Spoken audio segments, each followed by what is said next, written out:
morning, Wise. How'd you sleep? Since you're already up, come grab some breakfast with us.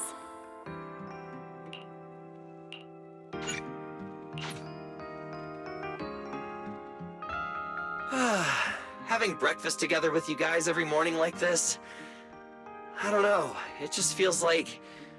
It makes even my daily maintenance feel more like a special ritual, you know? Yeah, ever since we moved into Amber Hall, Wise and I have gotten into a much healthier routine.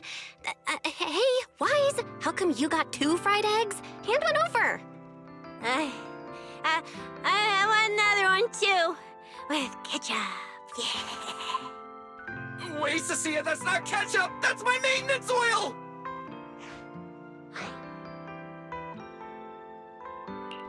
What's wrong, Cecilia?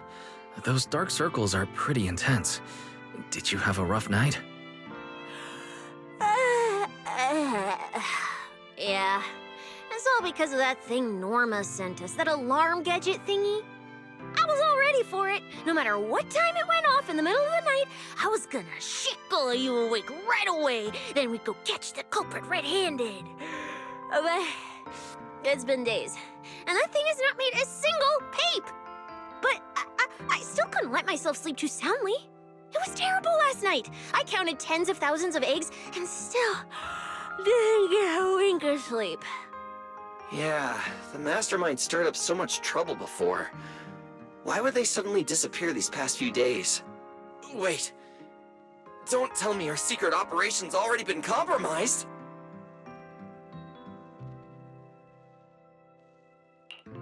I don't think so.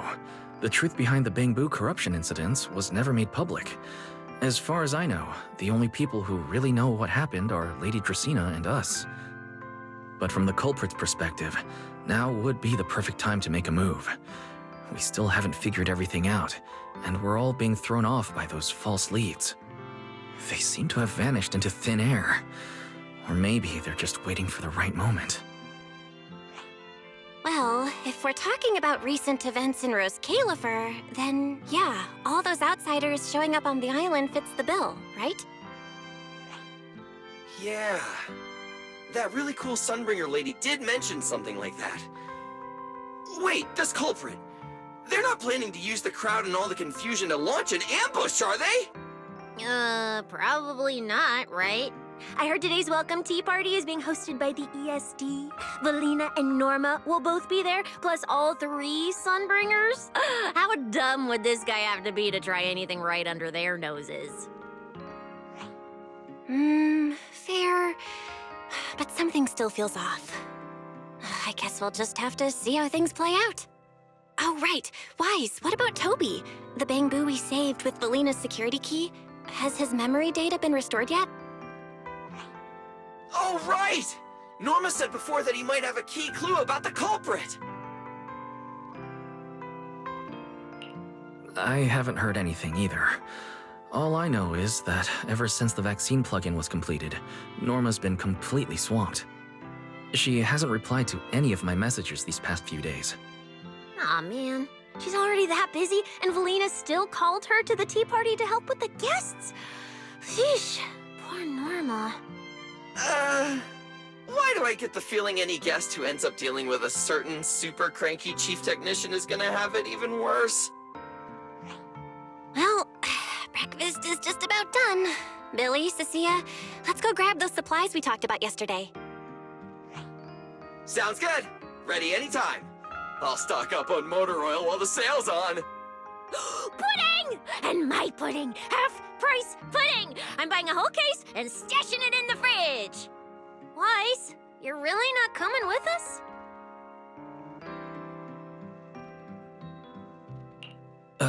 Something just came up.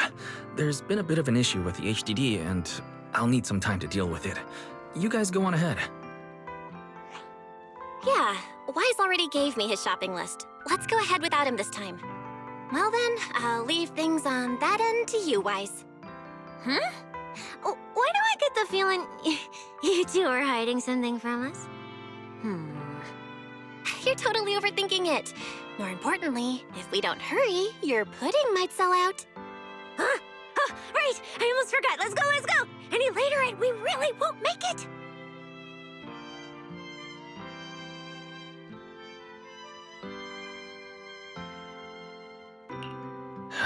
Finally, I have Amber Hall all to myself. It's almost time. That girl, she does have quite the knack for making things difficult. But it's broad daylight. How is she planning to get here? Don't tell me she's going to climb through the window in the middle of the day. Maybe I should wait upstairs.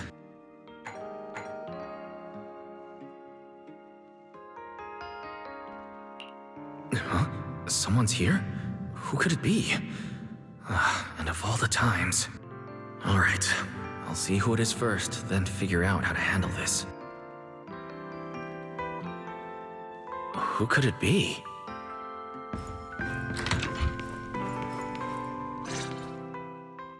Hello! Your food delivery is here! Rawr!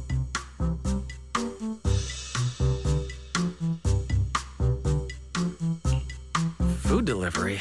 We weren't expecting any... Oh, wait. That voice... It's you?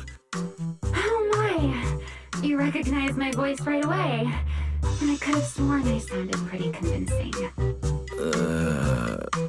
Come on, don't just stand there in silence. Give me a hand. A hand? What do you need help with? So, the head is a little smaller on the inside than it looks, which means, Alright, I accidentally got stuck in it. Could you help me?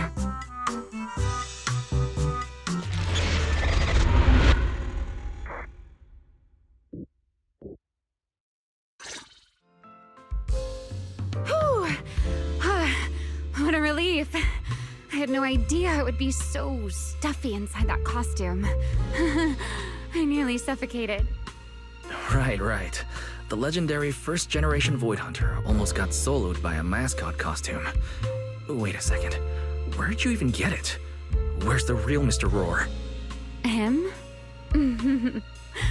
Probably still wandering somewhere in a hollow as we speak. Do you have any idea how dangerous that is? Where did you leave him? Come with me. We have to go save him, now. Why? I left him in his own shop, of course. Come now, I'm only teasing. This isn't Mr. Roar's outfit. It's just the same design. That's all. See? Did you truly think I tossed someone into a hollow? Oh, you really have that little faith in me? Personally, I'd say a certain someone brought this on herself. A certain someone who never says anything straight, only speaks in half-truths and riddles, then disappears halfway through.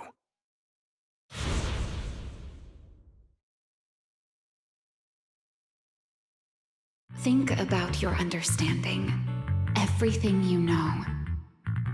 Have you ever heard of the word enchainer? Enchainer? Doesn't ring a bell. What is it? Just as I thought. Helios never tells you anything that truly matters. But your teacher... Never mind. Let me think. Where should I begin? To put it simply, think of them as emissaries of the Creator. Or rather, the true rulers of the Great Hollows. Emissaries of the Creator? No need to look so surprised. Haven't you already encountered something similar?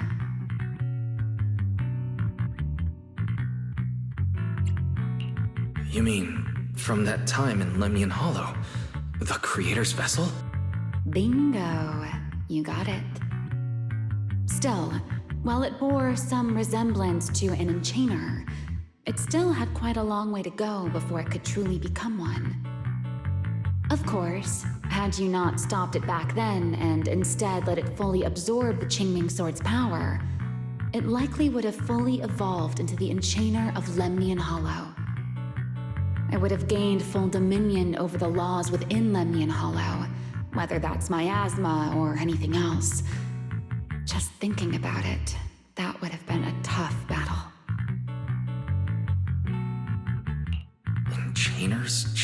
sword. Hold on. How did we get this far off topic? Weren't we discussing Gerta Blulu? We are, aren't we? This is a topic related to Gerta Blulu. The Gerta Blulu as it stands now is less of an enchainer and more akin to... of all times. Never mind. Our little Q&A session ends here for tonight. 1 week from now, in the morning, I'll come find you again. Keep it a secret, won't you? Imagine if anyone found out that Mr. Transfer Student is actually a partner in crime to Miss Fugitive. Just thinking about the trouble that would cause gives me a headache. Huh? Wait, Remiel, don't go. At least finish what you were saying.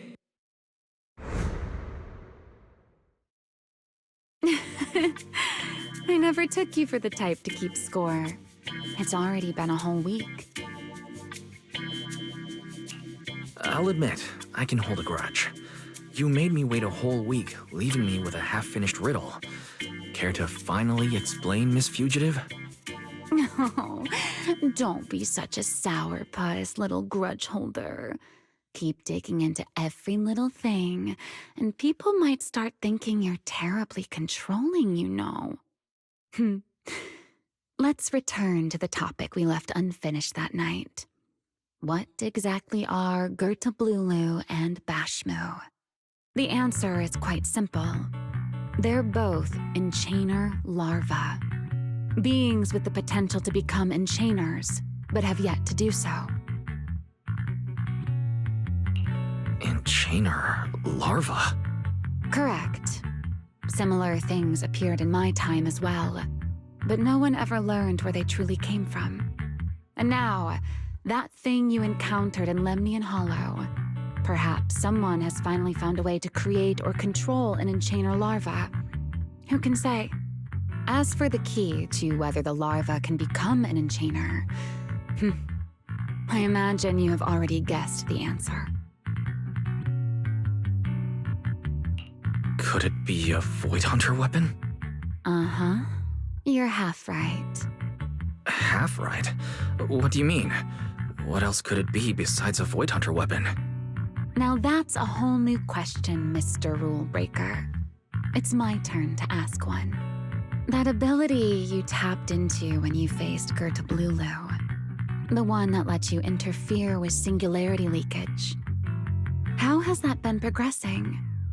Can you use it reliably now? Sorry, I haven't been able to do anything like that since then. Honestly, I'm not entirely sure how I managed it in the first place. I had intended to ask Lady Dracaena about it, but she hasn't shown up for the last few treatment sessions. I never got another chance. That's tricky. And here I was thinking... Thinking what exactly? That you might help me find Gerta Blulu. I'm looking for it too, you see. Will you help me out? She's looking for Gerta Blulu too? Why? No, wait. Before that, why did she come to Rose Califer in the first place? If you have a question, just ask. It's written all over your face. Okay, Airspace Patrol has been conducting a full-scale search for Gerta Blulu and Bashmu, yet they've turned up nothing. And you, the wanted fugitive who attempted to assassinate Lady Sunbringer, are also one of their targets. Is this you trying to draw a line between us? No, I was just wondering if those two things... Vel, why? Are you in?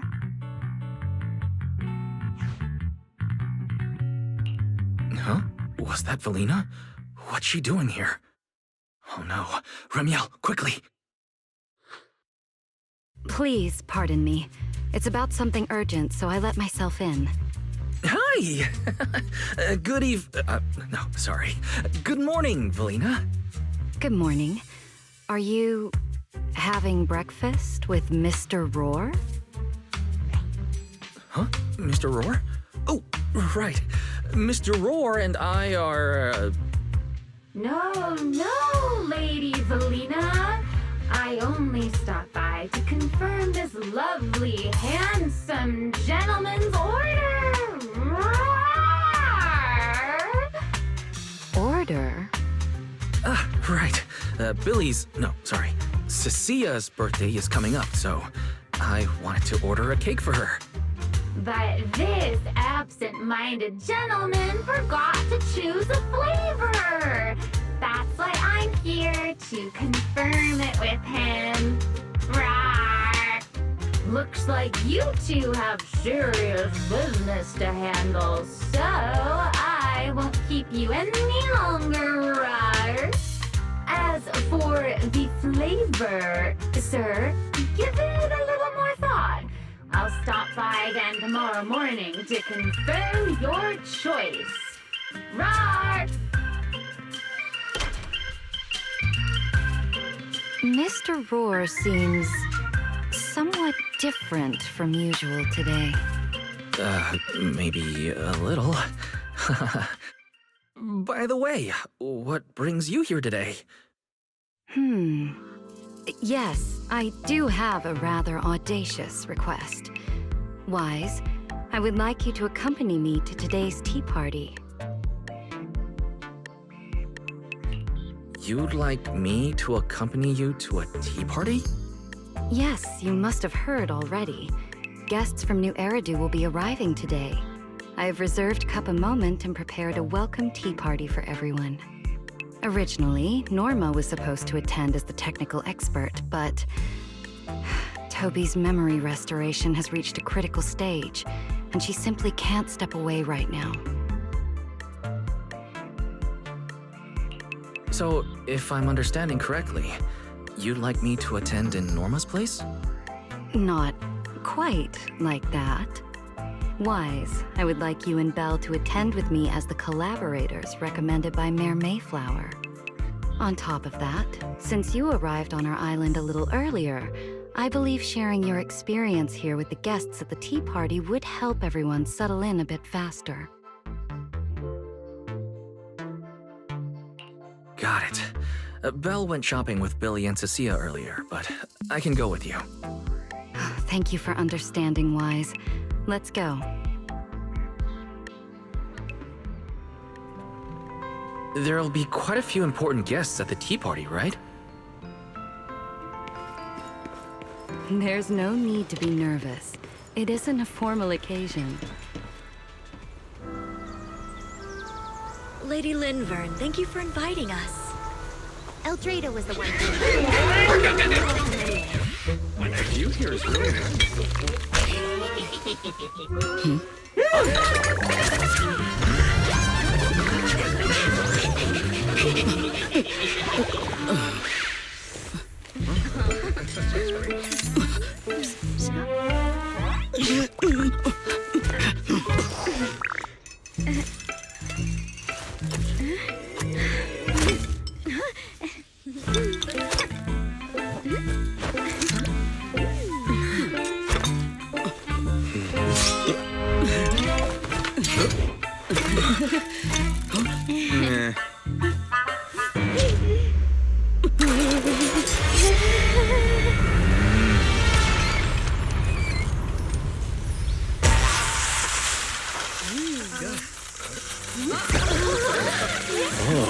Sure is lively.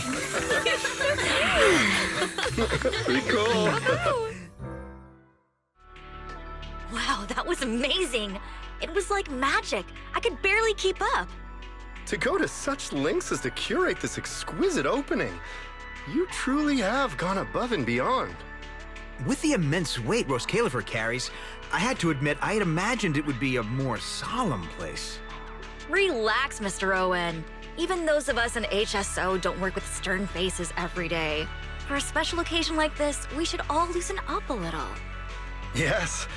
To be honest, I also expected Roscalifer to feel more dignified at first.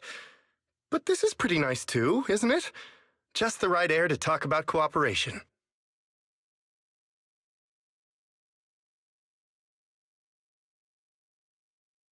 Oh, thank goodness we were spared any major complications.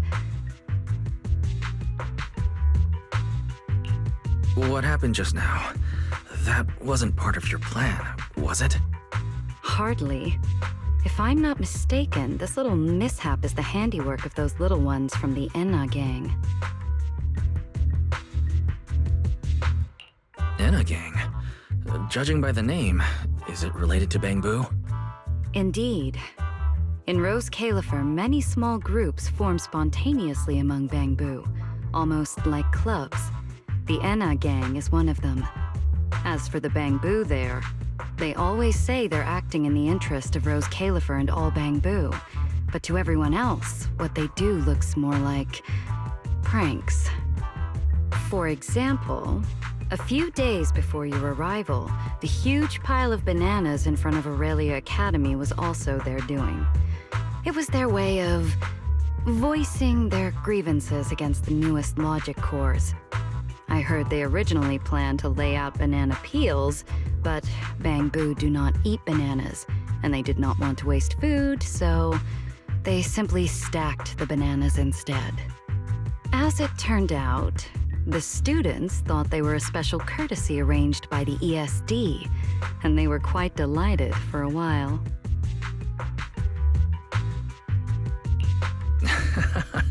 So that's what you call doing the right thing for the wrong reasons.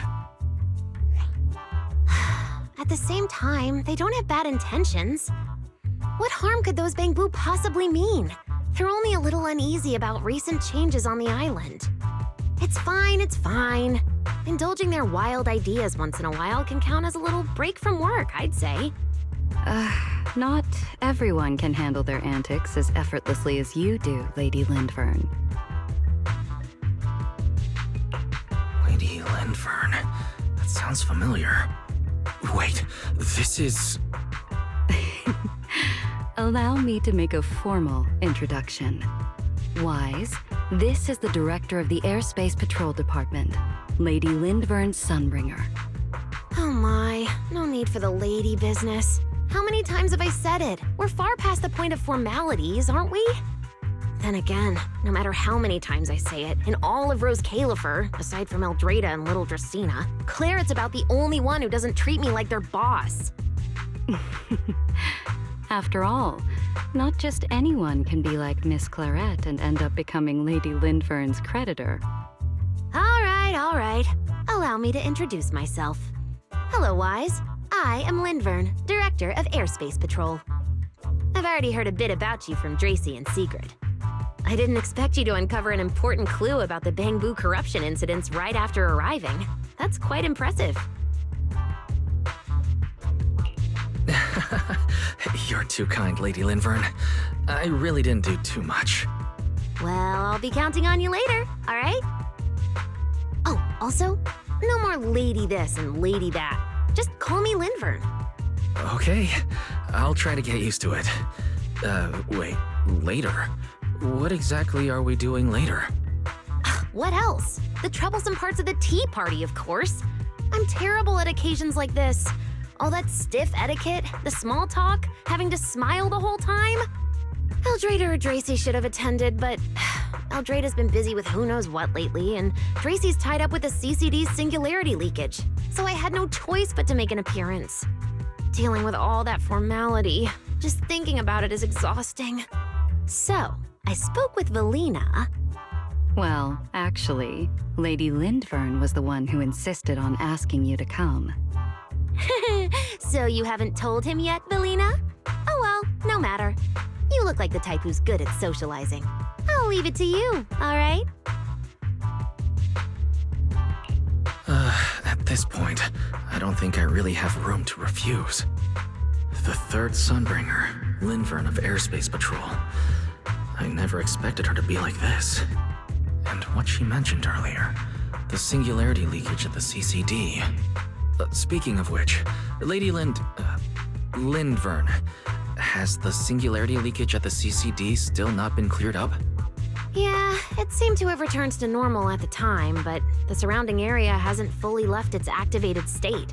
In other words, it's only dormant for now, and could flare up again nearby at any moment. I've already sent people to help handle it, but Dracy will probably be busy for a while yet. Once she's done, I'll ask her what happened. And maybe pinch those little cheeks of hers too. Oh, right. Speaking of talking to people, don't forget to say hello to Claret later.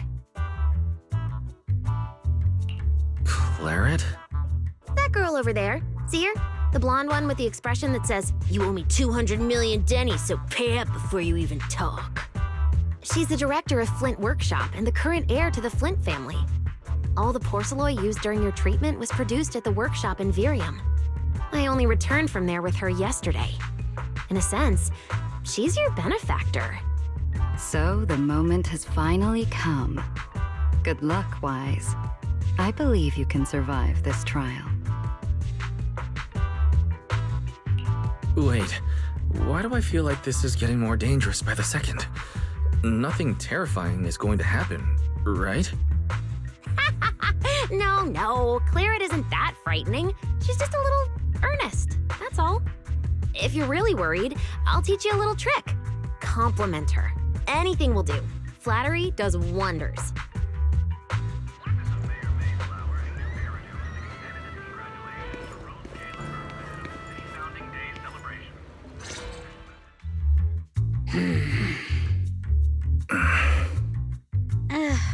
So, who are you? Another outsider? You've been staring at me for quite a while. Got something to say? Or is this some kind of new Eridu etiquette? My apologies, Miss Claret. I was just considering how best to express my gratitude to you. Gratitude? Are you sure you've got the right person? Did I help you with something? Oh, wait, I get it. So you're the one Dracaena and the others are trying to save. Yes, that's me. Thank you very much for your help during my treatment. Oh, I forgot to introduce myself. My name is Wise. Nice to meet you, Miss Claret. Help? Funny, I don't remember doing anything like that. All I remember is someone sweet-talking me into investing in some ridiculous long-term treatment project, then burning through at least 3 days' worth of my workshop's porcelain output in a single day. As for how that turned out, that has nothing to do with you or that byproduct inside you. I'll go have a nice little chat with that innocent-faced little liar myself. She really doesn't pull any punches. Maybe I should try complimenting her like Linford suggested. That might help ease the tension. Is there anything else? I'm truly sorry. I never imagined my treatment would require so much porcelain. I know this is an exceptionally rare material that only Flint Workshop can produce. I'm deeply grateful for your generosity, and I won't forget it. Good. At least you understand. Hey, wait, don't just bow all of a sudden. You don't need to be that formal just to thank me. Everyone's watching. Honestly, you... Fine, I'll let it slide since you're at least being reasonable about it. Drop by my workshop sometime. I'll personally take a look at that etheric other situation of yours. I ought to know what my family's porcelain ended up being used for, shouldn't I? Please don't worry, Miss Claret. I'll do everything I can to make up for your losses and prove your investment was worthwhile. All right. Save the pleasantries. Dracaena and Linfern say the exact same thing every time they're trying to squeeze more porcelain out of me. I've heard it all before. Miss Claret, you're really kind. Don't suddenly say things like that. People are going to get the wrong idea. Anyway, I won't hold the porcelain thing against you today. I mean, none of this was your fault to begin with. In a few days, I'm gonna track down Dracaena and settle this properly. This time, I won't let her bat her eyelashes and worm her way out of it. Somehow, my impression of Lady Dracaena has changed somewhat.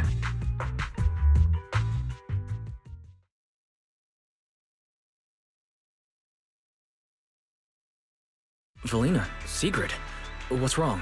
What happened? No need to be so tense, Wise. It's just a small matter. Not all the guests scheduled to arrive on the island today have shown up yet. One of the airships ran into some trouble while passing through the storm belt. That held things up a bit. They're just now pulling into port. the tea party's already halfway through, and neither Lady Lindver nor I, since we're the ones hosting, can just slip away in the middle of it. So, I will be the one in charge of welcoming this batch of guests. And, Mr. Wise, I would like you to come along with me.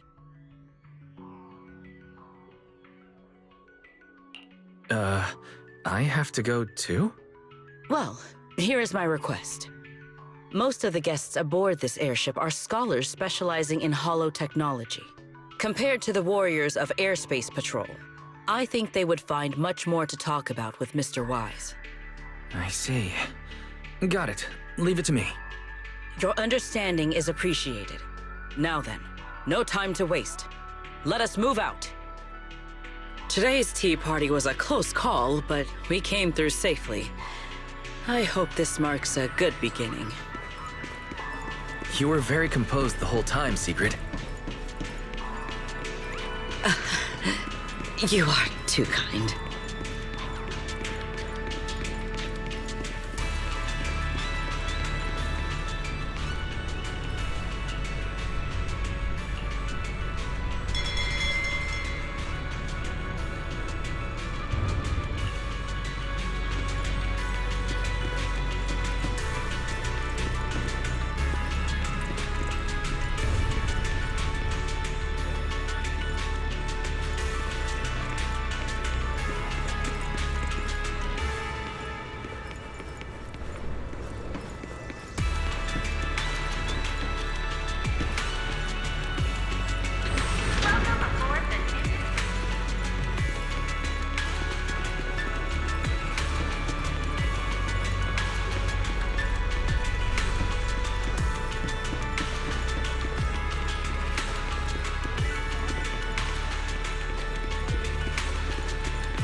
The guests should be leaving the station soon. Let us wait here for a moment.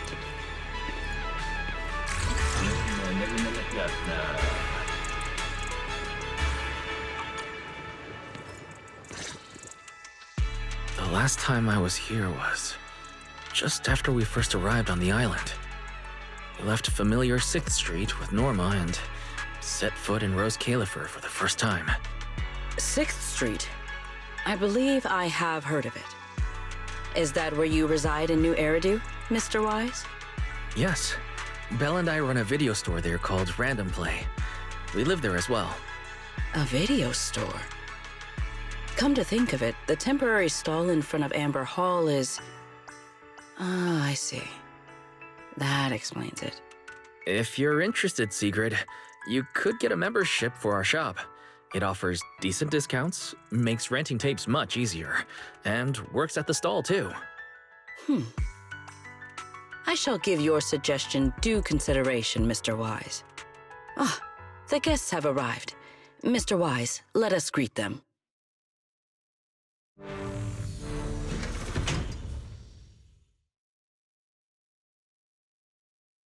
Honored guests, you have come a long way. I am Sigrid de Lazure, Deputy Director of the Rose Califer Airspace Patrol Department. On behalf of Rose Califer, I extend my sincerest welcome to you all. This is Mr. Wise, a holo-navigation specialist referred to us by New Eridu City Administration. He has previously worked with the External Strategy Department and the Central Computing Department. You're too kind. I only arrived a few days before everyone else, but I hope I can offer a few useful pointers for your time in Rose Califer. Greetings. I am Salvi, the interim leader of this expedition and a member of the White Star Institute. My research mainly focuses on ethereal ecology. Please allow me to introduce the other guest traveling with me. This is Professor Oakley from Metis Academy. And this is Miss Lawton, a peer of mine at the White Star Institute. Both are scholars who have spent years studying the fundamental properties of hollows. And this is Miss Truvia, daughter of Mr. Mossient, the head of High Ambitions Corp. Like you, she is also a specialist in hollow navigation. What? It can't be. It's really her. What did I tell ya? We were always gonna win this one. Icarus 2 points, Phaethon 0. That's only twice. Nothing to brag about. Not satisfied? Fine then. Let's run it back tomorrow. Bring it on! We've got all the time in the world. I could go head-to-head with you for a lifetime. Looks like someone's gonna be losing for the rest of their life, huh? Truvia, you... What did you just say? I'm saying, what's that got to do with me? Truvia, you... Why? You could have easily... The Truvia I know would never say something so cruel. Cruel? You... How do you have the nerve to call me cruel? You two... You're the ones who are...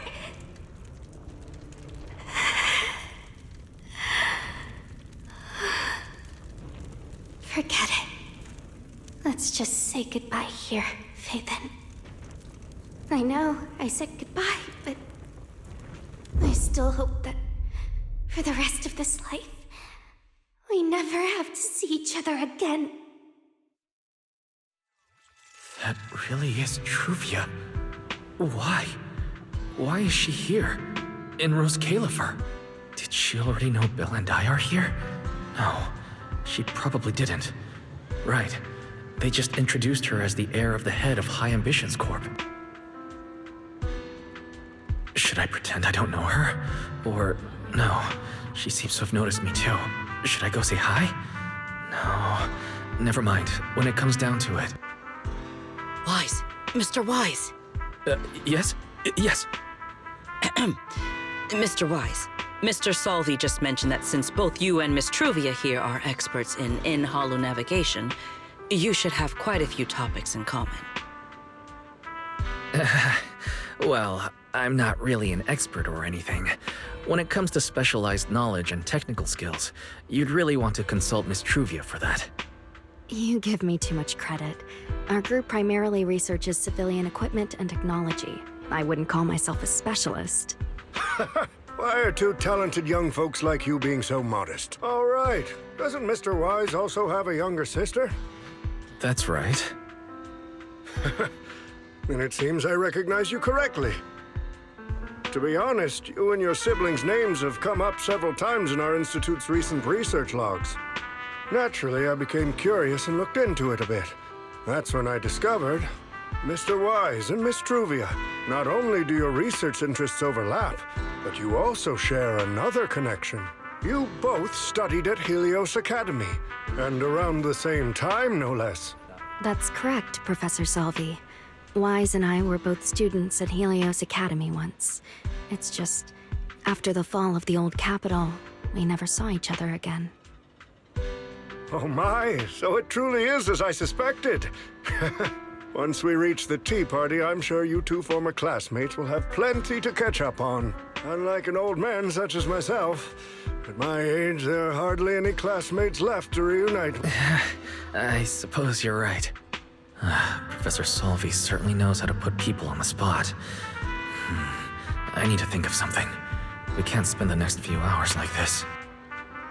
I would love the chance to speak with Mr. Wise a little longer, but the journey was rather rough, and I'm afraid I'm feeling a bit airsick.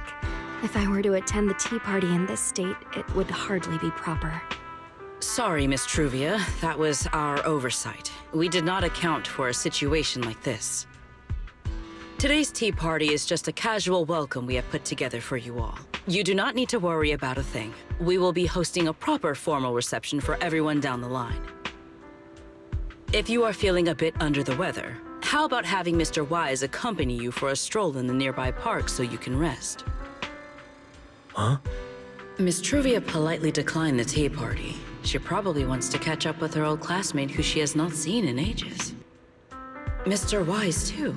He seems to have a lot to say to Miss Truvia. Yes, that must be it. Then allow me to lend you all a helping hand. Since Deputy Director Sigrid has suggested it, Mr. Wise, if you have no objections, I would be happy to accept. Why would I object? I'd be happy to. Rest assured, Mr. Wise. Leave everything here to me. Please, take all the time you need to enjoy your walk with Miss Truvia. I shall explain the situation to Lady Valina. Yes. We should be going too, Miss Truvia. We don't need to be so formal with each other, do we? Oh, of course. This really is beautiful. Give me a proper tour later, okay? To be honest, I had...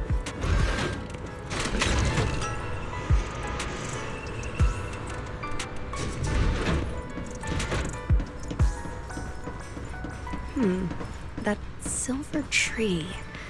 It's not made of porcelain, is it? The nameplate really does say porcelain.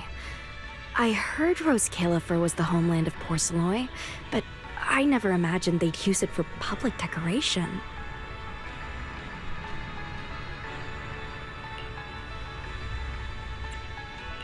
I see. Wise, you keep saying you aren't that familiar with this place, but you always seem to have an answer for all my questions. I've heard the porcelain veins in Buastrum are also essential to the computation of Rosetta data. How much do you know about the connection between the two?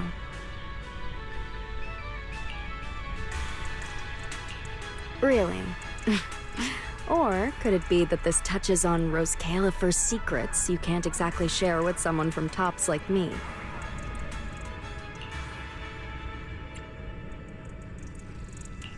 Next time, huh?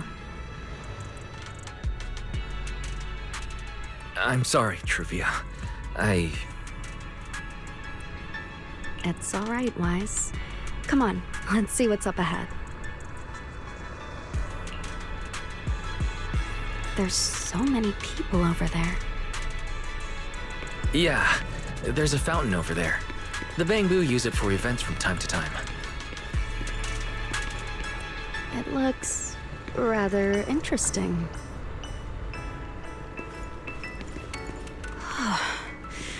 It's so cool here, and the breeze is nice.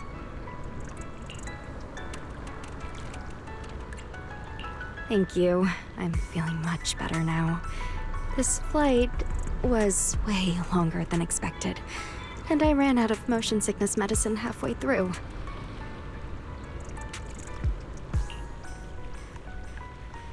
It's much better than it was back then. Otherwise, Father never would have allowed me to come to Rose Califer.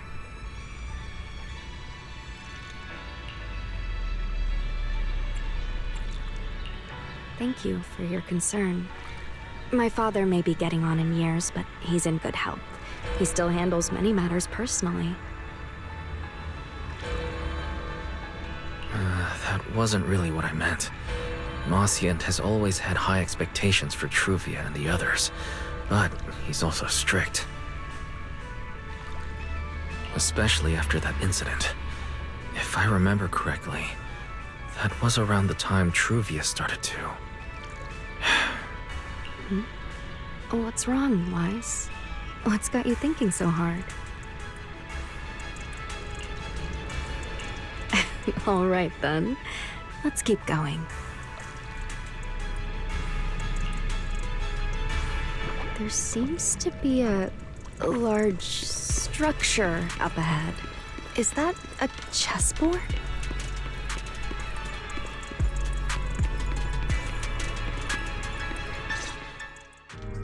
Oh, it really is a chessboard. I feel like it's been ages since I last played a game of chess.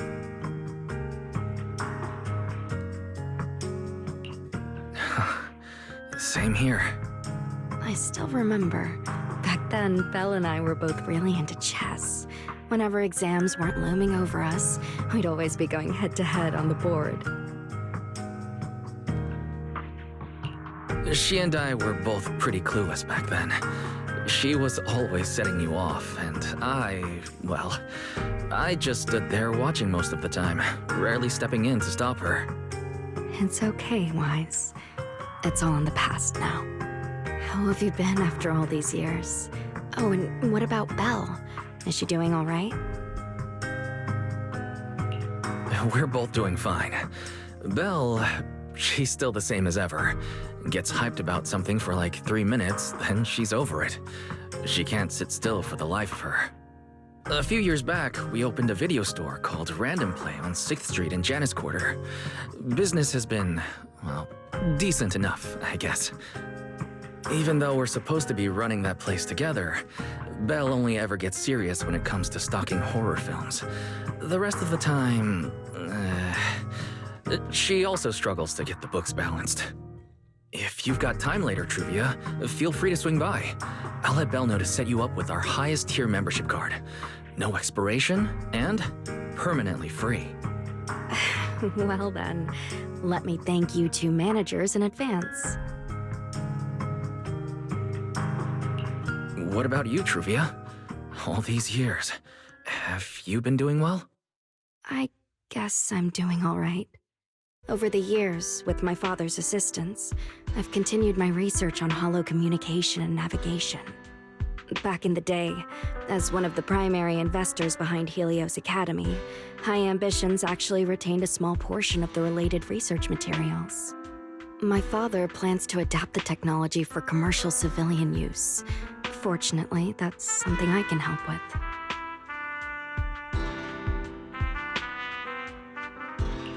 What Truvia means is High Ambitions Corp. They've been conducting research related to the HDD this whole time? Does she go in and out of holos as much as I do?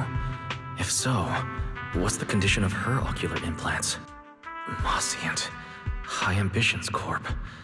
Do they even know that Helios never resolved the hidden dangers behind this power? No, I need to make things clear with Truvia. Even if it means... Truvia, are you... Truvia, are you still using the ocular implants Helios Academy put in us? As fellow holo navigation specialists, I think we both already know the answer to that question, don't we? Of course, I'm not trying to point fingers, and I have no intention of judging the choices you've made. But for me, I don't want this power to go to waste, and I don't want the memories tied to it to be forgotten along with it. Truvia, you got it wrong. That's not what I meant. That incident back then, Helios Academy never fully resolved it. And not long ago, my ocular implants started acting up again. Enough! Let's not talk about this anymore. I want to hold on to those memories, but that doesn't mean I want you dragging me back to that day. I don't want today, this day of our reunion, to become the continuation of that day. Sorry. It's okay. That's all in the past now. Didn't you say it yourself? We were just kids back then. We didn't know any better. And childhood, it's nothing more than the briefest chapter in our long, drawn-out lives. Compared to the present and the future, it's insignificant, and not really worth you and me bringing up over and over again.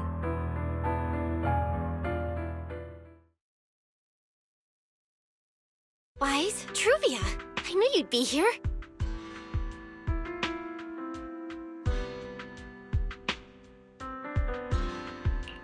Belle, what are you doing here? We were heading back after shopping when we passed by Cup a Moment just as the tea party was wrapping up. Sigrid mentioned you'd come out here with an old classmate, so I figured I'd swing by and check in. I never would have guessed it'd be Truvia. That was cold, Belle. When your brother saw me, he was a lot more excited. I'd love to stick around and chat longer, but I'd rather not put myself through trying to keep up with you two chatterboxes at the same time. Now that the tea party's over, I should head back to the place the ESD arranged for us before my companions start worrying. Wise, Belle, I'm really glad we got to see each other again here in Rose Califer. Maybe next time, if we get the chance, we can sit down and catch up properly. No need to walk me back. I've checked the map, so I should be able to find my way. Besides, I'd like some time to myself. I'll see you around.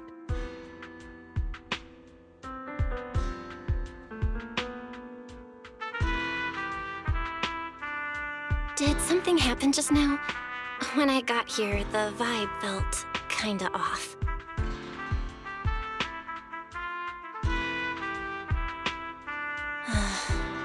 I didn't expect things to turn out like this. Sorry, Belle. I got ahead of myself. I should have thought it through before bringing up the ocular implants with her. It's okay. You meant well. Don't overthink it. The power inside us. We don't know how much Truvia understands it. But if anything goes wrong, we're going to have a serious problem. But there's no way to talk about any of this without bringing up Serpico. We need to find the right way to tell her.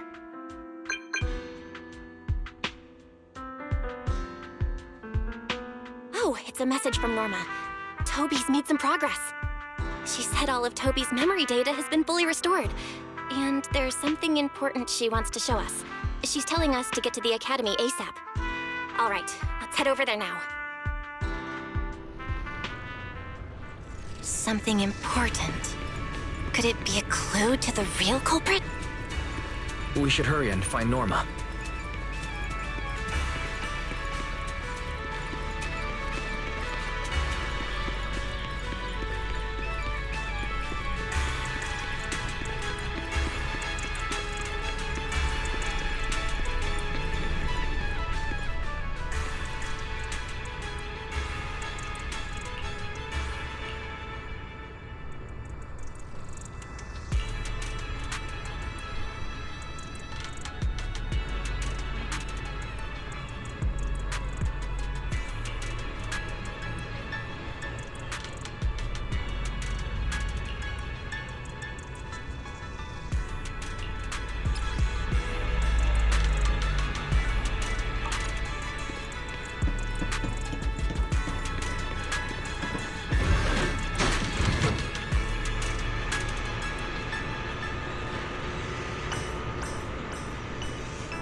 Welcome to Cup a Moment. Hope you have a pleasant day.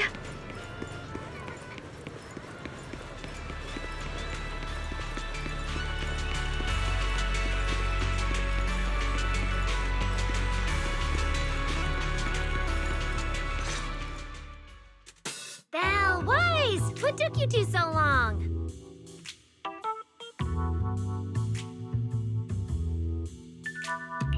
Norma, did you find anything in Toby's memories? Any clues about the culprit? What exactly did they do to those bamboo? Wow, slow down! Your expectations are way too high. Now you're making me nervous. Anyway, just like I said in the message I sent you, Toby's memory restoration work is done. Some of the data's been totally wrecked by corruption, but no biggie. I still managed to dig up someone who looks like a prime suspect. I've already seen it plenty of times. Here, Take a look for yourselves. So you actually woke up, huh?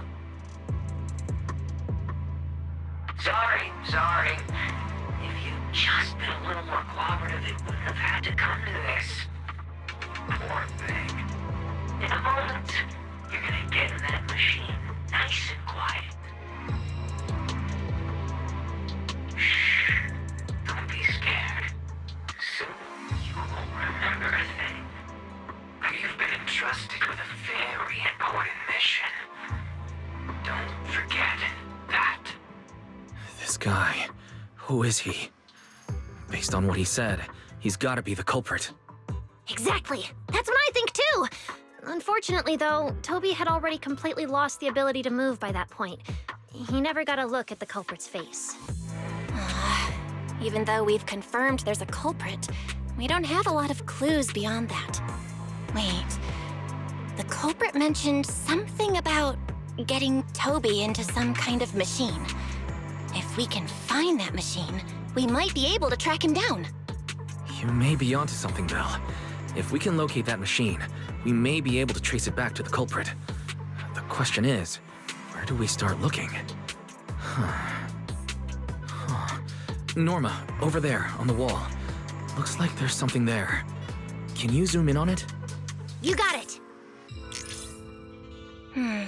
It looks like graffiti, but it doesn't feel random. It's more like some kind of symbol. Wait, isn't that the symbol of the Enna Gang? The Enna Gang? I didn't expect this to be Enna Gang turf. Wise, Belle, do you know anything about them? I ran into them at the welcome tea party today. Thankfully, it was just a few harmless pranks. Nothing serious. Oh, again? Those little guys sure have energy to burn. But how did they end up getting involved with the culprit?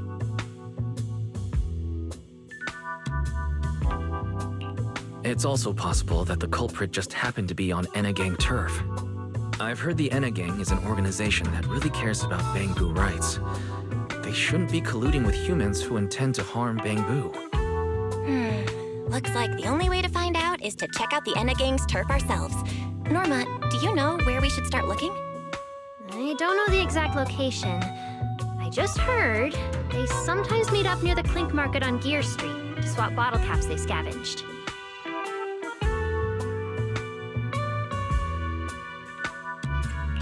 Clink Market?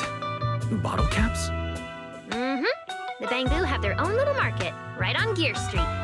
Oh, right, they've been doing road work around there for a while. Probably haven't been there yet, huh?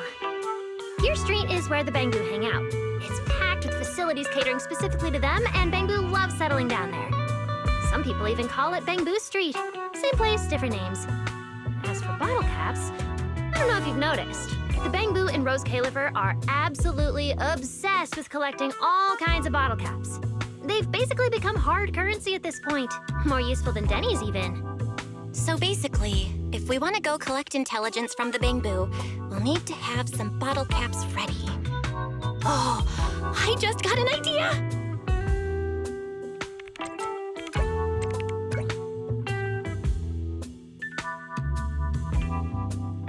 I'm here, Wise! Belle, check it out! Are these bottle caps enough? Cecilia, are you secretly a Bangbu or something? Where'd you get all these bottle caps? What are you even talking about? I brought these myself. Before coming to Rose Califer, I was worried there wouldn't be anything good to eat, so I stuffed a ton of snacks and drinks into my luggage. And then, things have been crazy lately with one emergency after another. I forgot to take out the trash in my room, and then Anyway, the bottle caps you wanted, I found them for ya. Never thought the day would come when I'd be grateful that Cecilia never bothered to take out the trash. But what do you guys need so many bottle caps for? Feeding your Bangbu?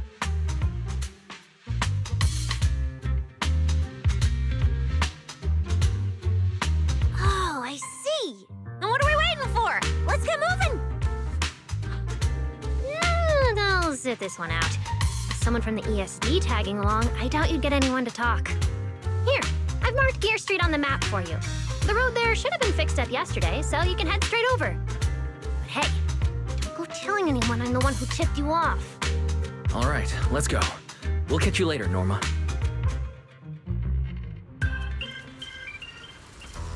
It seems Clink Market is located on Gear Street. I have planned a route for you, Master.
Master, we have arrived at the target location, Gear Street. So this is Gear Street. There really are bamboo everywhere, just like Norma said. Our target is Clink Market. Huh. Is there anything around here that looks like a market?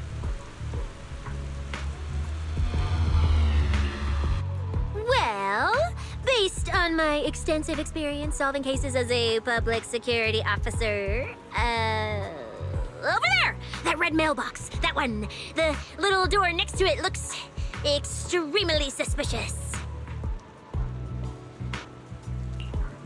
It might look completely ordinary, but did you notice? That bamboo by the door! He's obviously standing guard, and he keeps looking around. There has to be something important hidden behind it. That does seem suspicious. Let's go check it out.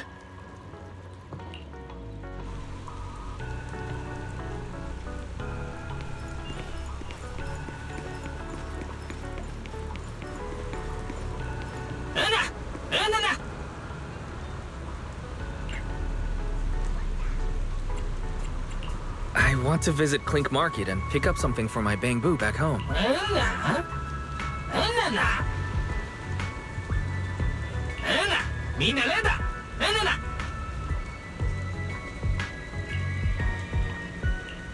Yeah, this door's way too small.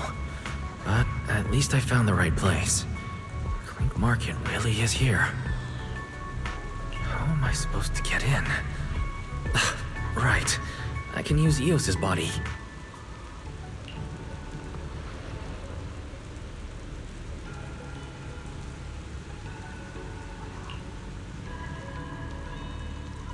Alright, everything should be set. We should go in and take a look.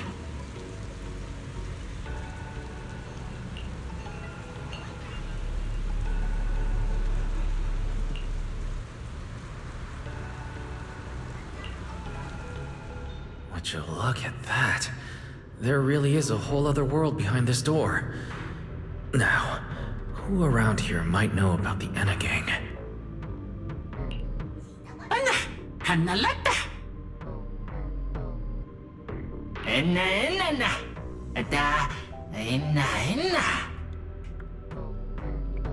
That bamboo seems really well informed. I'll go ask them about it.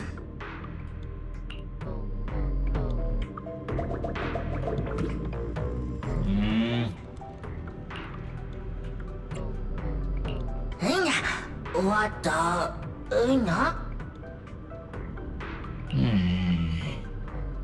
No response.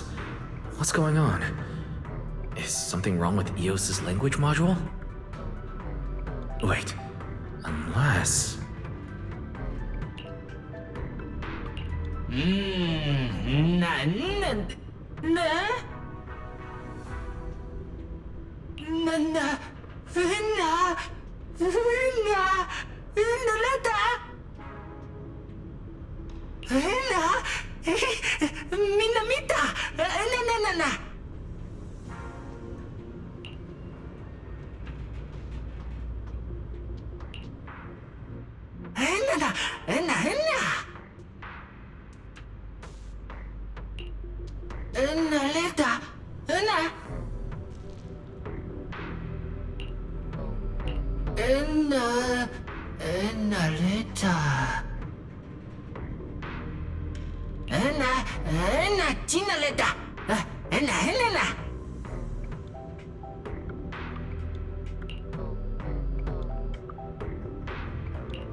I never expected such a huge space beneath Buastrom. So this is the retroflux zone. From the structure and the name, this has to be Buastrom's water circulation system. According to the guard, if we keep going a little further, we should see an elevator that goes down to the Enegang's hideout. All right, let's go. Master, I suggest taking the elevator ahead to reach your destination. To think there are Bangbu living beneath the city, along with a secret gang. Though it's true only Bangbu could get around freely in a place this tight. I wonder what the Enegang's hideout is like. I hope we can find some clues that lead to the culprit.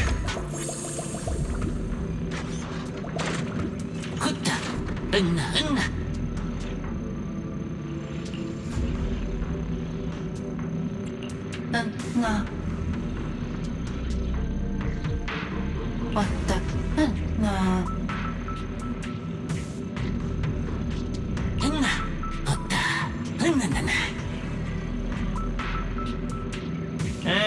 Na. Na. Lotta. Na. Wata. Wait, why are they looking at me now? I'm still trying to figure out what they were all mumbling about. Guess I'll have to bluff my way through first.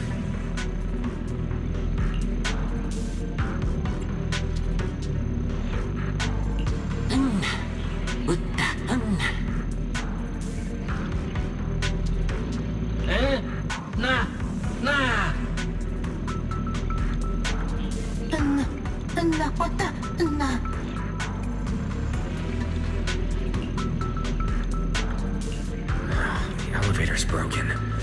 Let's look around. Maybe there's another way to reach the Enna Gang's hideout.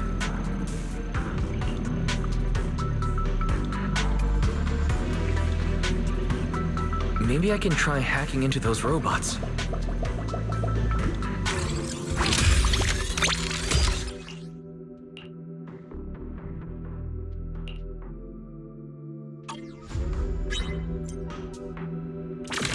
It worked.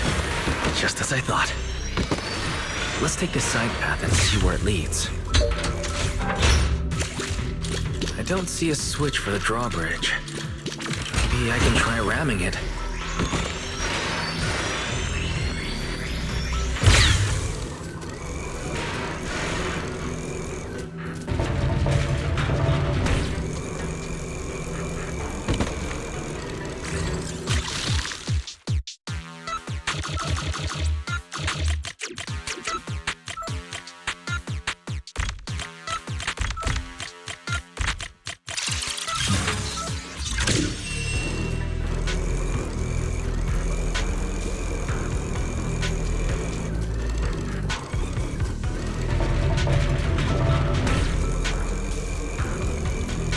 This robot's more agile than I expected. There are so many narrow pipes. So this is how the Bangbu from the Enna Gang usually get around?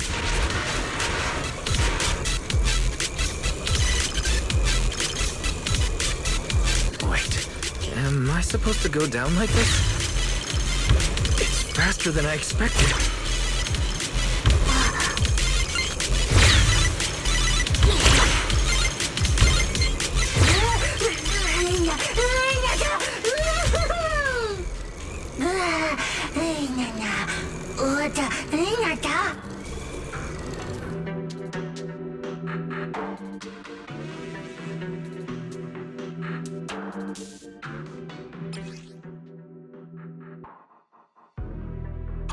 It should open if I hit that switch.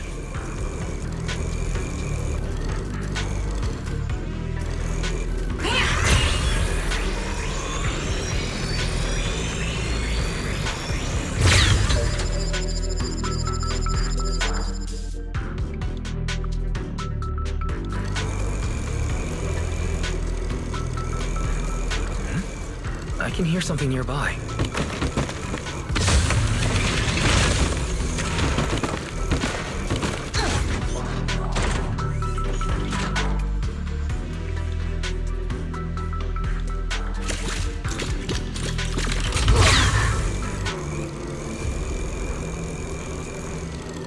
This circuit box is gonna catch fire if no one fixes it.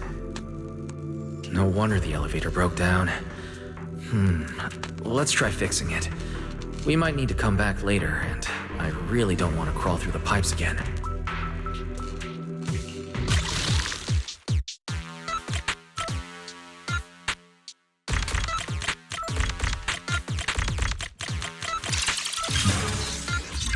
Okay, that should do it. Huh?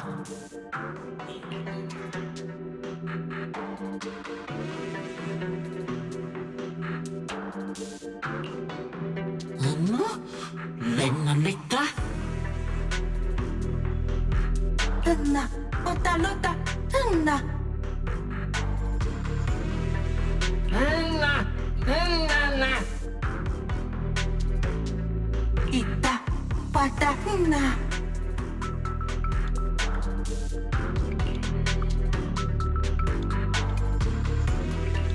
Enegang's Bangbu keep mentioning this revelation. It's been bothering me for a while. What a new Eridu is it? Could it be a clue about the culprit? Or maybe...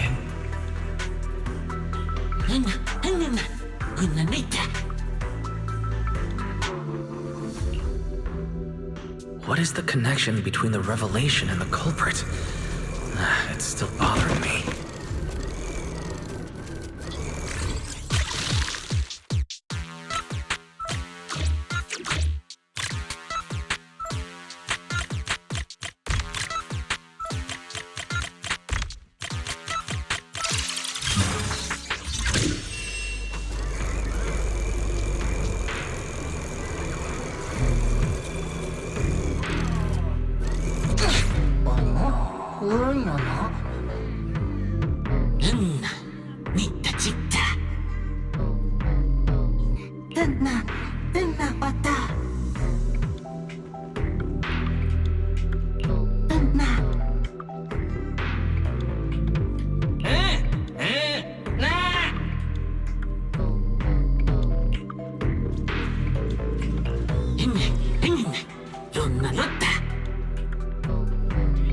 Master, based on a rough calculation, the probability of this vehicle safely delivering EOS to the destination is 98.732%. I don't even know where to start.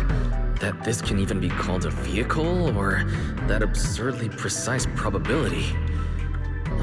Forget it. There's no other way. Let's just try it.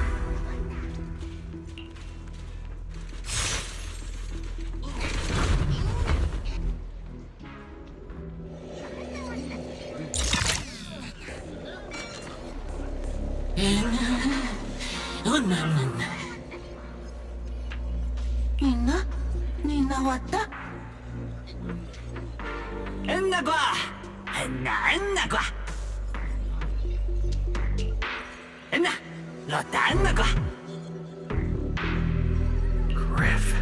So he's the boss of the Enegang. Maybe he knows something about the culprit. Come to think of it, this place really does resemble what we saw in Toby's memories. Also, something's really strange. Almost all the Bangbu here seem to be Databu. Why is that?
This is Prophet Boo, the oldest Bangbu of the Enna gang. Oda Ana Lodahana. Enna qua. Hatta Lona Lodawana.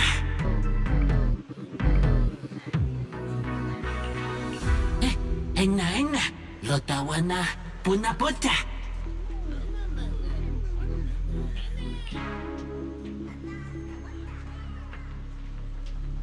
Kuta Enna Lota. Nah.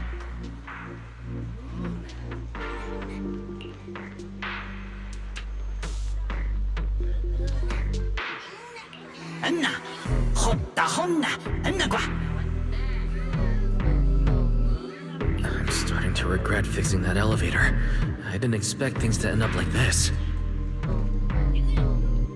This revelation thing. I don't even know what it is. What am I supposed to say? Apologies, Master. No relevant data found regarding the Enna Gang's revelation.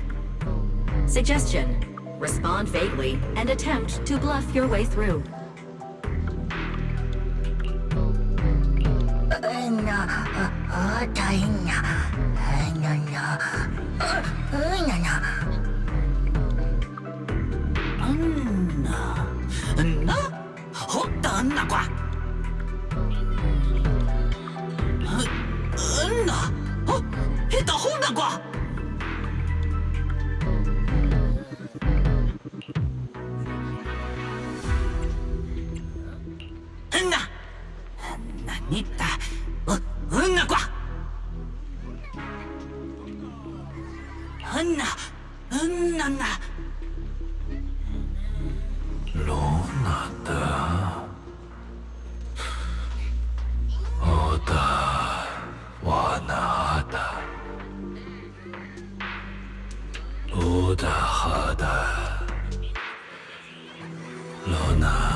Oh? Is that so? Then come on in.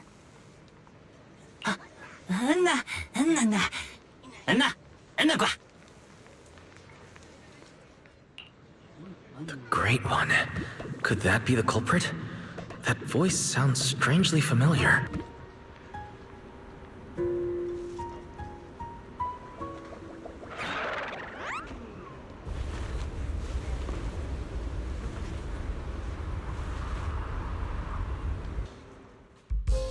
Ramiel? What are you doing here? Oh yeah, he's up to no good. He is the partner in crime of a fugitive like me, after all. Answer me, Ramiel. Why are you here? And what are you doing with the Enna gang? Oh my, that is a curious question. Barging into someone else's home uninvited, then starting with, "Why are you here?" How terribly rude. Oh, wait.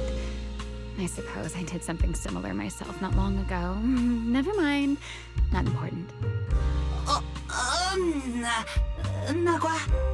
Yes? Haven't I mentioned before? This is the Proxy from the External Strategy Department.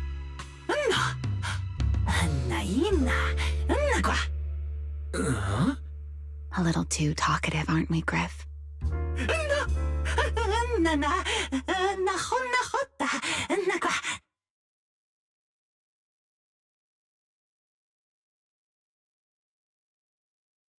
Well then, it's just the two of us now, my charming little Bang Boo. I must say, I didn't expect you to have such a practical, yet rather adorable, little skill. You haven't used this, little trick for anything mischievous, have you? I feel like you're imagining something really weird. Wait, how did you manage to get me off track again? If I remember correctly, in our Q&A game, it's my turn to ask the questions. Sure. What would you like to know this time? Why are you on the Enegang's turf? And why do all the Bang Boo here seem to respect you so much? My, you really should listen when people are talking, Mr. Impatient. Didn't I already tell you? This is my home. What's strange about finding me in my own home? So, you're the real leader of the Enegang? What are you talking about? The leader of the Enegang is Griff, the one who brought you in just now. Me? I'm only a poor soul they took in recently, that's all. But don't the Enegang's Bang Boo hate humans? Why would they... Because the Bang Boo they call Prophet Boo saw me once, long ago. It must have been over 100 years ago. I never imagined a Bang Boo could live that long. In his eyes, I'm still the Void Hunter, and a friend of their mother, Lady Sunbringer, the person they hold most dear. But that makes even less sense. Weren't you wanted because you tried to assassinate Lady Sunbringer and failed? In which case, shouldn't the Enegang's Bang Boo hate you even more? Oh, that part's simple. Because, as far as the Enegang understands it, the three Sunbringers now governing Rose Califer, they're all imposters. What did you say? The three Lady Sunbringers we have now, even if they're not exactly as they once were, they're still Sunbringers, aren't they? Who knows? At the very least, the Enegang Bang Boo don't see it that way. They believe only in the revelation they saw. And to them, it's proof that the true Lady Sunbringer is calling out for help. The revelation they saw. What exactly was it? How should I know? I'm not a Bang Boo. But I've heard this so-called revelation is a vision that occasionally appears to Data Boo while they're processing Rosetta data. The true Lady Sunbringer, imprisoned in endless darkness. Huh? Wait, the real Lady Sunbringer is imprisoned? By whom? No, that doesn't make sense. I can't imagine anyone being capable of something like that. Sorry, I've got no idea either. All right, Mr. Curious. I've answered quite a few of your questions already. Is it my turn now?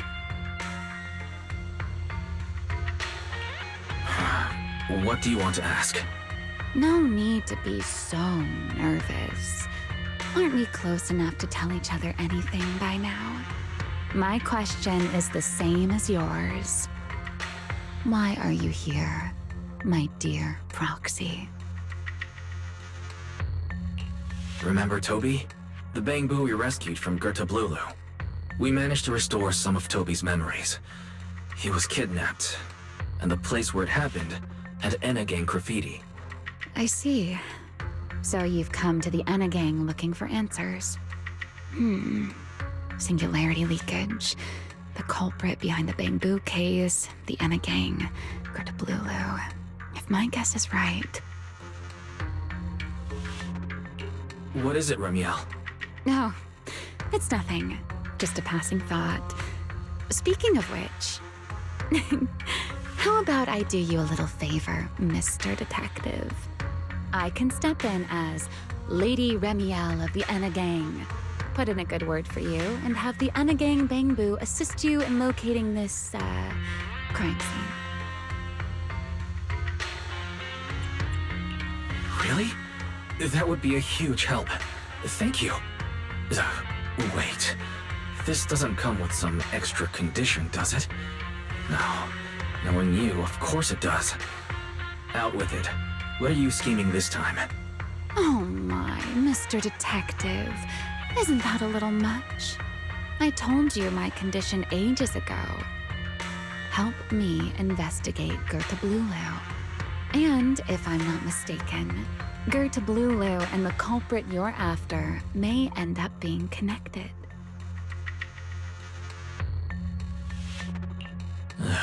Remiel, you really should do something about your habit of speaking in riddles. Very well. I'll try to restrain myself. Though, I am rather fond of riddles. A riddle keeps the uninvolved safely in their garden of ignorance, while guiding those who seek the truth one step at a time toward the heart of the mystery. In the end, a riddle is simply what truth looks like when the people involved don't all have the same information. But enough philosophy. Let's ask Griff about the place you're searching for. Griff's good at rallying people. He'll definitely be able to help. I hope everything goes smoothly.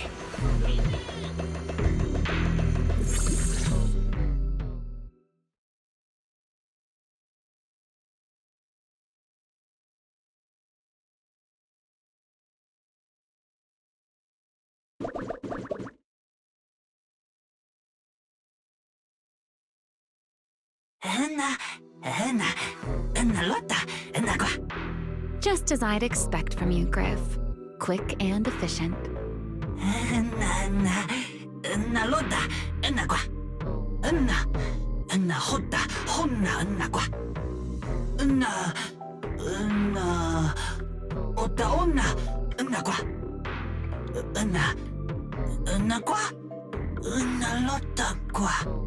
Don't worry, Griff. I'll go with him. Huh? You're coming with me, Remiel? Wasn't that our agreement? I help you follow the culprit's trail, and you help me investigate Goethe Blulu. What, have you forgotten already, my dear partner in crime? I can't shake the feeling that you just maneuvered me into this again. This is one of those moments when overthinking won't do you any favors, Mr. Detective. Besides, rather than concern yourself with such trivial details, my adorable little Bang-Boo, before we officially set out, could you change back into your proxy form for me? Those short little arms and legs won't be much help after all.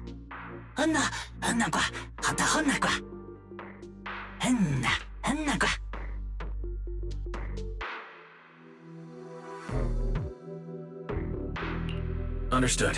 I'll head there now.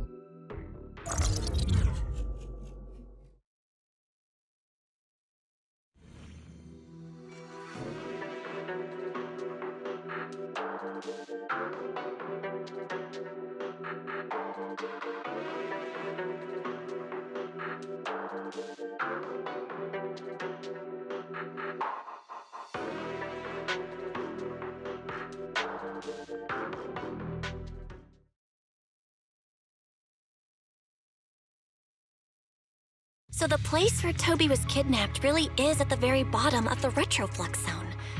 But I still feel like Remiel's keeping something from us. Just like she said in her little Q&A game. You're not allowed to lie, but that doesn't mean you have to tell everything. And we still have no idea why she tried to assassinate Lady Sunbringer in the first place, or what she's actually after. Yeah. I considered asking her directly why she tried to assassinate Lady Sunbringer while we were in the retroflux zone, but I doubt I'd get a straightforward answer. As for her objective, that's much clearer. She wants to use mine and Pyrois' ability to manipulate the singularity leakage to help locate Goethe Blulu. Toby's kidnapping, the recurring singularity leakages, Goethe Blulu. I have a feeling there's a connection between all of them that we're still missing. Yeah, Remiel hinted at something similar as well. Looks like the only way we're getting any real answers is by finding that crime scene at the bottom of the retroflux zone. Billy and Cecilia should both be resting in their rooms. Want me to call them over to help? That won't be necessary. Too many people could compromise the investigation, and it might make the Enna gang Bangbu uneasy as well. Besides, with Pyroas and Remiel accompanying me, I think we'll be all right. Okay, stay alert. Fairy and I will support you remotely. Target located. Optimal route planned. All right, we should get going.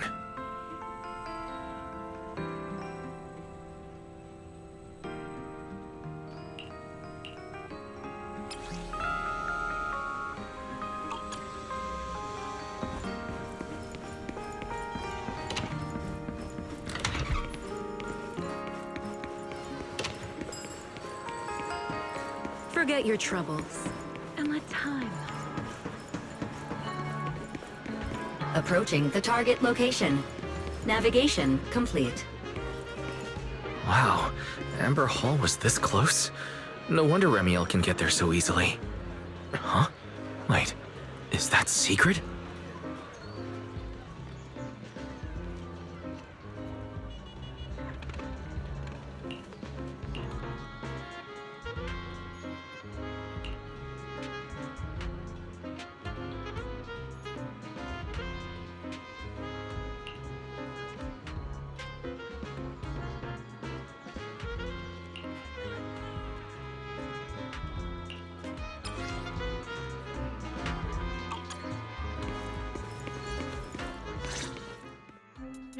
Pardon me.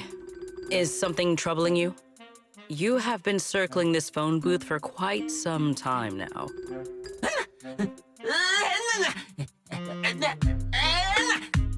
Huh? But it is behind you. Secret? I wasn't expecting to see you here. What's going on? Greetings, Mr. Wise.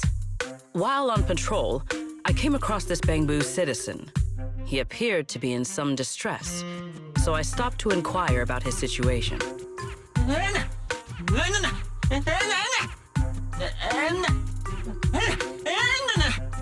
Waiting for someone? And who might that be?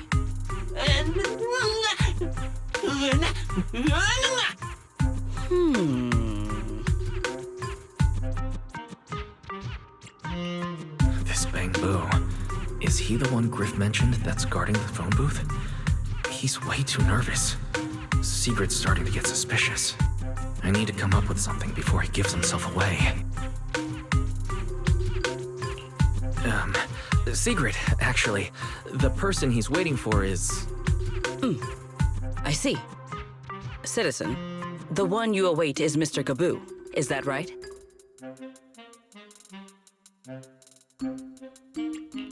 Mr. Gabu?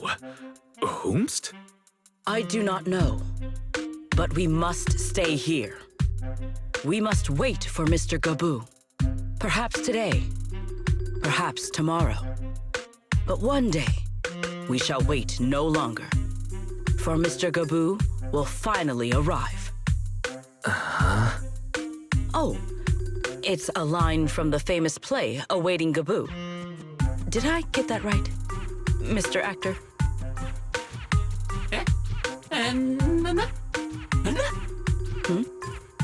Are you not an actor from Spotlight Theater? But the line you just quoted was unmistakably from... Ah, wait. I understand now.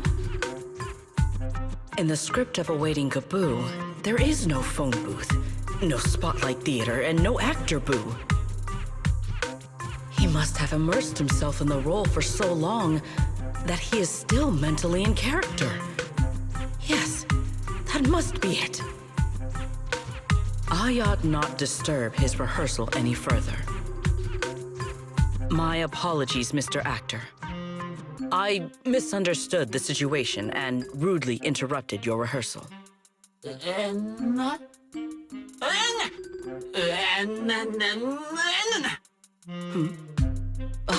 Indeed. Only by holding fast to courage and conviction can we fulfill our duty to protect Rose Califer. These two. How are they even having a conversation right now? They're not talking about the same thing at all. Oh well. At least Sigrid doesn't seem to suspect anything. If she learns that Remiel is involved, explaining the situation could get complicated. Oh well, we've come this far already. I'll deal with it later if it comes to that. Well then, now that the misunderstanding has been cleared up, I shall not interrupt your rehearsal any further. Farewell, you two. I wish you a pleasant day.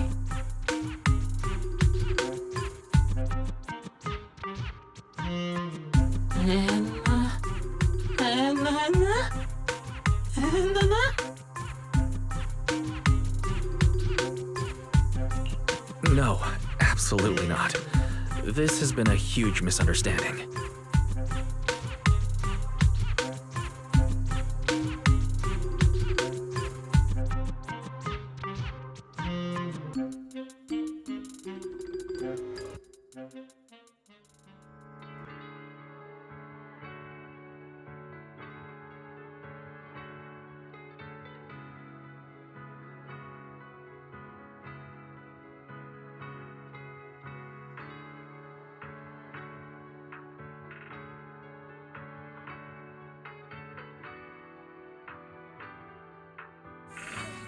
Well, it's about time you showed up. Amber Hall isn't that far. What kept you?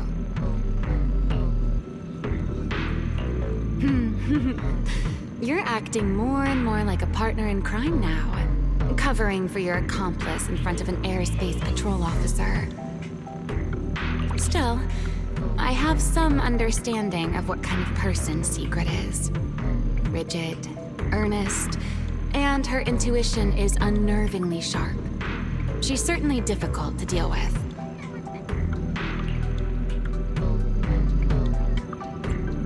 Fair enough. That's the nature of intuition. Sometimes it's right, sometimes it isn't. All right, enough of that. We should head off to the crime scene on the lower level of the retroflux zone. The entrance is this way. Griff is already waiting for us.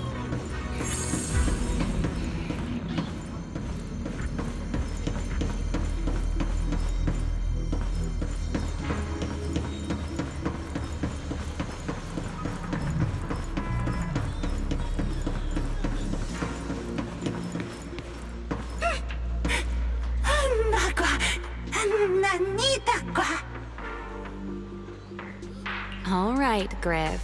That's enough flattery. The sky will get dark soon, so we should get moving.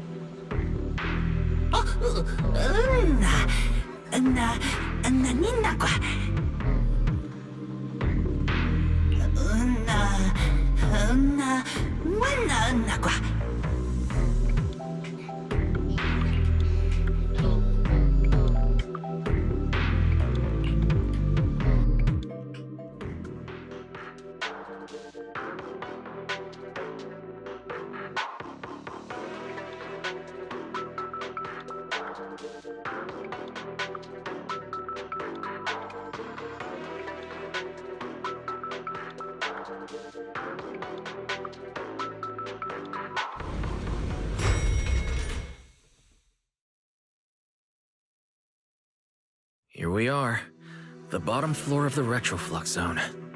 The lingering ether here isn't normal, similar to the energy hub. The concentration and activity levels are way off. In other words, there's probably another singularity leakage deeper inside. Come to think of it, Griff mentioned something like that too.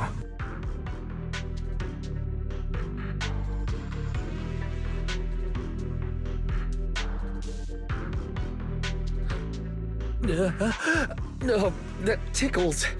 Remiel, what are you doing? Why, to bring a certain someone back from his own little world, of course. Now then, Mr. Detective, what new clue have you uncovered?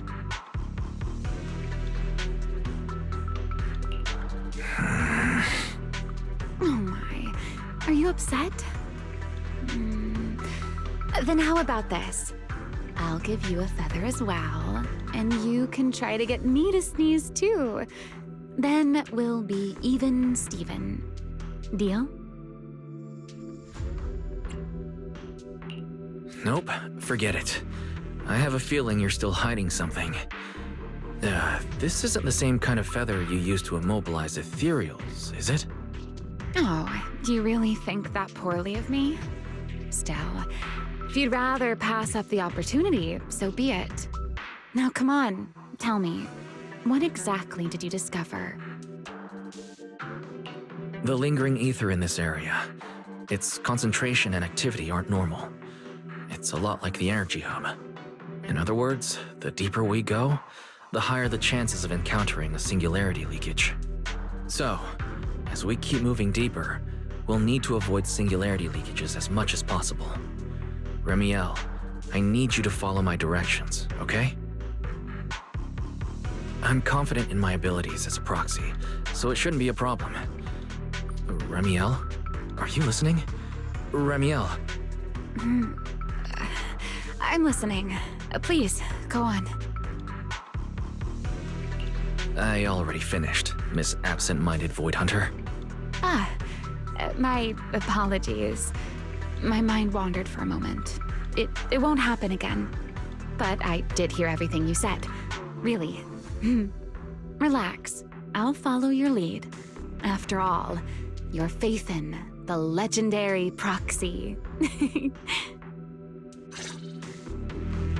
I'll leave the route planning to you. Oh, great Faithin. Must we use that title? Oh, great wanted Void Hunter? I swear, you're always way more demanding of me than anyone else.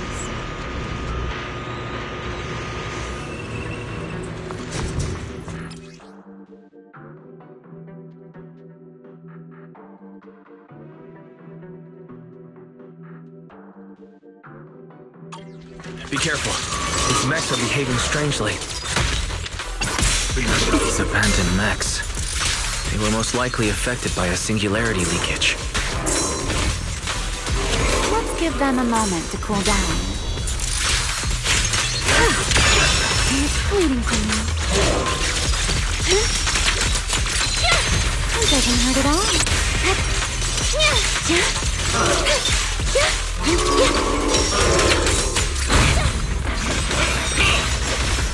Waiting for me. A dance.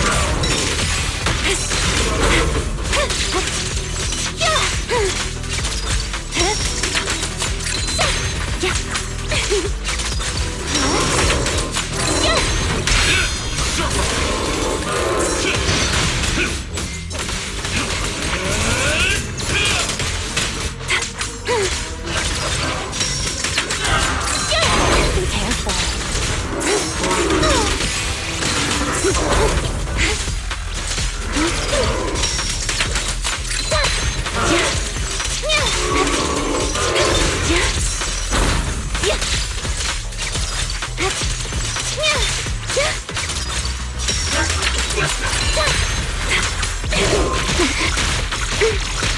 Ta-da!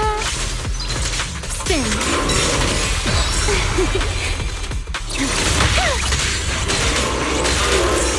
Over here.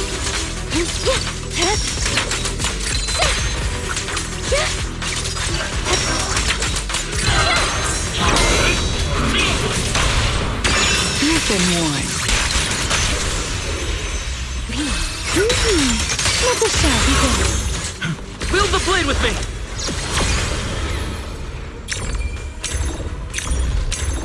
A clear path to victory! You won't be disappointed. The wind rises.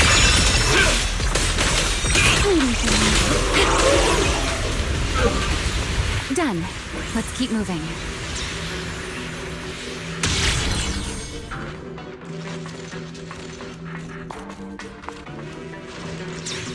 Nearby ether activity looks abnormal. Could it be a singularity leakage?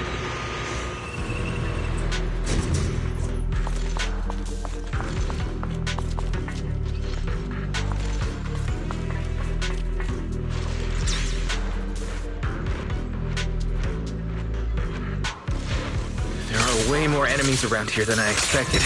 Remiel, how's it going on your end?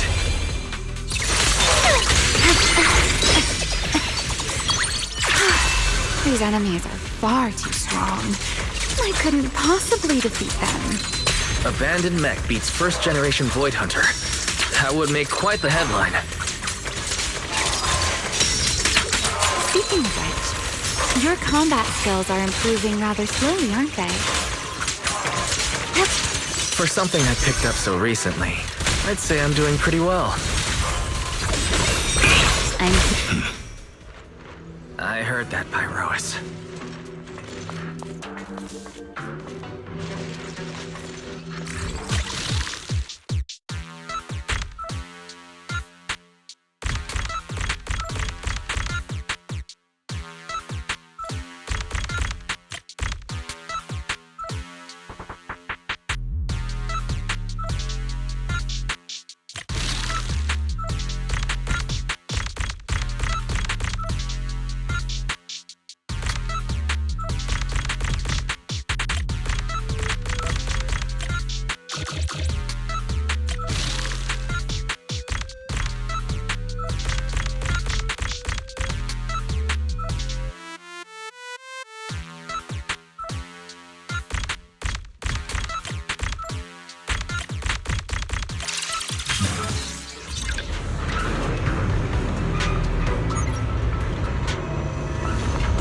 We should slow down a bit.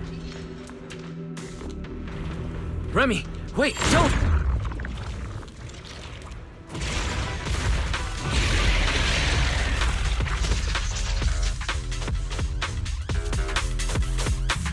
We still ended up entering the singularity leakage.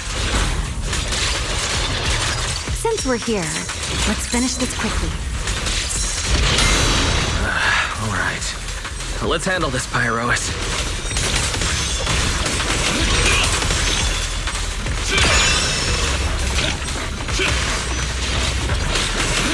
Quick dab, take this.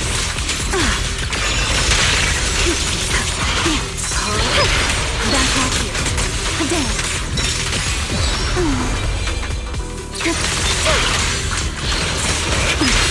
A diversion. Hear the howling wind. The line shall be drawn by me.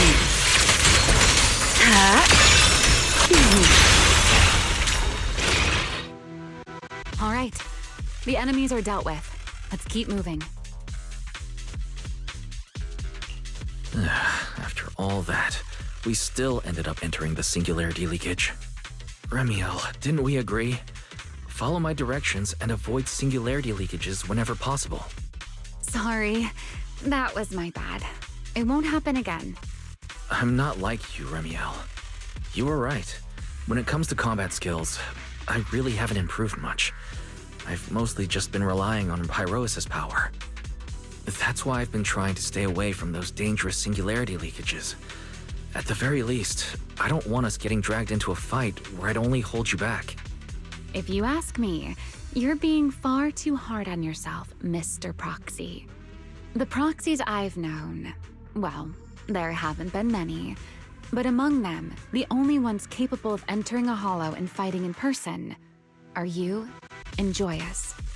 What was it you all ended up calling him again? Ah, right. The predecessor of Proxies. I'd love to see the look on his face if he ever heard that title. Look at it this way. You're already enough of a legend to stand shoulder to shoulder with the predecessor of Proxies. Does that make you feel a little better?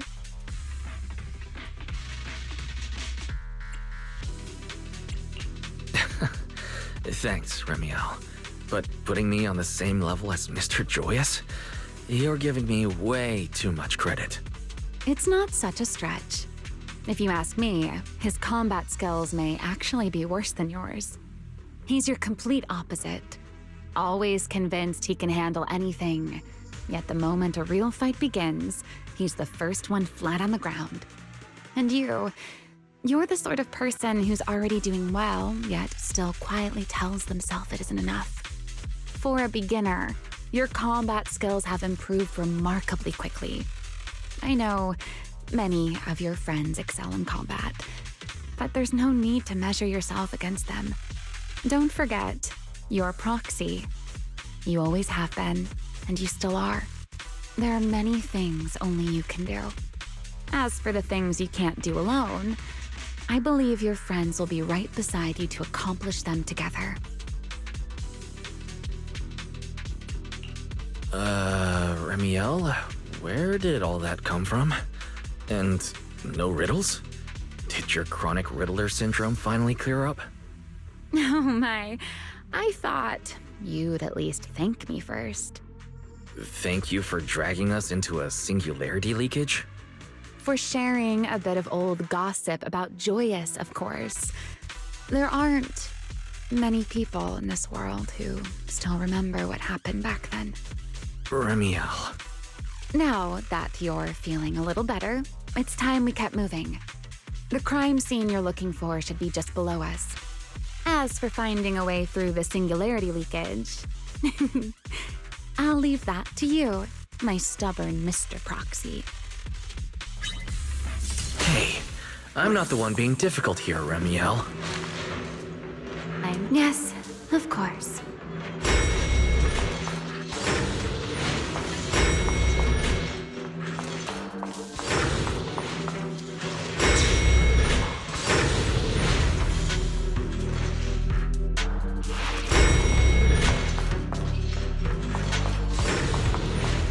I'll leave the fighting to you, Remiel. As you say, Mr. Proxy. Yeah. What?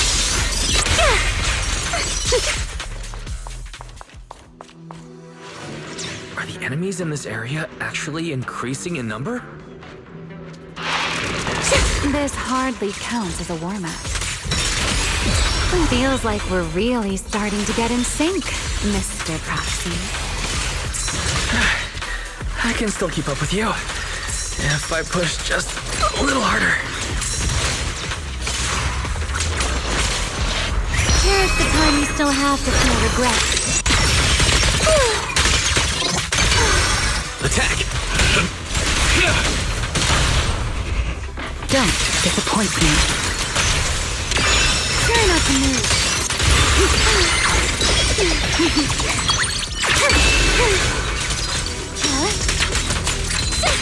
Spin.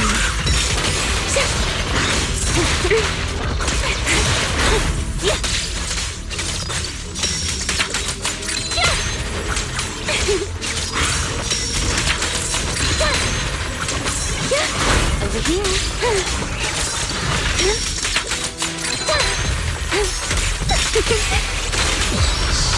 I can hear your heartbeat.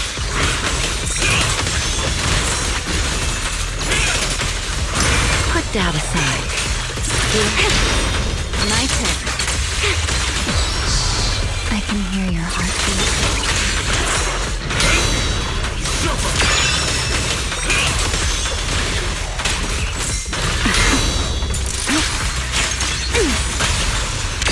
What am I gonna do? Engage! Torching Sun! Restrain! Finally, that's over. We should keep going. Your stamina is just short of a passing grade, Mr. Proxy. Up ahead. That's the place from Toby's memory.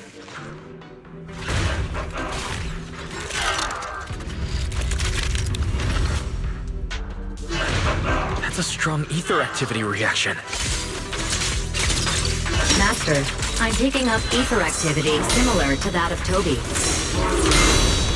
In other words, the culprit used this mech to hurt Toby. Remiel, don't completely destroy it. It has clues connected to the culprit. That's asking a great deal. Fine.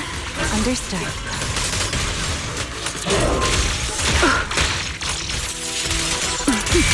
Clear as day.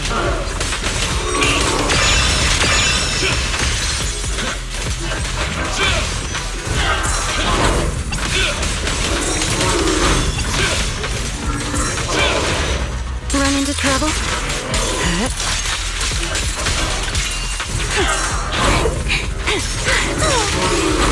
over here.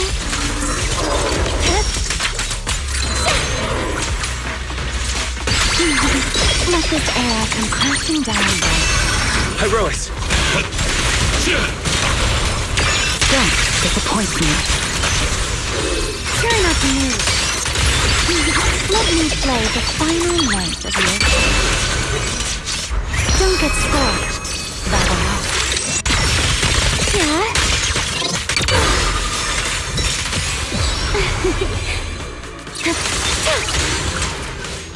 Wield the blade with me! Total annihilation! Don't fret. All will soon be caught.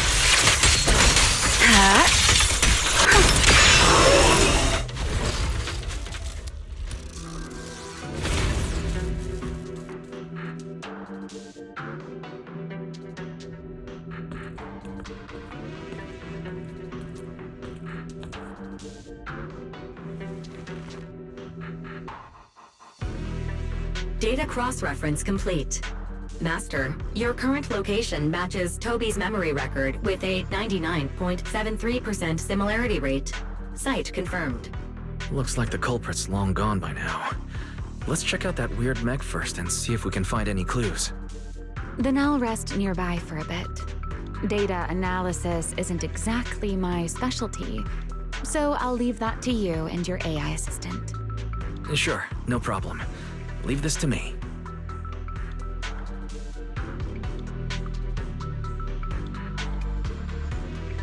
Just as I thought. The culprit used this mech to implant potent ether into the bamboo. And there's something else. I'm seeing traces of a virus inside the bamboo. Was the culprit trying to control them remotely and make them commit crimes? Or maybe... Best be quick, Mr. Proxy. I damaged that mech's ether battery during the fight, so there's no telling when it might explode. Huh? Why didn't you mention that sooner? Wait, what's this? A video? No, it looks like a photo. Huh? How is that possible? He's alive? No, there's no way. He should be... Serpico. How is he here? Huh? That image that flashed by just now, what was it? The culprit's face? I feel like I've seen it somewhere before. I'm not sure, but... this mech's data is way too corrupted. Fairy, can you recover that image from earlier? Understood, Master. Locating anomalous image data. Is it really? No, it can't be him. It's just someone who looks like him. I must be seeing things. It's probably because I saw Truvia earlier. That's why Serpico came to mind. I must have mistaken the culprit for him. Yeah, that has to be it. But what if... What if that really is Serpico? You look pale, Mr. Proxy. What happened? If we've gathered enough information, let's head back for now. No need to continue analysis here. The culprit is clearly long gone. Mr. Proxy, Wise? Are you listening? Oh, I'm fine. Just give me a little bit. I want to confirm something.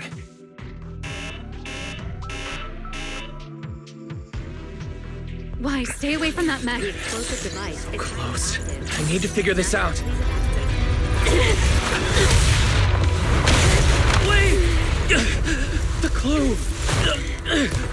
What did you do? What did you do? You have a death wish or something? Are you trying to get yourself killed?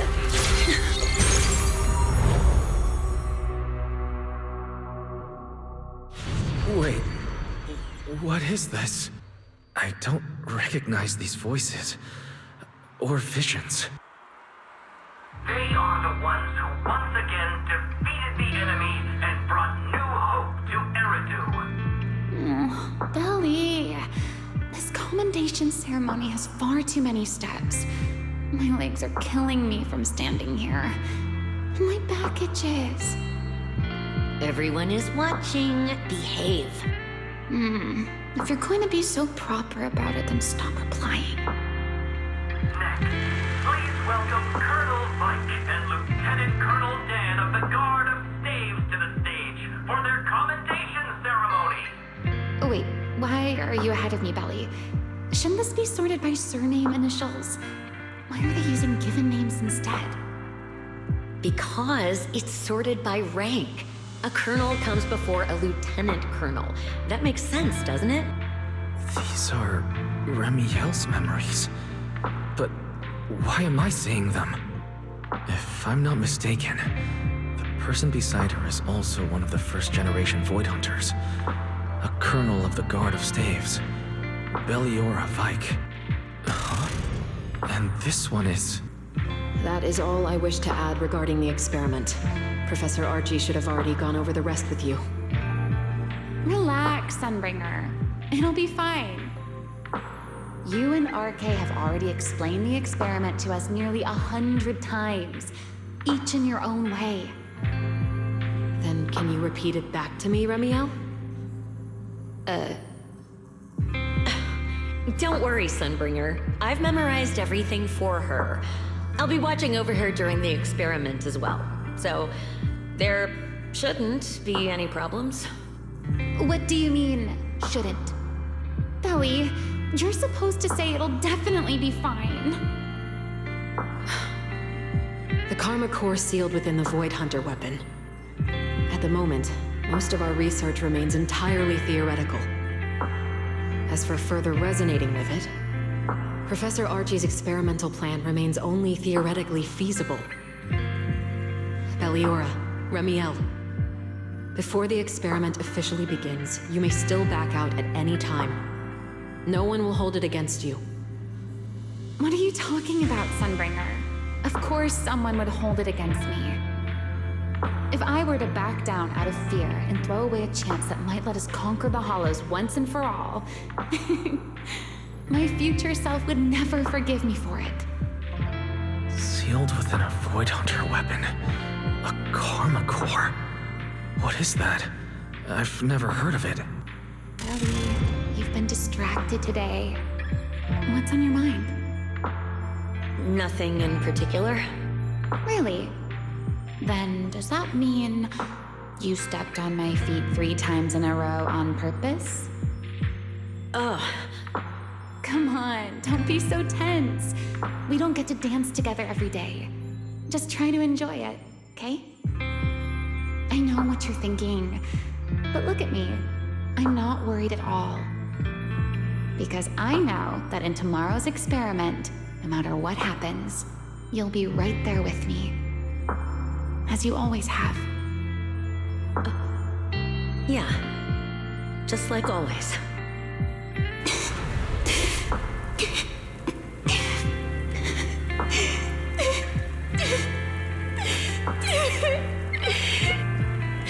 I'm sorry. I should have noticed sooner. Good night, Lily.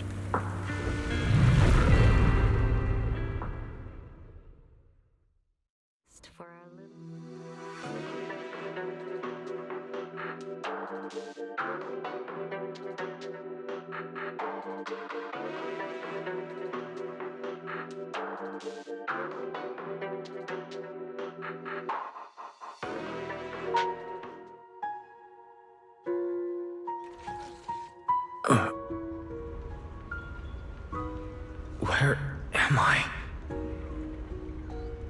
You're in someone else's home, sleeping in someone else's bed. Please tell me you don't drool in your sleep. Remiel? Wait, is this the Enna Gang's hideout? Correct. It looks like you're still in good shape. That whole ordeal didn't scramble your brain after all. Tell me, what did you see? Now, don't go quiet on me, Mr. Proxy. Unless, are you perhaps a little too bashful to speak up? Worried you might be mistaken for a peeping Tom? I'll go first then. I saw you, your sister, and those 2 classmates of yours. What were their names again? Truvia and... Serpico. Oh, right. Serpico. So that's what happened between you all. No wonder you were so shaken. Why? Why were we able to see each other's memories? That is not a question I can answer for you. After all, I have only experienced it twice myself. Twice? Mm-hmm. The previous time was when I retrieved Thaumiel from within you. I was really caught off guard, too. I had no idea what was happening. It felt like a flood of memories that weren't my own poured into my mind all at once. Though it seems you have no recollection of it whatsoever. Maybe you were already on the verge of losing consciousness then, and felt nothing at all? All right. It seems I am the one who'll be mistaken for a voyeur. For the record, I didn't mean to pry. So, can you tell me now? What exactly did you see? I saw you, Colonel Vike, and Lady Sunbringer. You were talking about something called Karma Core. And after that? Not long after that, Belly died. I killed her with my own hands. Ramiel. I'm sorry, Wise. I know I was the one who brought this up, but I'd rather not talk about it anymore. It's getting late. You should head back to Amber Hall.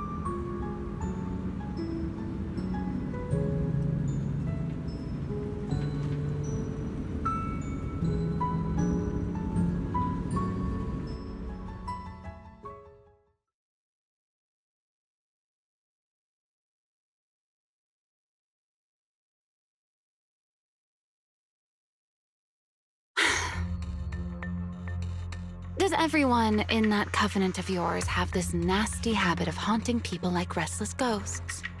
I'm simply concerned about your mental state, Ramiel. Then this is the worst possible time to appear.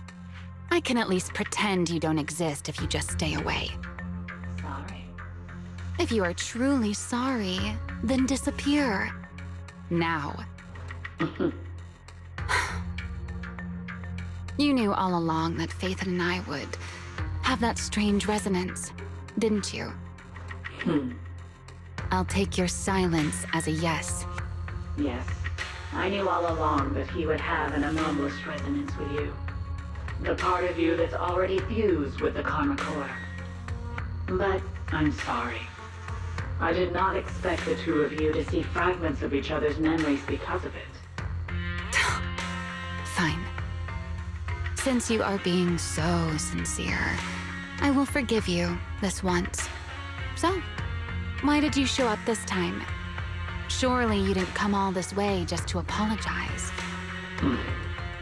After your previous encounter with Eldrada, I'm sure you realize what the three Sunbringers of Rose Califer truly are. Perhaps. I'm not drawing any conclusions here, but I have a fairly good guess. Sunbringer. She always did have a habit of taking things too far. What's your plan, then? My plan? Well, how about a short summer vacation here in Rose Califer for now? Ramiel, I'd hate to remind you again, but time is running out. Though, to be honest, I don't think you need to be in such a hurry. I know that storm you foresaw better than you ever will. And I also know when it will arrive. And before it's finally here, let me rest a while longer. In this city in the sky, opportunities like this don't come often, so I just want to take one more good look at the ideal city my old friend poured her life's work into building. And at the final gift she left for this world.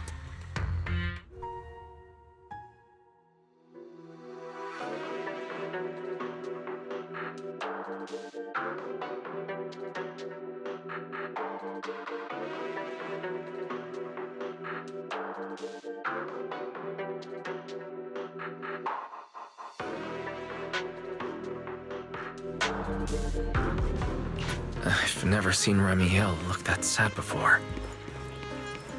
What exactly happened between Remiel, Colonel Vike, and Lady Sunbringer? Forget it. I shouldn't be dwelling on that. I've got to head back to Amber Hall first and review the data we collected.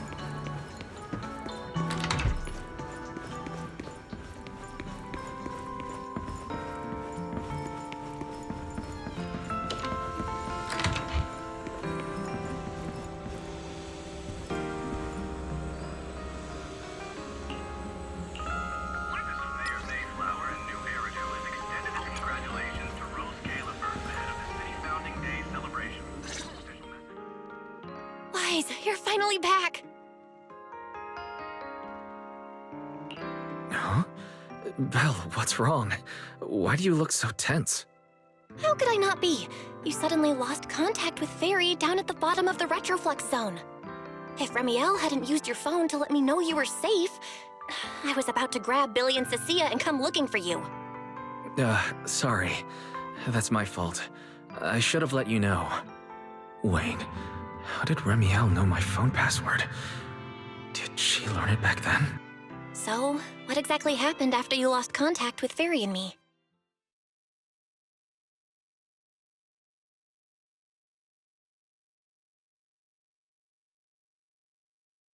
You shared each other's memories. Can our ocular implants really do that?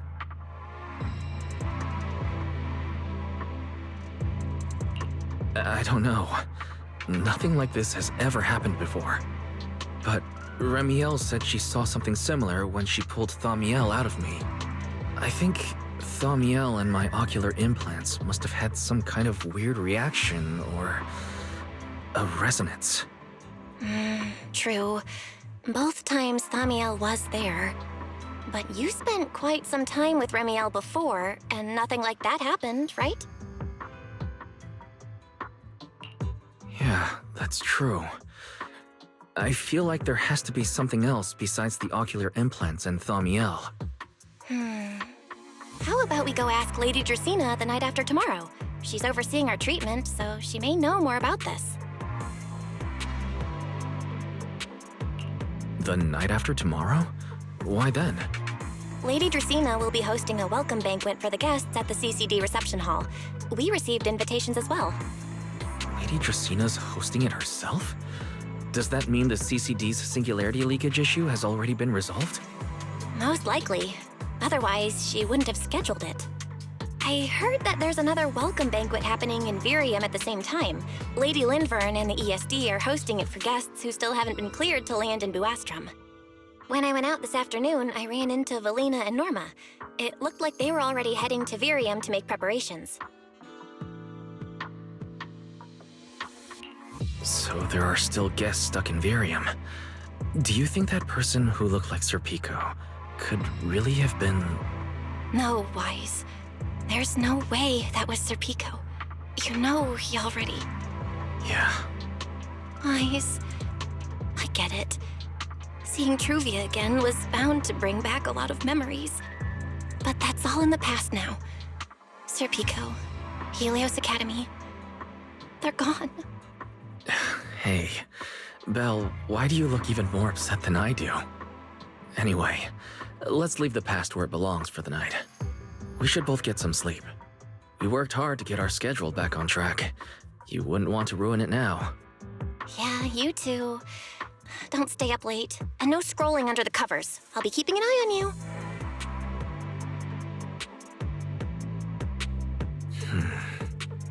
Maybe I should take another look at the data from the retroflux zone before I call it a night.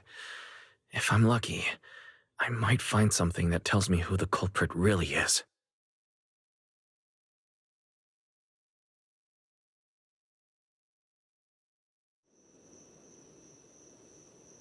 Wise? Your light's still on. Still working. Wise?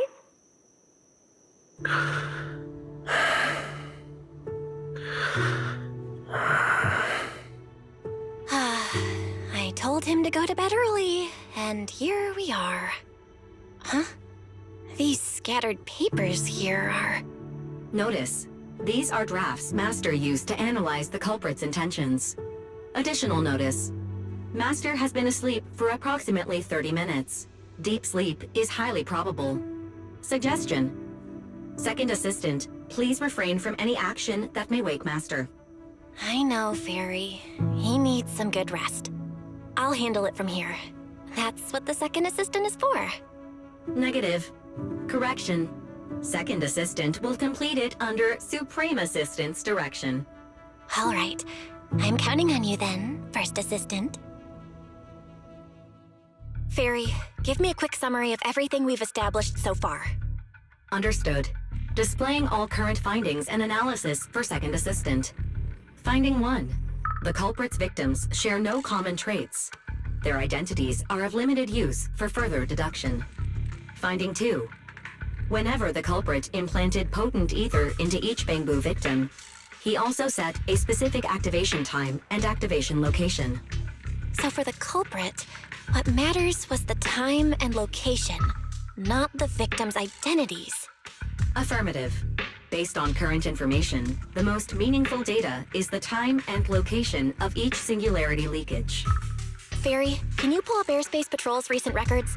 Start from when singularity leakages began appearing frequently. I want to see when and where each occurred. Understood. Accessing Airspace Patrol's internal network. Wait, Fairy, why are you hacking into Airspace Patrol's intranet? How do we even explain this if they catch us? Just stick to the public records? Too late, Second Assistant. Intrusion and search processes complete. A complete schematic has been generated for Second Assistant, with all singularity leakage times and locations marked. So these circles mark where each singularity leakage appeared, right? The energy hub, the retroflex zone, the CCD... Looking at the map, they appear to be randomly scattered around Buastrum. Oh, right. I remember now. Even after a singularity leakage disappears, there's still a window where it can be reactivated. Affirmative. Such events exist in archived records. Fairy, could you mark the locations of these reactivated singularity leakages as well? Understood. Corresponding locations have been added to the map for Second Assistant. The positions changed a lot. No wonder Lady Dracaena spent so long dealing with the CCD singularity leakage problem. Huh? Fairy, what's the significance of these overlapping areas? Answer. These indicate multiple singularity leakages occurring in close proximity, both in time and location. Analysis.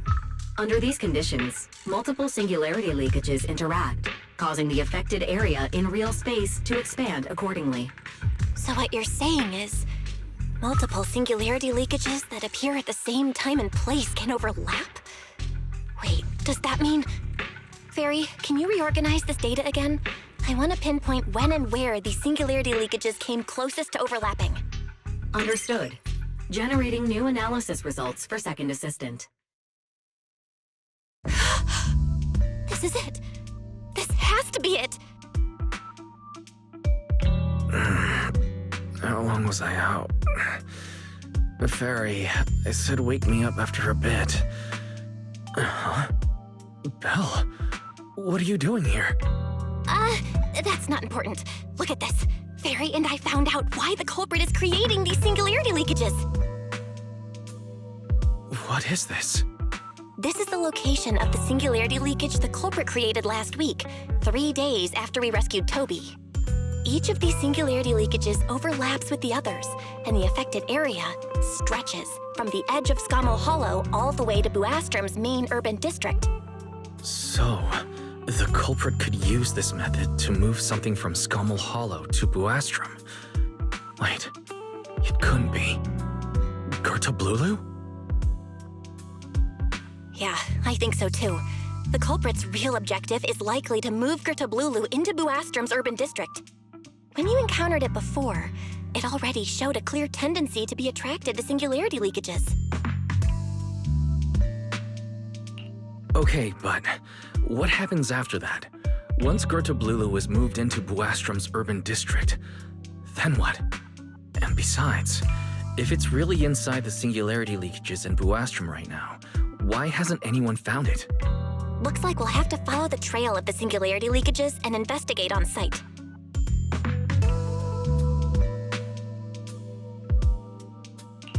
Yeah, I was thinking the same thing.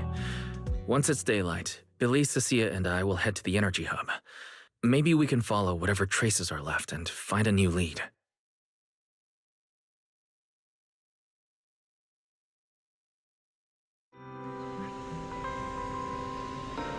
I slept pretty badly last night. Oh well. I should head downstairs and find Billy and the others first.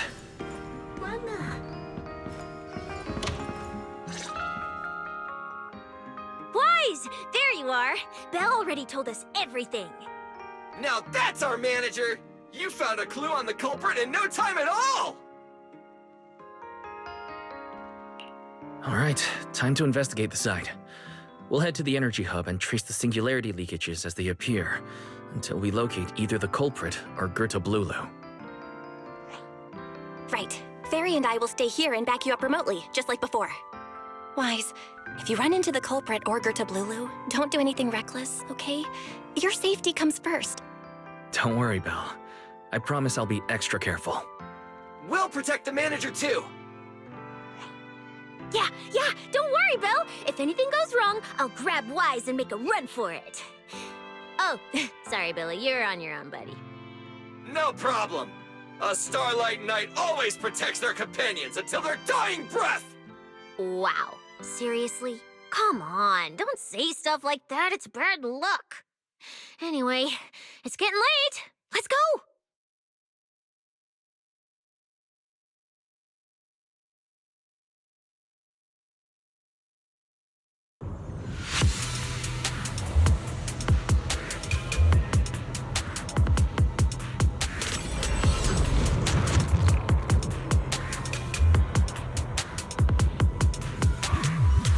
Wise, we're here.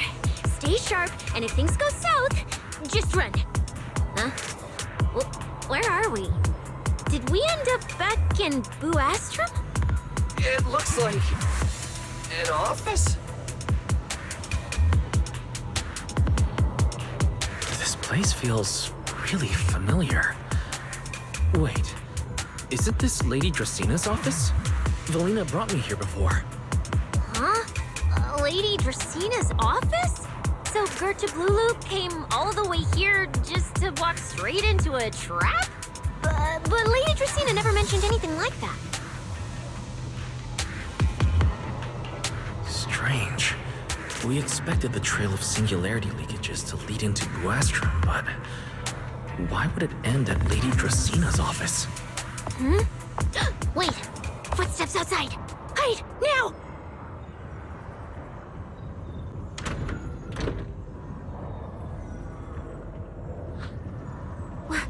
You startled me. What are you all doing here? Well, actually, Wise, you explain.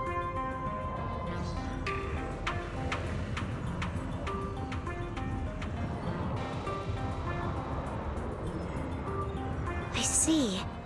A path formed by singularity leakages? I really hadn't considered that possibility before. If your speculation is correct, then Gerta Blulu is most likely hiding among the singularity leakages in Buastrom right now. And if that's the case, then it all makes sense.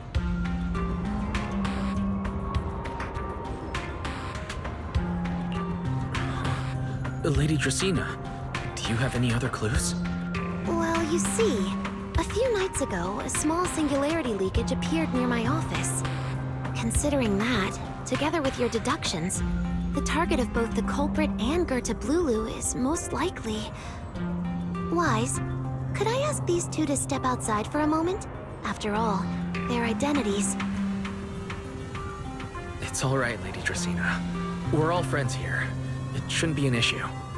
I understand, but this concerns Rose Califer's highest level secrets. The fewer people who know, the better. Especially considering who these two are. A new Eridu public security officer and, an unemployed freeloader. An unemployed freeloader is a little harsh, Lady Dracaena. Oh, I get it. It's the kind of top secret stuff where knowing too much means trouble, right? Maybe even getting silenced permanently. Yeah, more or less. It's a bit complicated, so Wise and I will need some time to talk. Cecilia and Billy, you can return to Amber Hall and rest. Once we're done, someone will escort Wise back to you. Right away, no problem, Lady Dracaena. Me and this robot vacuum will disappear right now. We already stopped listening.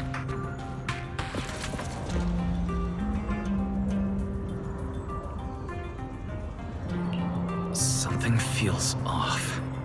Why am I treated differently from Cecilia and Billy?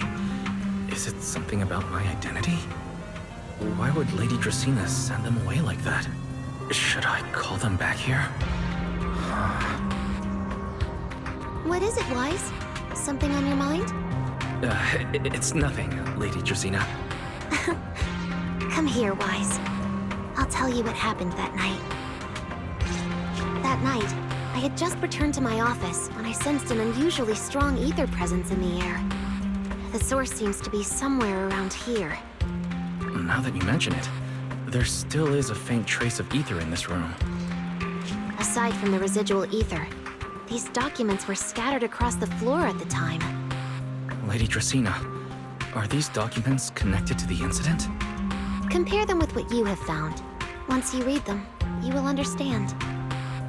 CCD facility renovation plans, personnel transfer records, Rosetta Data daily reports. They don't seem to have much in common. What's going on? My eyes just... Wait, that ethereal broke in several days ago. So why is there still ether residue? And the ether isn't coming from in front of me. It feels more like... behind me.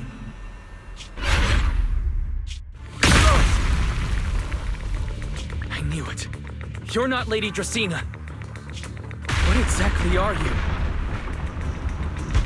Lady Dracaena, I'm Truvia from High Ambitions Corp. I'm here for our appointment. Truvia, run! Huh? Truvia. No. No. Move, now.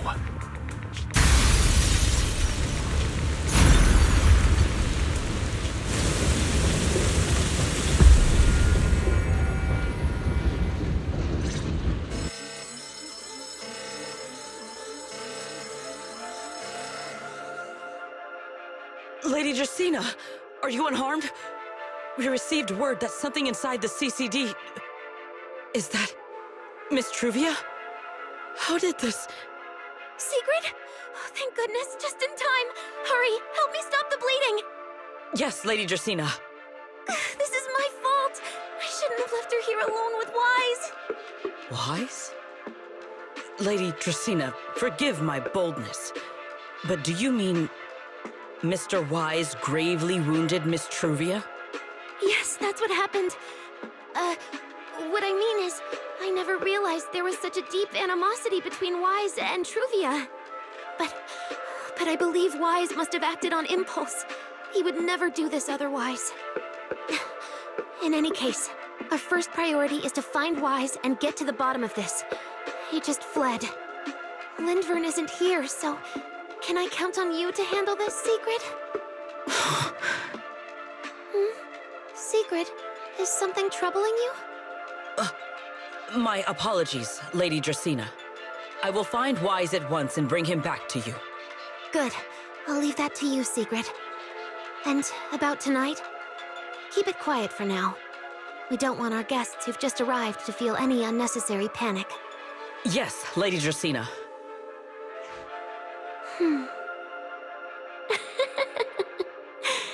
Go, Sigrid.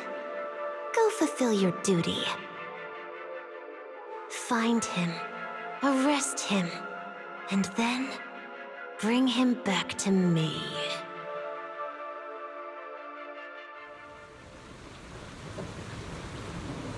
Heroes!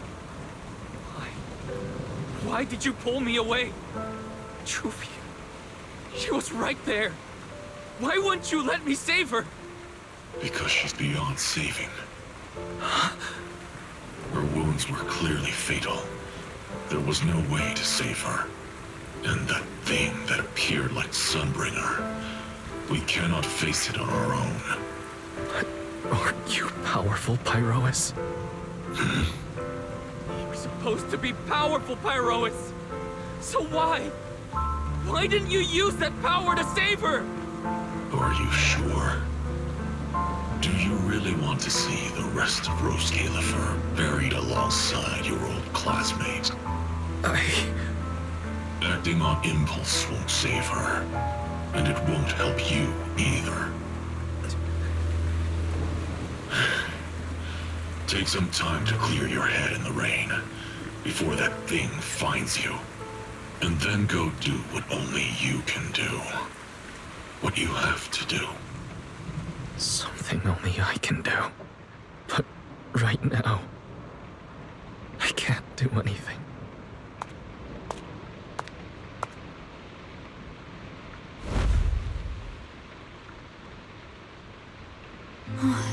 You sure look like a mess. It's only been one day. How did you end up like this? Ramiel, why are you here? The airspace patrol alarms have been going off non-stop, so I had to check, didn't I? They could be looking for their fugitive. So, how did you manage to end up in such a mess? All right. If you don't want to talk, fine. But don't stand out here in the rain, okay? You'll catch a cold. And if you don't want to go home... Oh, right. Amber Hall's already surrounded by the airspace patrol. Going back now would be walking straight into a trap. In that case, why not come to my place for a while? At least I can give you somewhere to sleep. If you don't answer, then I'll take your silence as a yes.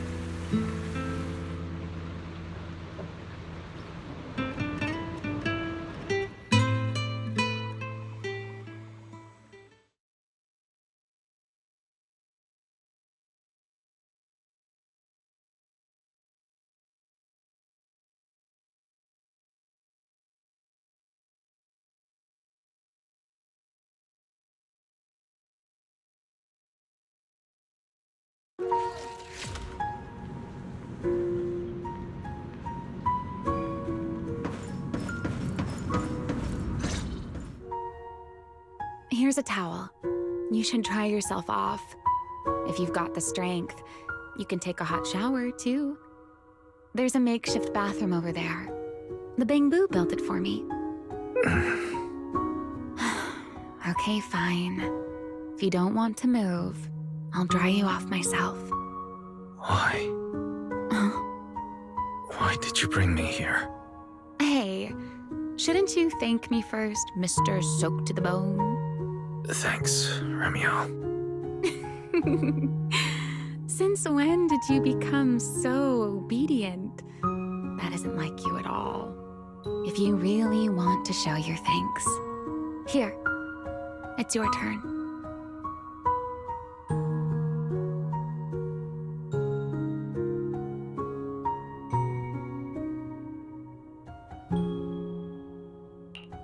My turn? To do what? Your turn to dry my wings for me, of course. There are spots I can't reach on my own. Hey, what's with that look? I've already dried you off. Now it's your turn to return the favor.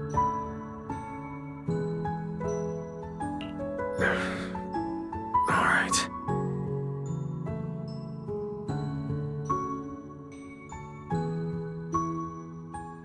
You know, Wise, I've never liked rainy days. The rain always leaves my wings soaked and heavy. Shake as I might, I can never quite dry them. The same goes for taking a shower, though at least I can manage to keep my wings from getting too wet. Wet wings must feel really uncomfortable, huh? Yes. Honestly, it's miserable. And such a hassle to manage. A hairdryer is useless. Too hot and I start shedding. Too cold and I catch a chill. But I can't just wait for them to air dry. It takes forever, and I'm way too impatient for that. Besides, it leaves this strange smell that I can never wash out. So, the best solution is a slow towel dry like this. But with wings this large, there are always spots I can't reach.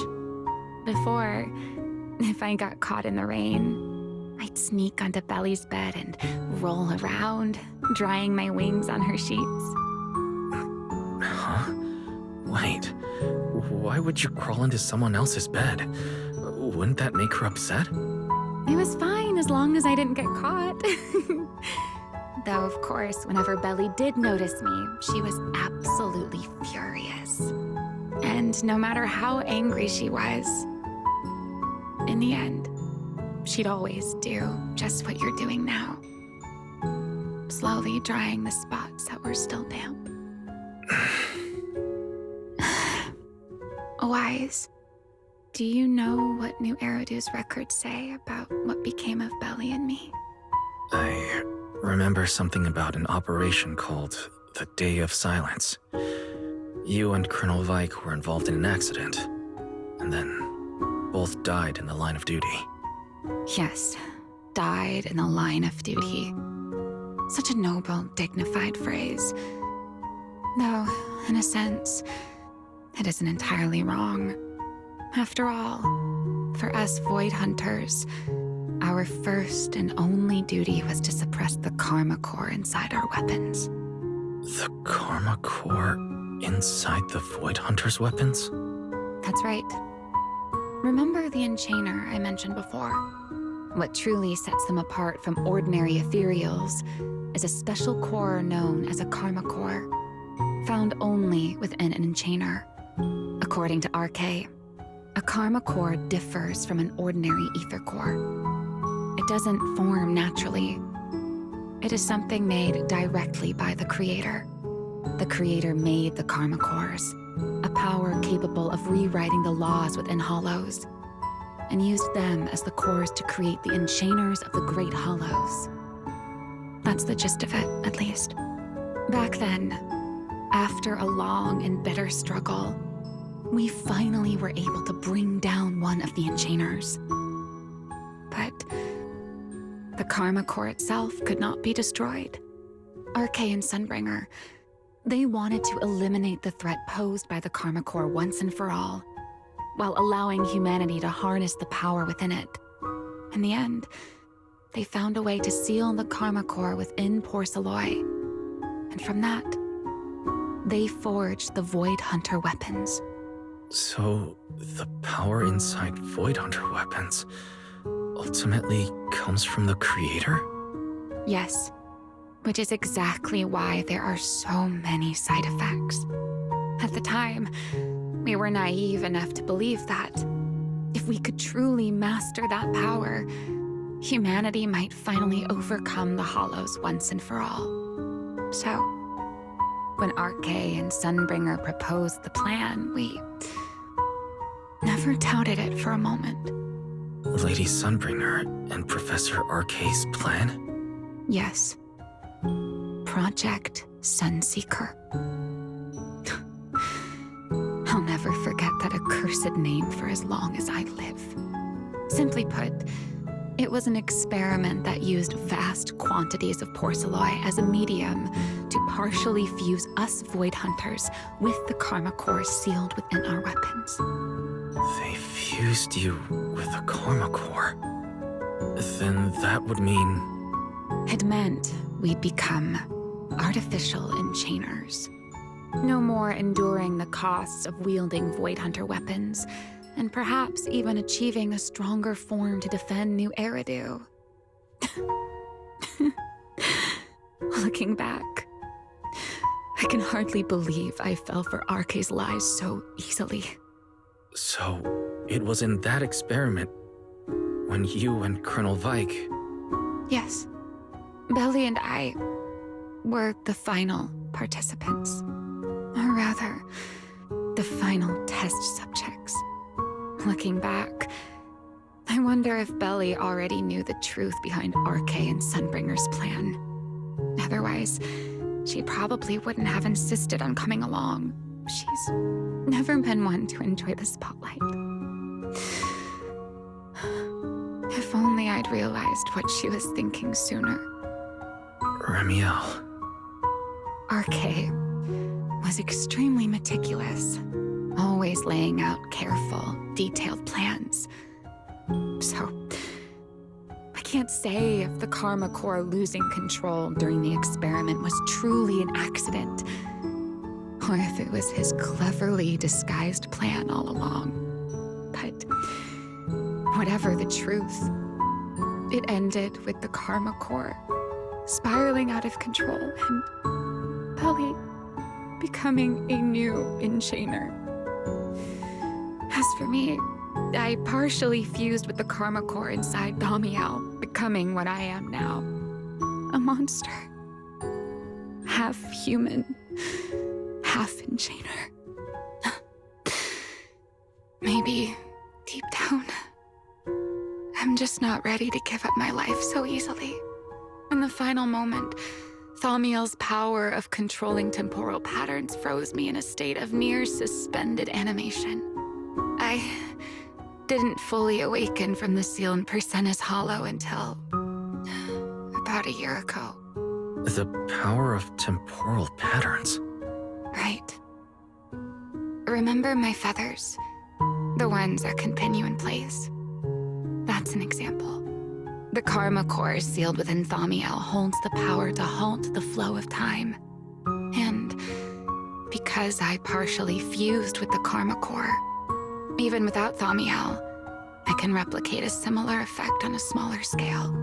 But that little bit of power isn't nearly enough to take on those 3 Sunbringers. That's why I had to reclaim Thaumiel. Even if it accelerates my path to becoming an enchainer, I still have to.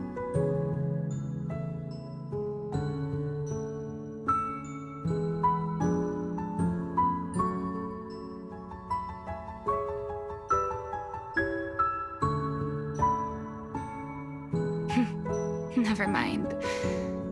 Enough about me. Why am I even telling you all of this? Still, now that I've told you so much.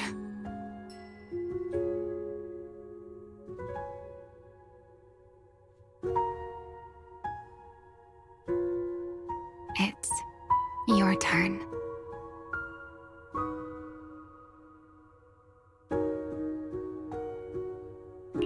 Huh? My turn again? For what exactly? To tell me your story, of course. Let's call it another round of our little Q&A game. You didn't actually ask, but I had a feeling you'd want to know. So I went ahead and answered anyway. Now, it's your turn. I wasn't actually going to ask you anything. You simply started explaining it on your own. Fair enough. But once you say certain things out loud, they don't weigh on you quite as much anymore. Or perhaps you'd like a little help getting started? Let me think.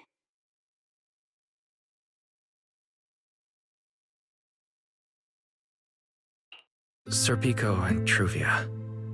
They transferred to Helios not long after Belle and I started there. They came from a prominent background. They were the adopted children of Mosient, the head of High Ambitions Corp. They were exceptional students as well, so it didn't take long for them to become some of the Academy's most talked about students. We were all studying under Miss Carroll at the time, and before long, we became close friends. Back then, we all had ambitious plans for the future, understanding the Hollows, perhaps even conquering the 6 Great Hollows. In our teacher's words, we were meant to seize the sun called Helios. Later, the 4 of us who ranked at the top became the only 4 people ever to have smart ocular implants. Then, during a performance test for the implants, I lost control. Sir Pico. He died because of me. When I finally woke up in the hospital, I learned that Truvia had been taken away by people from High Ambitions Corp. the day after the incident. The next time I saw her was during the fall of the old capital. She was with one of High Ambition's rescue teams. To be honest, I never imagined we'd meet again like that. Belle and I were seriously injured, but we still wanted to go back. Back to the ruins of Helios, to save as many people as we could. We begged Truvia for High Ambition's help. We promised we'd guide them through the hollows, that we'd do whatever it took. But she turned us down without hesitation. I can't really remember what happened after that. But on that day at Helios, no one made it out alive except Belle and me. Then in Rose Califer, I met Truvia again. We talked about the past, but the way she spoke about it felt as though she were talking about someone else's life. I didn't know how to face her. And ever since then, no matter what I do, I can't shake the feeling that I'm being watched. That gaze. I don't know whether it was Truvia's or Sir Pico's, or... Perhaps it was your own. The you from the past. The one who kept thinking, if only I'd done something sooner. The one who never managed to forgive themselves. Making peace with the past isn't easy. And sometimes, you don't get the chance at all. Yeah. There won't be another chance. Truvia. She was killed by Dracena. By that thing pretending to be Dracena. Something pretending to be Dracena. Wise, what exactly happened before I found you? Will you tell me?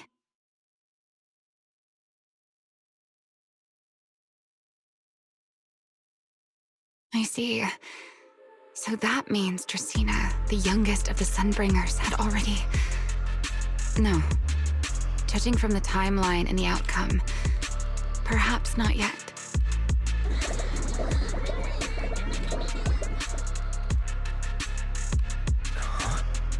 What's happening outside? I'm not sure. Let's go find out. All right. Sit anywhere you like. Just, not the bed. Bedding is such a pain to deal with.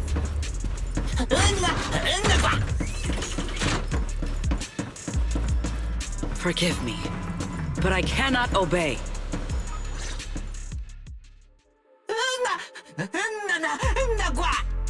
I am afraid I cannot comply. I know Mr. Wise is here, and I have come to take him back. Please do not stand in the way of my duty. Secret. She won't be easy to fool. Wise, hide for now. I'll think of something. Wise? What are you doing? Sigrid, there's no need to pressure them. I'm right here. Thank you for your understanding and cooperation, Mr. Wise. But... I'm sorry. I can't go back with you.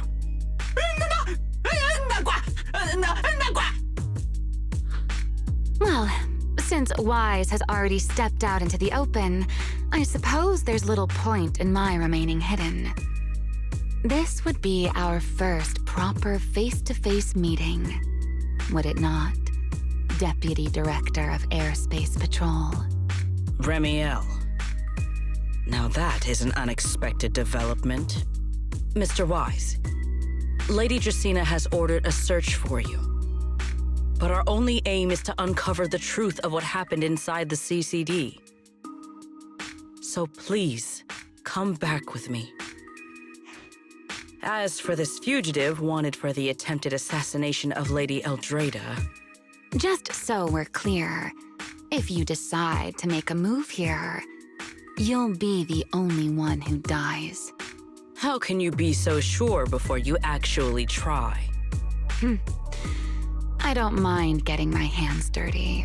I am a fugitive after all. Hardly a saint to begin with. But are you really willing to die like this? As a puppet controlled by that monster without ever learning the truth? Then speak plainly. I have no patience for riddles. Very well. You really do take all the fun out of it, don't you? Then I'll tell you outright.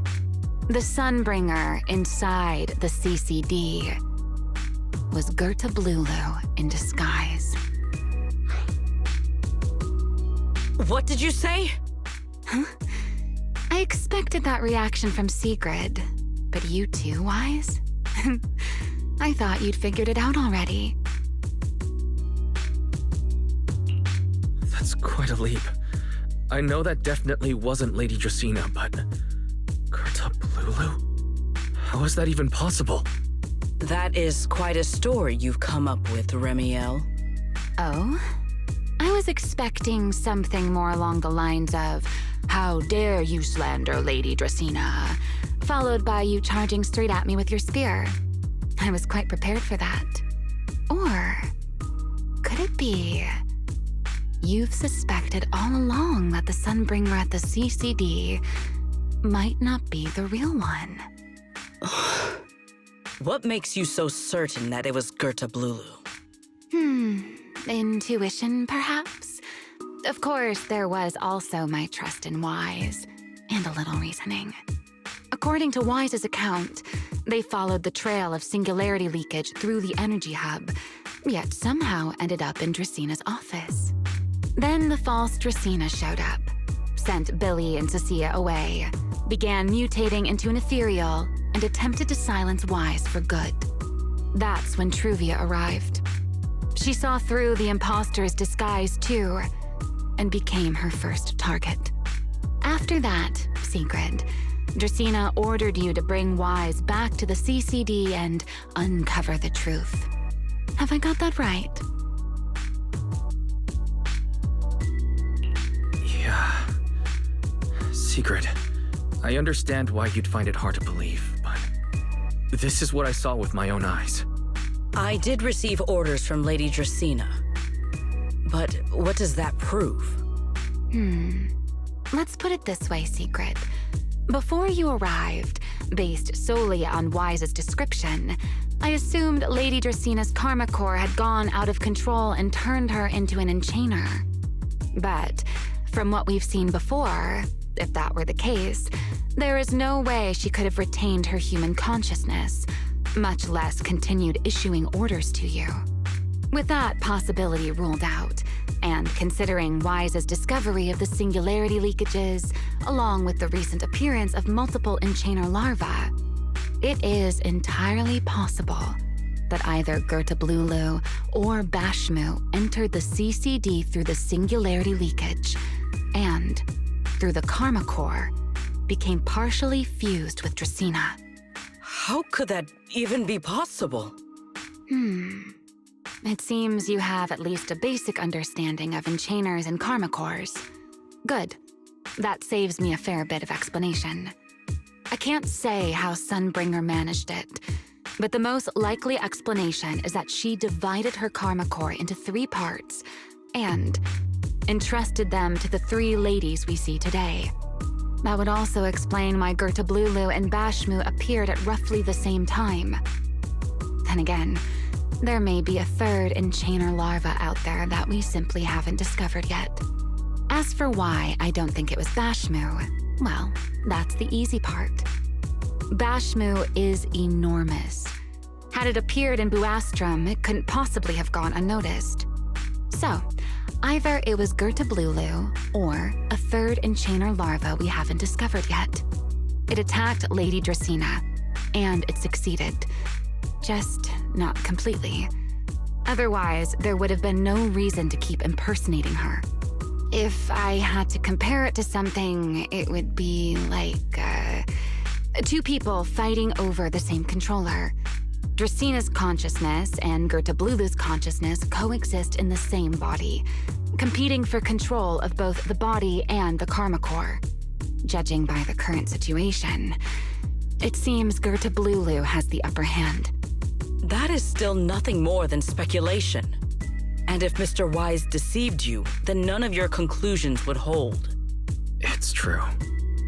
I have no way of proving that I wasn't lying. It's all right, Wise. I believe you. And I believe everything you've told me. Remember the rules of our little Q&A game. You don't have to tell the whole truth, but no one is allowed to lie. And besides, Sigrid, you've heard us out this much already. I'd say that means there's still room for us to talk. Wouldn't you agree? What is it you want to talk about? Why, how to get that poor little Sunbringer out of her current predicament, of course. So, interested? There's too many eyes out here. We should speak inside. The Retroflux Zone. I never would have thought you would be hiding here. Oh? And here I thought you had... I never expected the Airspace Patrol surveillance network to have such a glaring blind spot. Would you call it that? Before all this, I wouldn't have believed anyone would willingly live in the sewers with a whole colony of bamboo either. I was pretty shocked when I first got here too. All right, let's save the small talk for later. Let's discuss how we're going to deal with Gertablulu. Or rather, what to do about Dracina. First of all, the enemy has already taken control of the CCD. That effectively gives it access to Roskalifer's communications network as well. In other words, we can't communicate with anyone through electronic means right now. If we do, it'll notice us almost immediately. Lady Dracina did give orders to keep a close watch on any unusual communication signals within the island. See? The enemy is already starting to show the cloven hoof. No offense to horse tyrants, of course. Go on. Dealing with it wouldn't actually be difficult. The real problem is how to do it quietly. Even I can't be sure I could bring it down in a single strike. None of us knows how deeply it has fused with the Karma Core. If we act rashly, worst case, everyone in Roskalifer ends up witnessing Lady Dracina turn into an Ethereal. And by then, even if we manage to save Dracina, to Roskalifer, all we've really done is save a monster that could turn into an Ethereal at any moment. I never thought you cared about Roskalifer's order and stability. Why wouldn't I? This is the utopia my friend built with her own hands.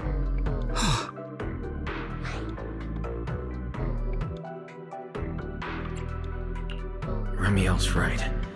We need a way to keep the imposter contained without drawing any attention. Sneaking back into the CCD again probably won't work. Even if Sigrid helped us and cleared out all the guards, the imposter would notice the moment she did anything out of the ordinary. Unless we could somehow lure the imposter out of the CCD and into somewhere isolated. Somewhere no one would notice. Wait.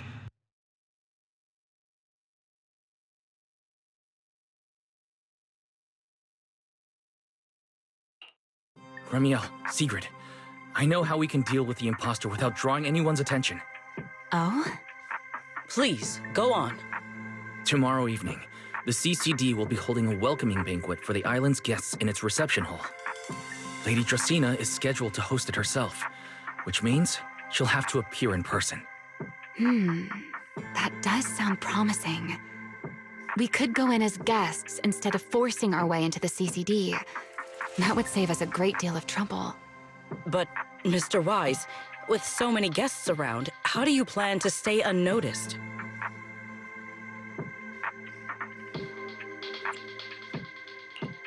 What if a singularity leakage were to appear at the exact moment the imposter makes an appearance? Or rather, a passage formed by multiple singularity leakages. That's how it was transferred to Buastrom in the first place. So naturally, we can use the same method to send it back. And if there are no airspace patrol soldiers near the hollow at the time, then it shouldn't attract any attention, right? I am starting to lose track of what you mean, Mr. Wise. How are you going to make a singularity leakage appear in the CCD reception hall at that exact time? Yesterday, Remiel and I found the culprit's crime scene at the bottom of the retroflux zone. We also figured out how those singularity leakages are being created. I think I can make something similar. As long as we keep it under control, nobody at the banquet should be in any danger. Fighting fire with fire, are we? Yeah. As long as we have stable hollow observation data to run the calculations. Oh, wait. No. I don't have the HDD with me. And I can't contact Bell or Ferry either. So, how am I supposed to get stable hollow observation data? Uh-oh. That look on your face tells me something's wrong, Wise. If you are concerned about obtaining stable hollow observation data, while I am not an expert in that field, I should still be able to offer some assistance. There is a derelict area known as Rosewick within the Scommel Hollow. During patrols, we discovered equipment there that is similar to what the CCD uses to process Rosetta data. However, due to their excessive size, they were left abandoned on site and never retrieved. If the equipment is still operational, we should be able to make use of it. But without data boot to handle the calculations, that would probably take... Oh, the Enna Gang's Bangbu. Most of the Enna Gang's Bangbu used to be CCD data boo. If they're willing to help us. Don't you remember, Wise? In their eyes, those 3 Sunbringers are all imposters. Anyway, leave this to me. At the very least, Prophet Boo should be willing to do me this favor. That leaves one final question. How are we supposed to get into Scommel Hollow without tipping off the imposter?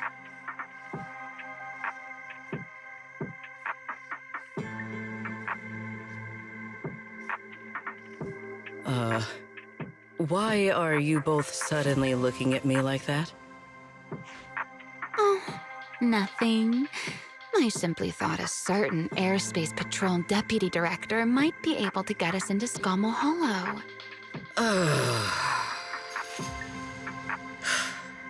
At first light tomorrow, I will return here and find a way to get you to Rosewick. I can also pretend I never saw you tonight. That is all the assistance I can offer.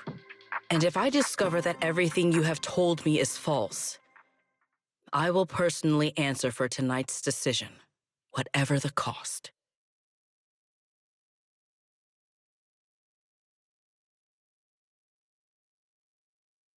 Before I leave, there is one final matter I would like to confirm with you, Remiel. Mm-hmm. You once attempted to assassinate Lady Eldrada. Why, then, are you going to such lengths to save Lady Dracena? Because none of them are the Sunbringer I'm looking for. To me, they're no different from this city in the sky. They're all gifts Sunbringer left behind for the world. I simply don't want to stand by and watch the things my friend cherished be destroyed by monsters from who knows where.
Feels like way too much happened today. My brain can barely keep up. There's no way I'm making it back to Amber Hall. I guess I'll have to stay here for the night. I hope Bella and the others won't worry. No, of course they will.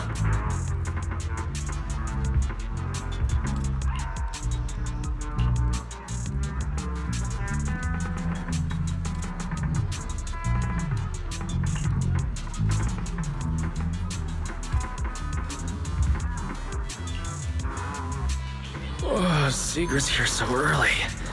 I'd better go take a look.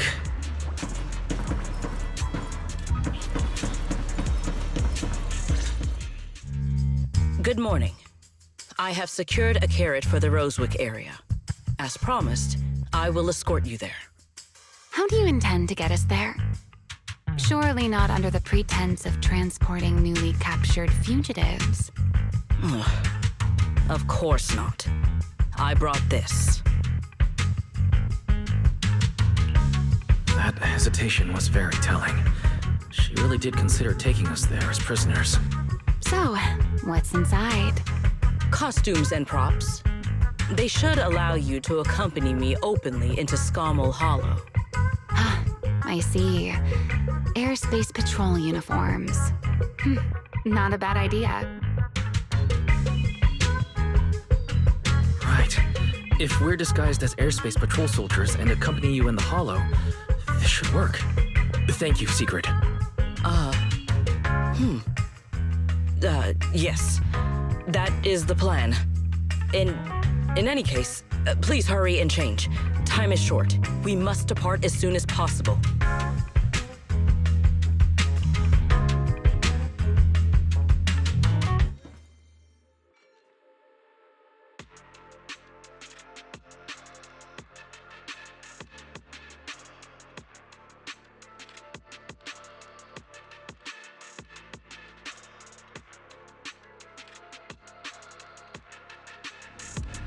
Hey, look!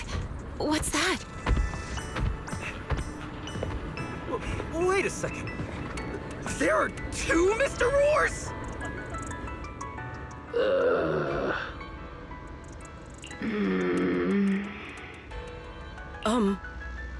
Is something the matter? Why have you fallen silent? Is the size incorrect? It's, not just the size. Though the size is certainly part of the problem. Sigrid, are you serious? You expect this to fool the airspace patrol soldiers? Yes. I believe it should serve well enough. No. There's no serving here. The deputy director of the airspace patrol traveling with Mr. Roar. 2 Mr. Roars, no less. Is there anything in Rose Califer more suspicious than that? Remiel, calm down. I'm sure Sigrid has her reasons for this. In truth, it was already rather late by the time I returned yesterday, and I had no time to prepare. As luck would have it, one of our squad members found a Mr. Roar mascot suit near Beckford Street during yesterday's routine patrol, so I brought it with me.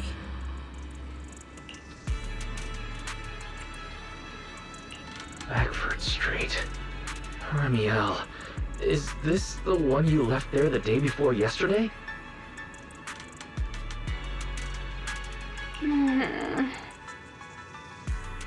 Oh? So you are fond of Mr. Roar too, Remiel?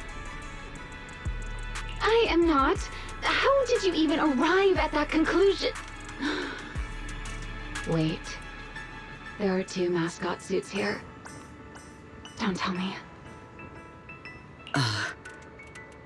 The other one is mine.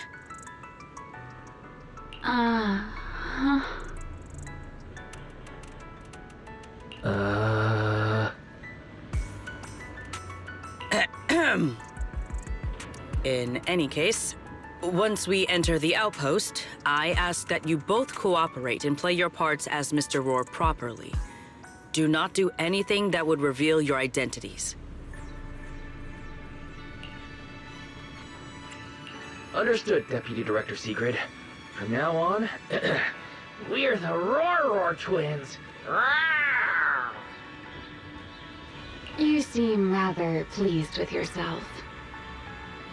Stay in character, Remiel. Every sentence Mr. Roar says must end with "Rawr!" Understood, Deputy Director Sigrid. Roar! Very well. Since you are both prepared, let us move out.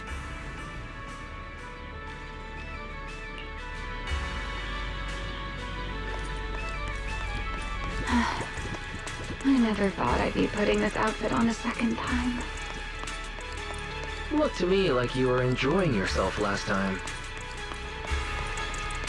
You two, do not forget to add "rawr" to the end of your sentences.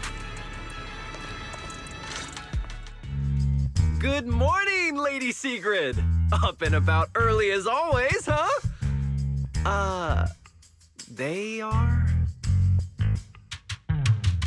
Mr. Roar.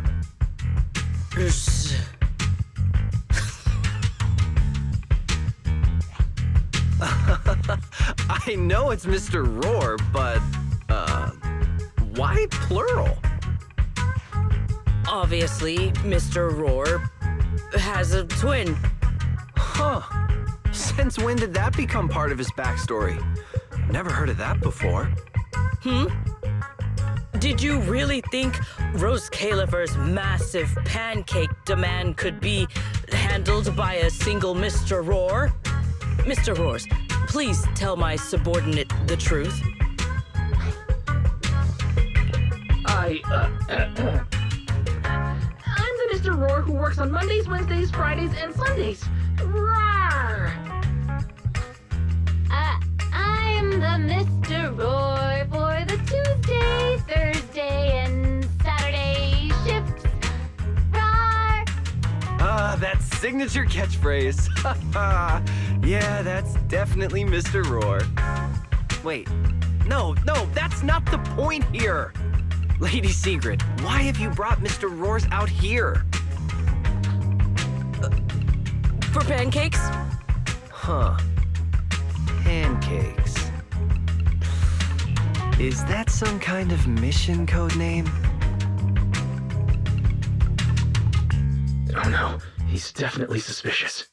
And why pancakes? Who would bring Mr. Roar into the Hollow just for pancakes? I can't believe I actually went along with this absurd disguise plan. I get it now, Lady Sigrid! Huh?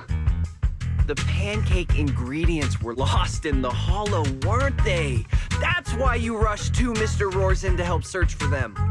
I understand completely!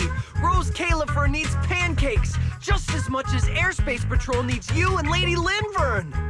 What is this guy even talking about? How did he get from pancakes to that? Affirmative. That is correct. Oh no, that is definitely not what you meant. That pause was way too obvious. Oh, I understand everything now! Lady Sigrid, please, wait a moment. I'll let you and the two Mr. Roars through right away. I don't want to think about how any of this makes sense anymore. Rawr! Agreed. My head hurts too. I'm starting to think a second brain might be necessary. Rawr. The route is ready. We may depart whenever you are prepared.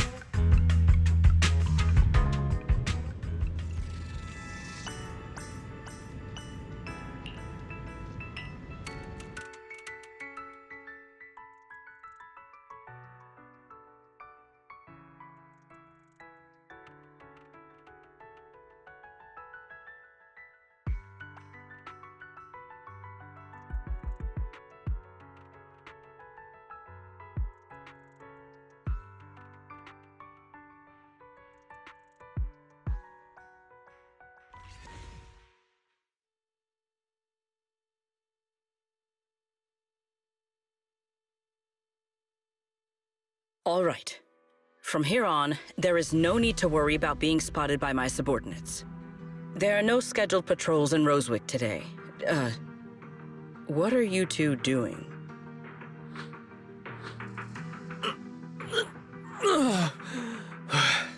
Finally got this headpiece off.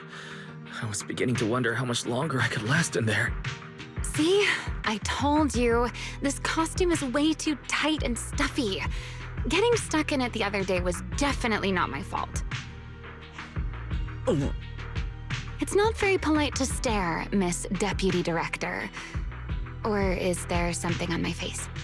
No, nothing like that. I merely thought you seemed somewhat more lively than I had expected. You are quite different from the Remiel described in the records of the first-generation Void Hunters. Let me guess. In those records, we all come across as rather stern and proper, don't we? Well, I suppose that can't be helped. We were Void Hunters, after all. We had to look the part, especially the sort of Void Hunter people expected to see. The head of the Hoshimi family gets lost at the drop of a hat. Sunbringer is a bit socially awkward, and Joyous spends every other day nursing a hangover. You wouldn't expect any of that to make it into the official records, would you? Indeed. But that was who they really were. Nothing like the people described in those records. What about you, Remiel? What's the real you like? The real me? Isn't she standing right in front of you already? Knew it. That's about what I expected. Oh my, then we really are in sync. But let's save the gossip for later, shall we? Don't forget why we came here. Yes. The central district of Rosewick is just ahead. The device we are looking for should be there. Okay, let's keep moving. Let us pass through this tunnel first. Rosewick should be just ahead. So this is Rosewick.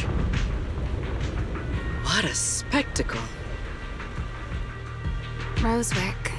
I never imagined this place would end up like this. Huh? You've been here before? Yes. Back when there was still only one Sunbringer, over 100 years ago.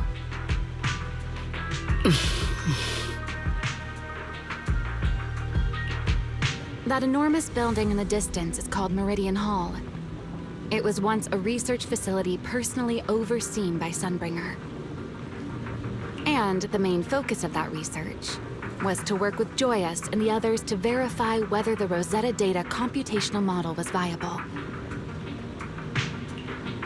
But as for how this place ended up in the Hollow, that I don't know. Of course, the Research Institute back then didn't look like this. At the very least, it wasn't so twisted.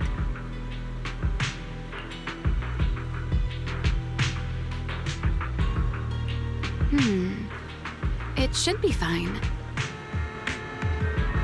Many of the facilities inside Meridian Hall were made of porcelain, so they should be pretty ether resistant. As for the spatial structure, we'll have to rely on the back door that Sunbringer left behind.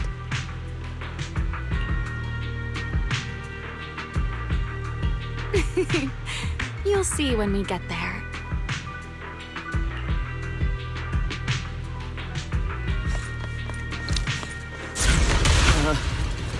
Mr. Wise? Did you ride along the tracks like this last time as well? Sorry, Secret. The first ride can be rather difficult to adjust to. What is that glowing over there? Well now,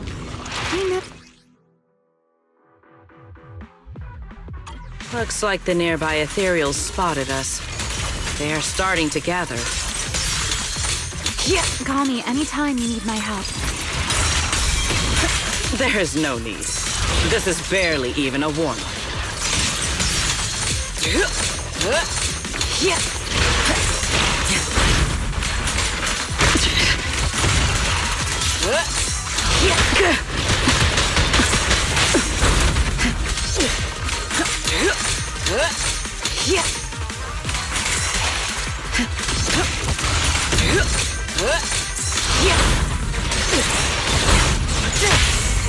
Attack!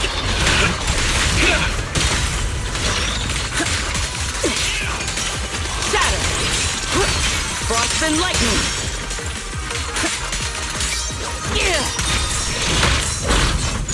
The sky shall not be defiled!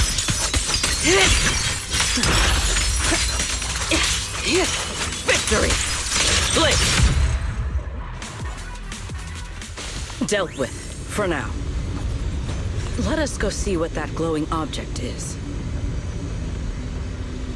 This object bears a strong resemblance to certain devices within the CCD.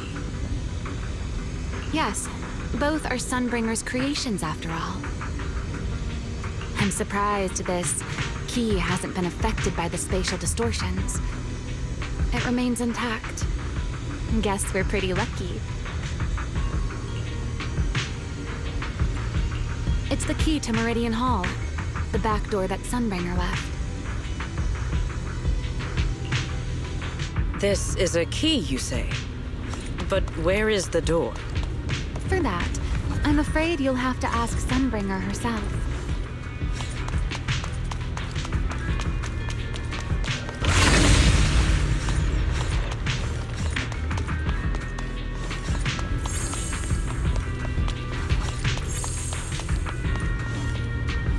Aside from Meridian Hall, most of the buildings here were residences and other facilities prepared for the researchers who worked here. In other words, even if they were swallowed by the Hollow, it wouldn't matter. There was nothing important inside them to begin with. But Meridian Hall is different. The prototype used to verify Rosetta data is stored inside. Sunbringer, she always believed these instruments might still serve a purpose someday. So she designed a dedicated emergency restoration system for the entirety of Meridian Hall. That's the back door I mentioned. Once activated, it will rapidly restore the space both inside and outside to the default state recorded when the device was configured, allowing people to enter and leave. Hold your horses there, my impatient friend. Let me finish first. There's actually two parts to this key, and we need both to enter. Back then, Sunbringer gave each of us Void Hunters a copy of the key, just in case the unexpected happened. But, you know me. I thought it was quite troublesome, so, well, I simply hid both pieces of the key she gave me somewhere nearby. I mean, people hide spare keys under doormats or in flower pots all the time, right?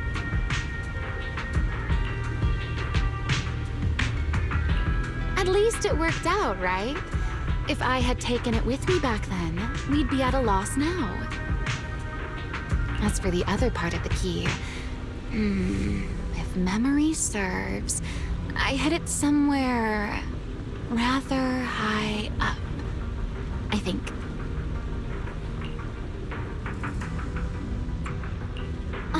It was over 100 years ago. Surely it's natural for me to have forgotten.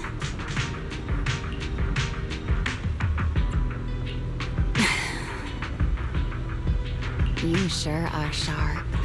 But careful there, Detective Wise. Or someone may just turn you into a static background asset with all RGB values set to 255. You two, let us cut the chatter. Since this part is still here, it stands to reason that the nearby spatial structure has not changed too drastically. Let us check the high ground nearby first. Perhaps we will find other clues. Okay, but before that, let's put this part of the key into the device.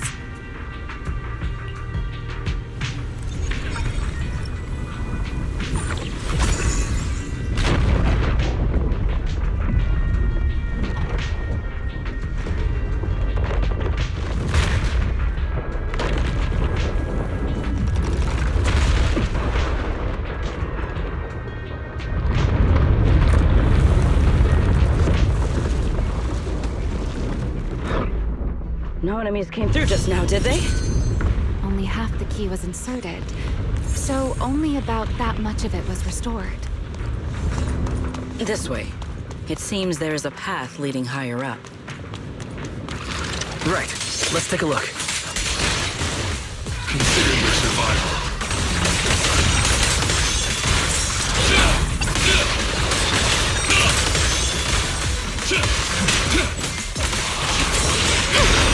Back at you. Let's stir up some trouble.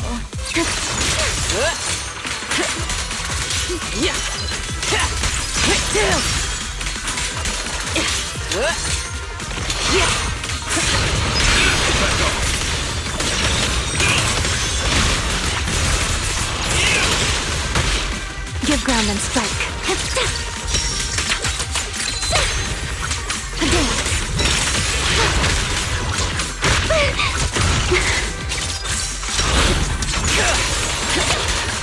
Frost and lightning! Heroes! Let the show begin.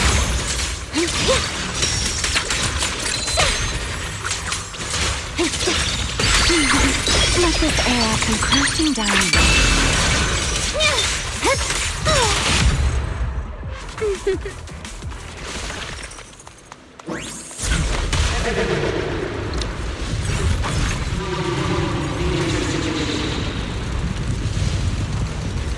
What was that sound? Enemies? That's Sunbringer. Bringer? But how? It's not so unusual. Let's take a look around here. I see it. The other half of the key is over there. See? I told you it was hidden somewhere high nearby.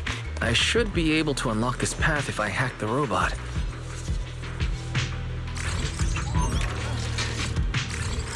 I did not realize you were capable of such things. I've dealt with all sorts of things on the islands, but, anyway, this...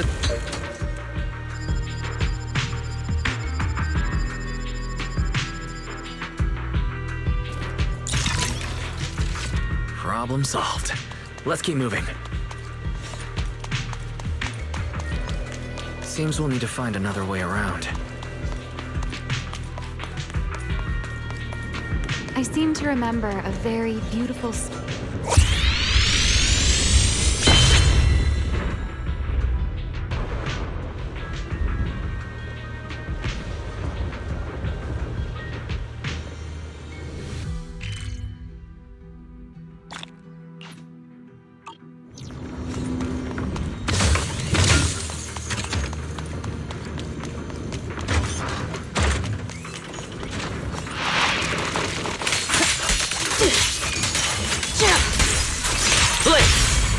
Attack!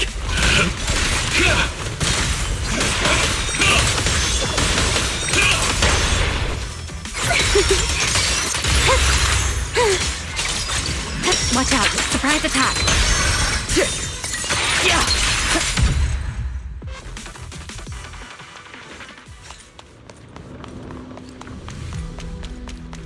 If we hack the drone, the path should open.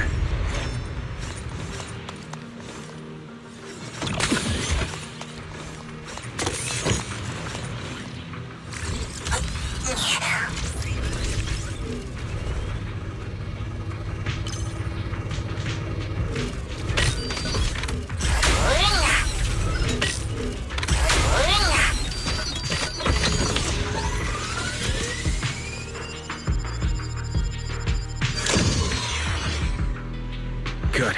We're almost at the target. That's quite the emotion. The experiment was a success.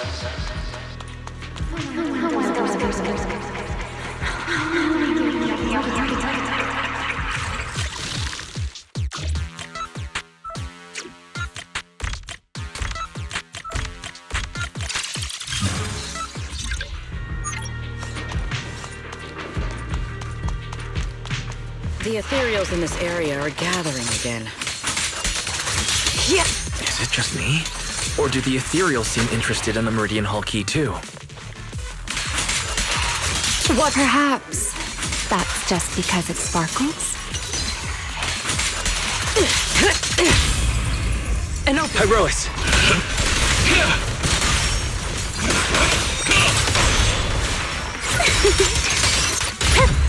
Ta-da! Go and take the key.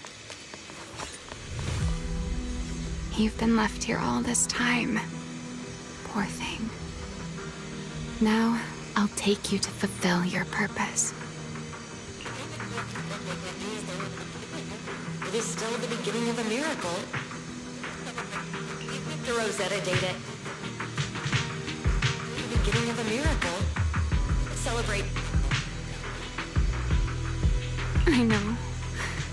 A moment like this does call for celebration. Just as it did back then. Ramiel, that voice. Is that... Yes. That's Belly. All right, we have the key. Let's head back. Goodbye, my old friends. Today's success, first step that will take you back to work. Celebrate. The echoes in the hollow. They really know how to ruin the mood. Are you okay? Yes.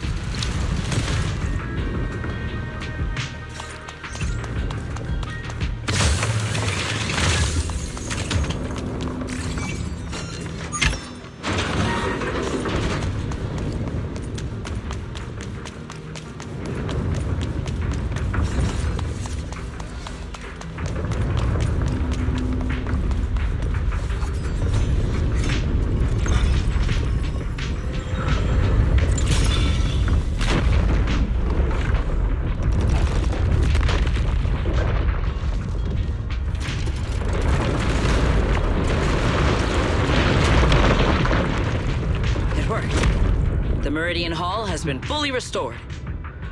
Well, that went rather smoothly. Let's hope everything inside is fine as well. So this is where the Rosetta data was born.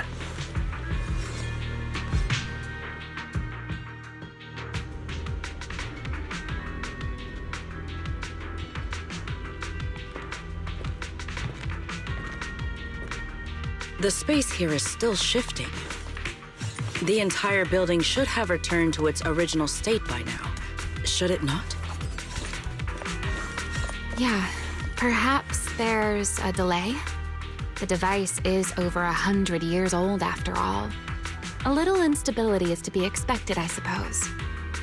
It seems the environmental changes won't affect our exploration much. Let us keep moving forward. Why are there Ethereals here as well? If you aren't paying rent, I'm afraid I must ask you to move out.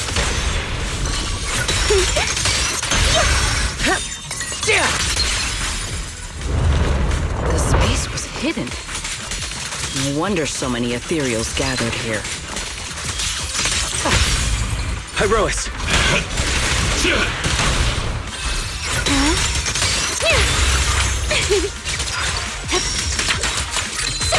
A day.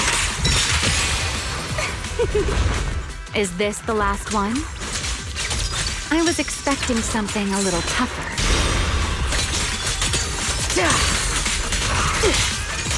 Victory! With one strike! Counter-strike! Yes! Victory! Back up!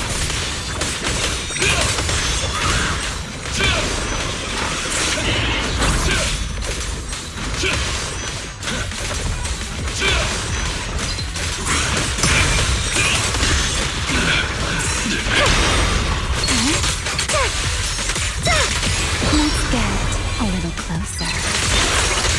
I'll take the reins. Blitz!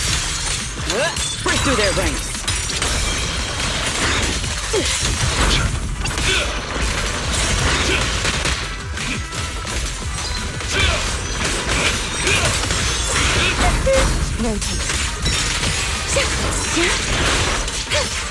My spear stands ready. Heroes!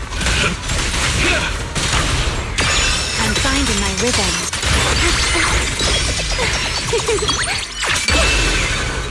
A single moment can become eternity.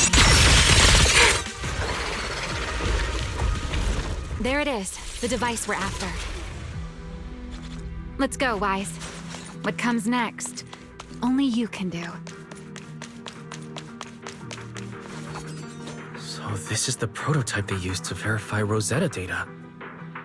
The equipment was not damaged in that fight, was it? It looks intact on the outside. It's a prototype, but the modules aren't that different from modern systems. I think it should be fine. This is it. Prototype, boot up!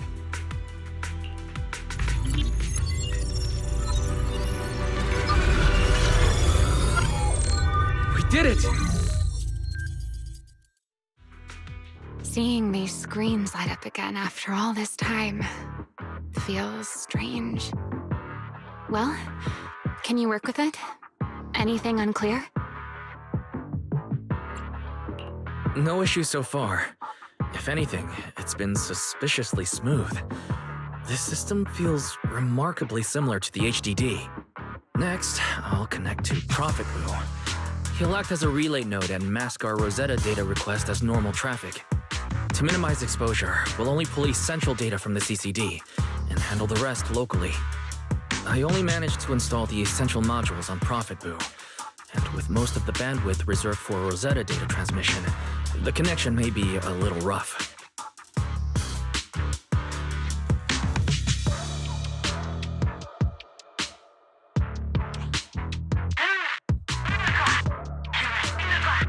Oh, that's Griff. Looks like it worked.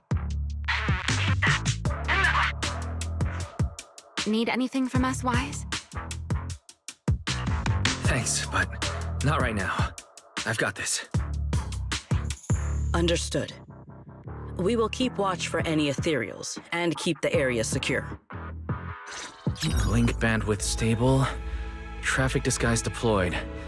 Target side response seems normal. Starting designated path prediction calculations. As expected of a Holo specialist, the aura is completely different.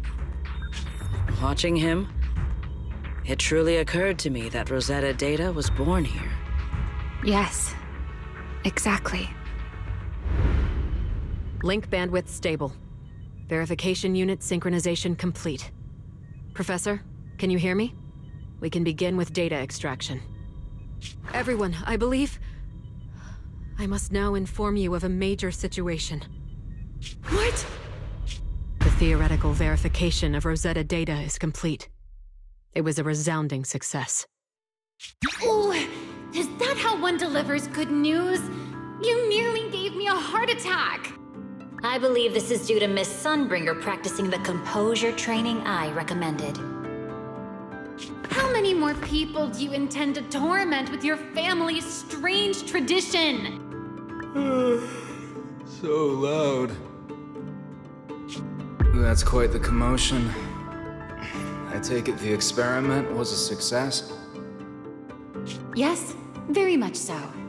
It would have been even more successful if the core technology provider had simply stayed asleep. Even a little nap earns me that much grief. I was merely showing full confidence in my colleagues' professional competence. Besides, today's success is only the first step toward taking back the world. All right, all right. At a time like this, why not be honest and express a little joy? Even if the Rosetta data is only the beginning, it is still the beginning of a miracle. Let us celebrate properly, shall we? And Professor Arke, don't even think about skipping it. Then, let's throw a party, like the one Mayflower treated us to last time. Don't tell me you're planning to drink until the next morning again. The professor will throw him out, just like last time. Then let us hold a ball with soft drinks only. Hey, you people. Back then, we thought taking back the world was only a matter of time. As long as our companions were by our side, there was nothing we couldn't do. We could even go anywhere. In the end, none of us reached the promised destination.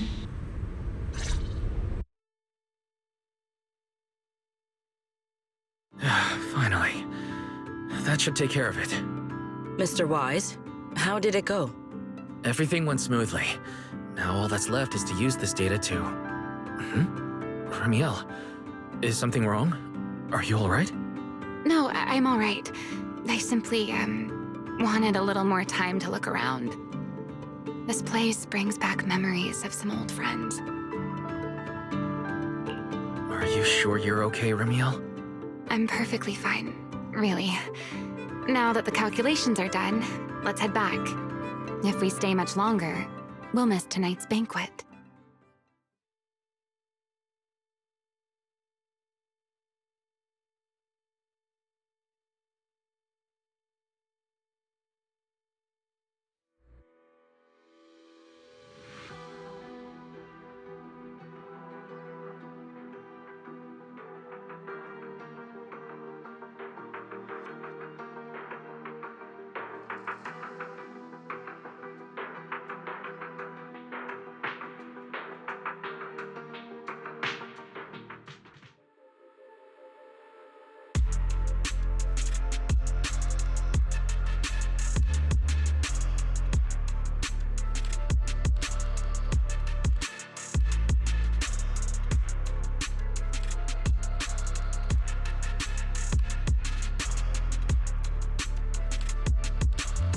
This should be everything. Here, Sigrid. You got my instructions earlier, right? Yes, Mr. Wise. I simply need to place these devices at your designated locations, correct? Yeah. Once the imposter appears, I'll activate the devices and create a small singularity leakage at the venue. Meanwhile, I'll use Thaumiel's power to immobilize both it and everyone at the venue. Then, before it has time to react, I'll drag it through the leakage and into the hollow. Finally, we subdue it and rescue Dracaena. Very well. Understood. I will do everything in my power to help you enter the venue unnoticed. However, if the worst-case scenario occurs, if, in the end, our conclusions are proven wrong, and this was all fabricated by Mr. Wise, then the banquet will become the place where you arrest both the fugitive who attempted to assassinate Aldrada and the fugitive who attempted to assassinate Dracaena. I imagine Wise would have no objections to that, would you? No, I promise. Then, may none of us betray the trust we have placed in each other. There is a balcony outside the banquet hall. The door to that balcony will be locked today, so you two can stay there until the banquet begins. When the music begins, that signals the start of the banquet. The guests will share the first dance. Once that happens, you can head directly above the hall and prepare to act. Got it.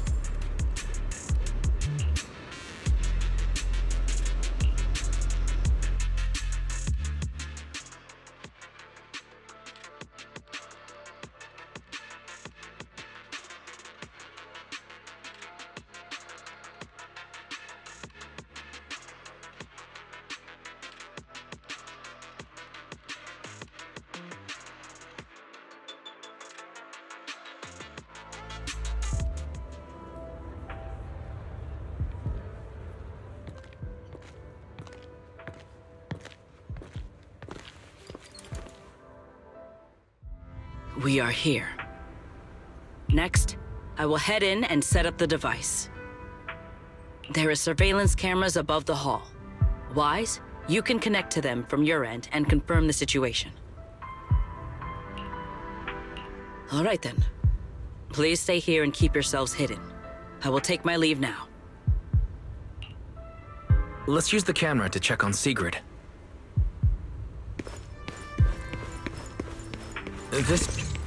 I'm in.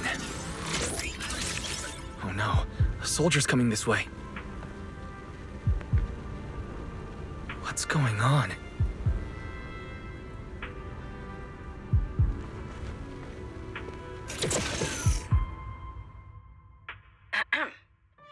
Can you two hear me fine? All devices are in position. Mr. Wise, you have the exact locations in sight, yes? Yes, I see them. But what happened just now? Ah, you mean the soldier who came to speak to me. He asked me what was inside, and I said, this was specially prepared for Lady Dracaena. He then said, oh, I see. A heart-to-heart over dessert. On the floor, no doubt. I can hardly wait. And left. Can't believe I've grown used to the strange things that happen around her.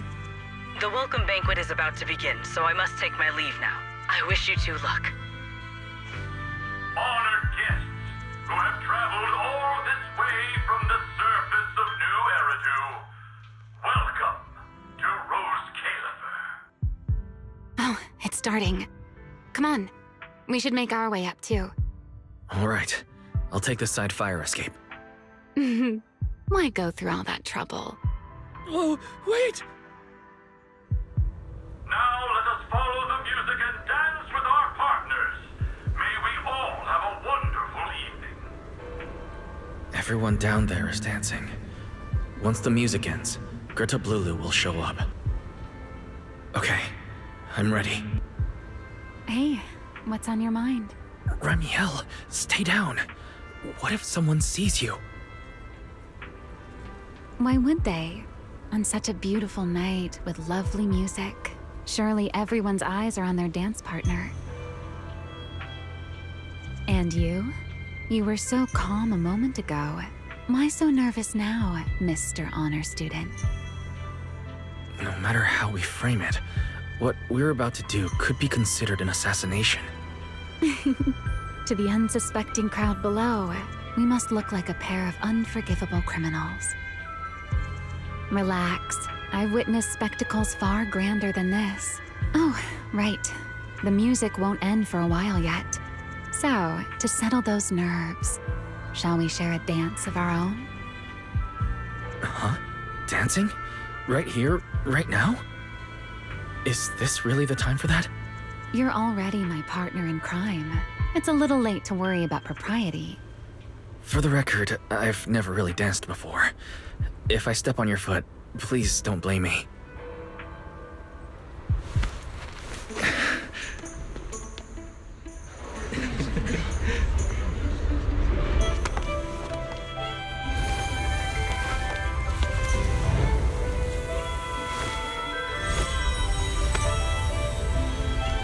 You know, Wise. I've actually been keeping something from you.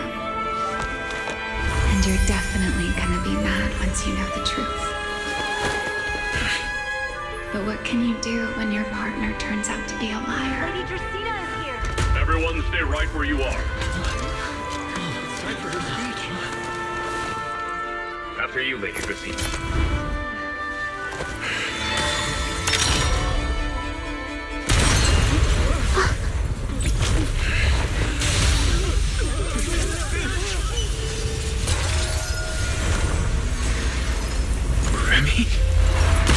I'm sorry, Wise.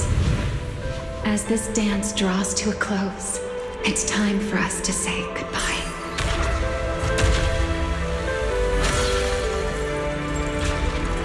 Wise, you almost made me forget that I no longer belong to this era.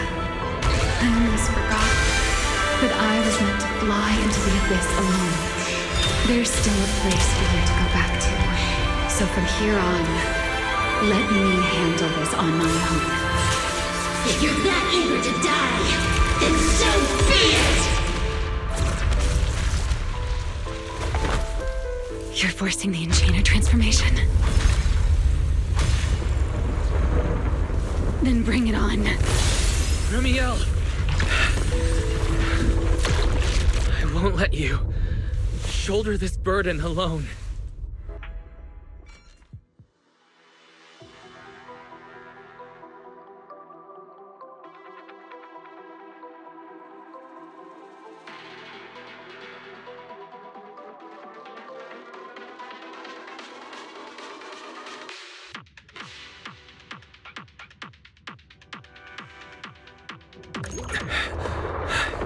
Ramiel, if you ever freeze me with those feathers again, I'm plucking you like a chicken. Wise, why are you here? Didn't I... You're the one who said we were partners in crime. Who leaves their partner behind like that?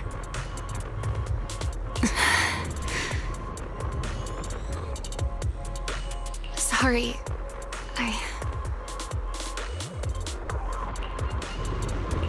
You can apologize after this is over. What just happened? And what's that huge ether glow over there? That's Gerta Blulu's cocoon. Since we ruined its plans, it's trying to absorb nearby ether to make up for the energy deficit and force its fusion with the Karma Core. And completely devour Dracaena. I can't be certain how much longer she can hold on.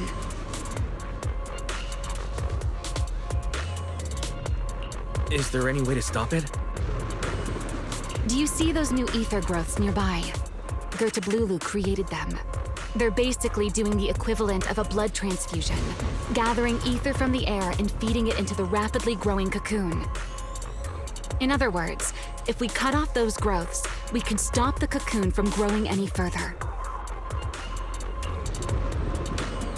Are there any main arteries among those blood vessels?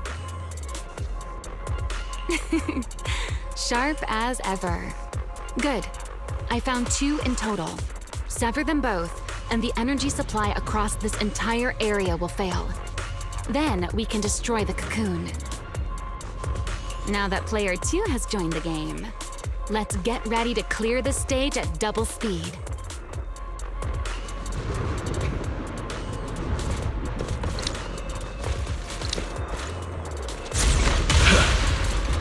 The space here is unstable. Watch your step. I'll watch the tracks. Wait for me at the end. Move carefully. Wise, the cocoon's doing something. Watch out! The cocoon is sending out blasts at intervals. When they explode, get to the nearest cover immediately. That's it. That's the first artery. The frequency of the blasts is increasing. I need to find a way into the next area. This may get a little rough. Be careful.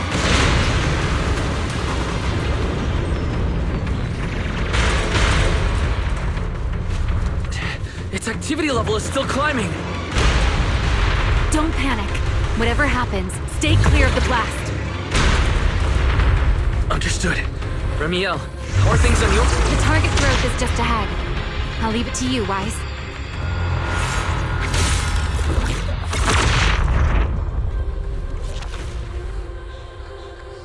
This route looks safer. Go this way. Ramiel, how's the cocoon looking? Seems to be even more active than before. What a nuisance. Blasts have grown stronger again.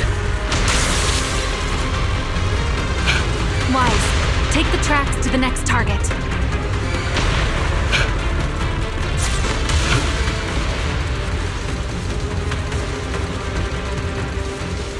Not good!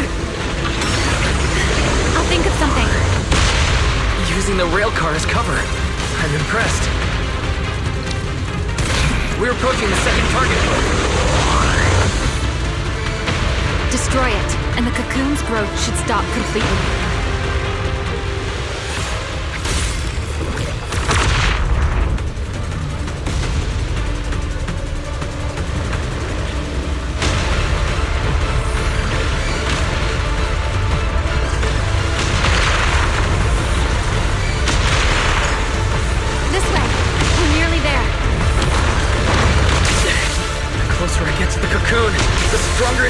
question becomes...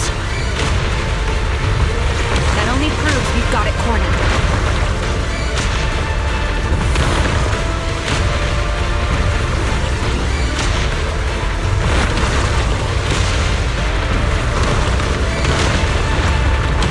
Move in during the gaps between explosions. Wise, ready to punch right through it?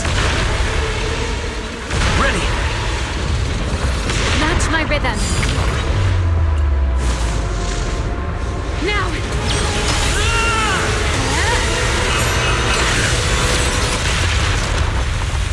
Don't let your guard down. It's not over.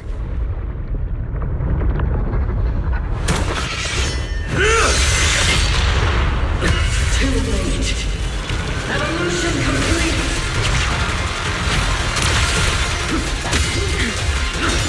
Together!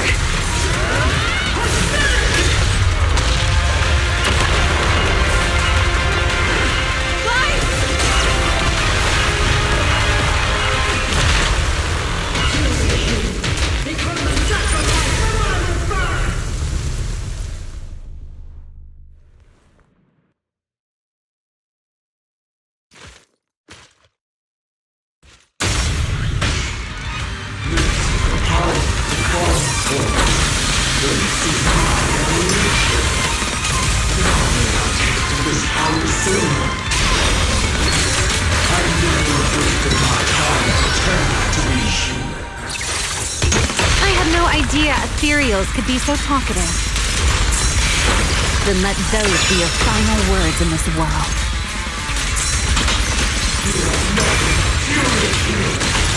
Kneel before my power!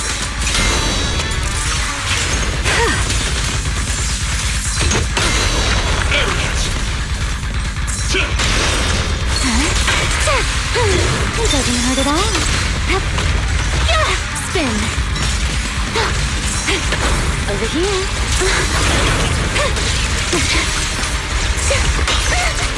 Cool step. Trials of the Creator! Transfer my call! Taste my evil!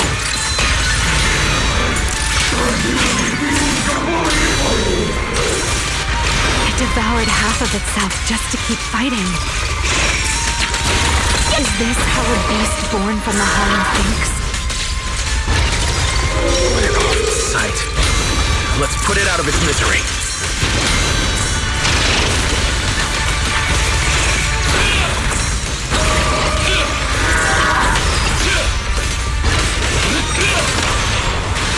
Need me already?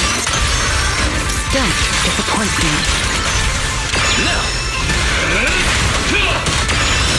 Everlasting flames! To the blade! Don't get scorched by the light. The line shall be drawn by me.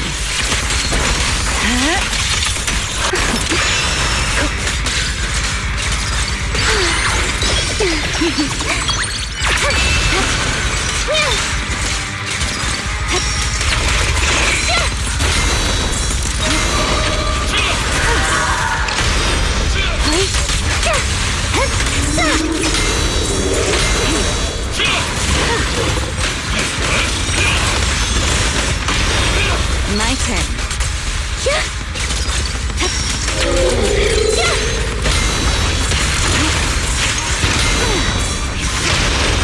So predictable. Spin. Careful.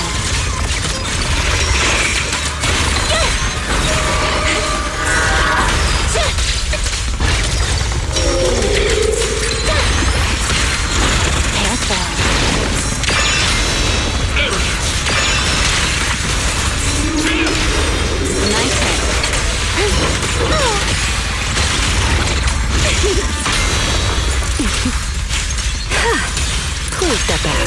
Hear the howling wind. This light is for you.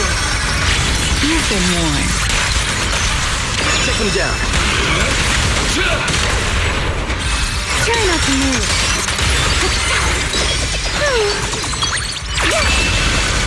Don't get scorched by the light. Don't fret. All will soon be caught.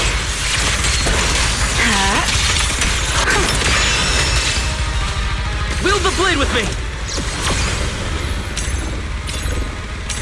The clear path to victory!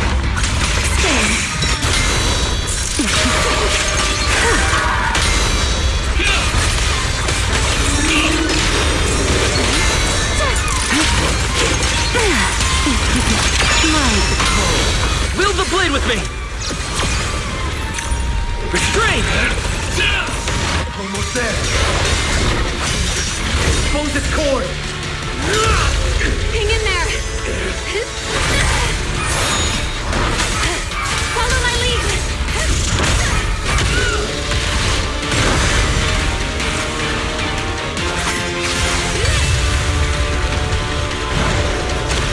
Getting away. We have to catch it.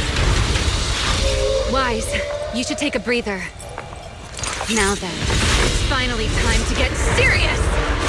Counting on you, Remy!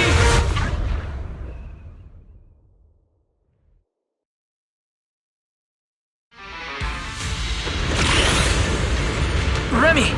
Capture it alive and save Dracaena from inside the core! It's been a long time since I fought in the skies, but this is my domain. Show me what else you have. Gird up, Lulu! It's charging up! Get ready for a ranged attack! Oh? You wish to test your firepower against mine? Vanishing on me, are you? Hoping to catch me off guard?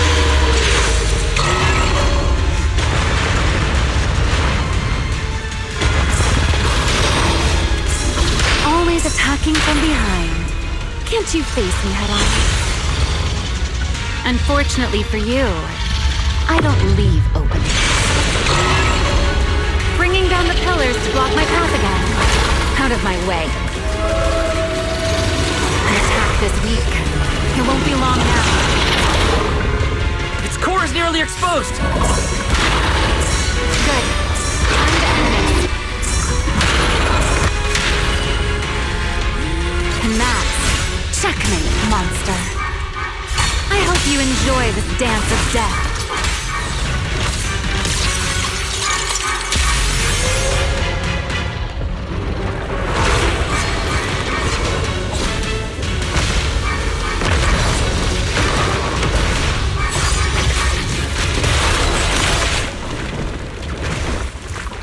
Dracaena is inside its core.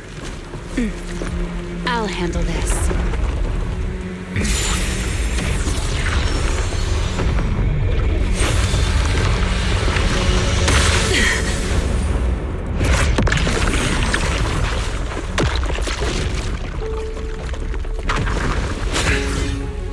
She's still alive, but fading quickly.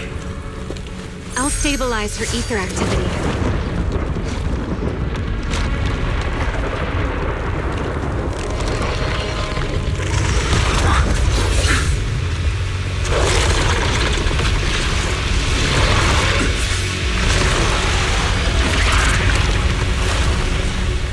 Just devoured Gerta-Balulu and left. Why? Remy, are you okay? I'm fine. Forget chasing that big one. Saving Dracaena is what matters now.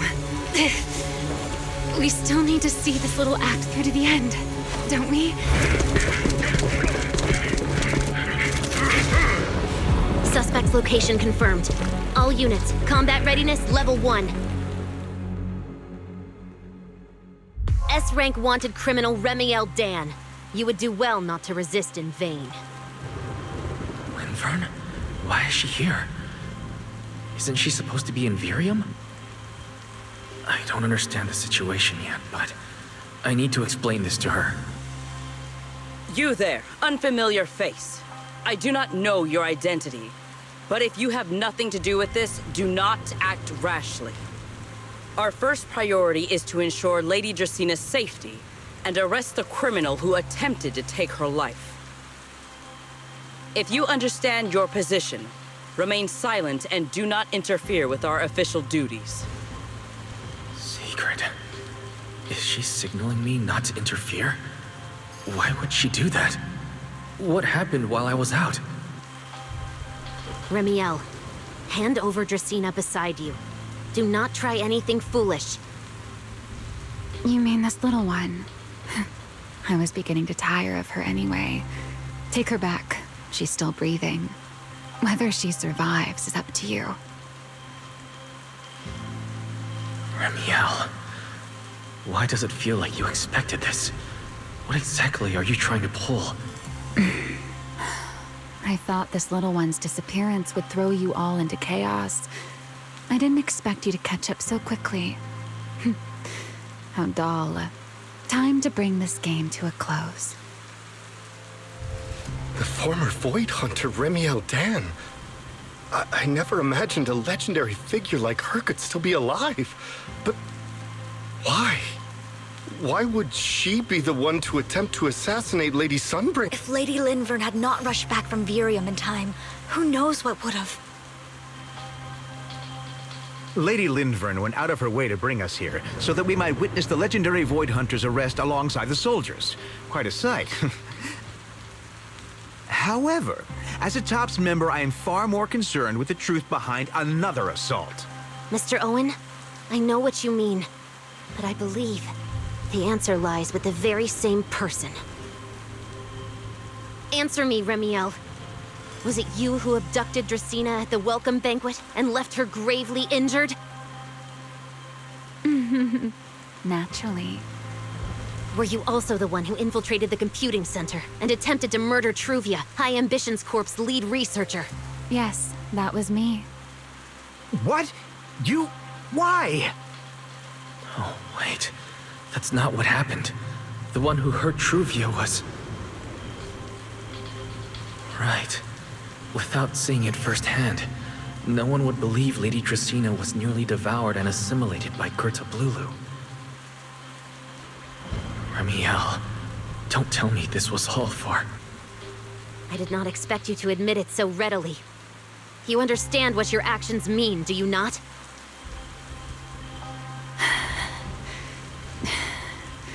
Of all times, now is when I've reached my limit. What a pain. It's not over yet. Remiel, do not attempt to resist. No, I won't resist. I'll simply vanish right before your eyes in an instant.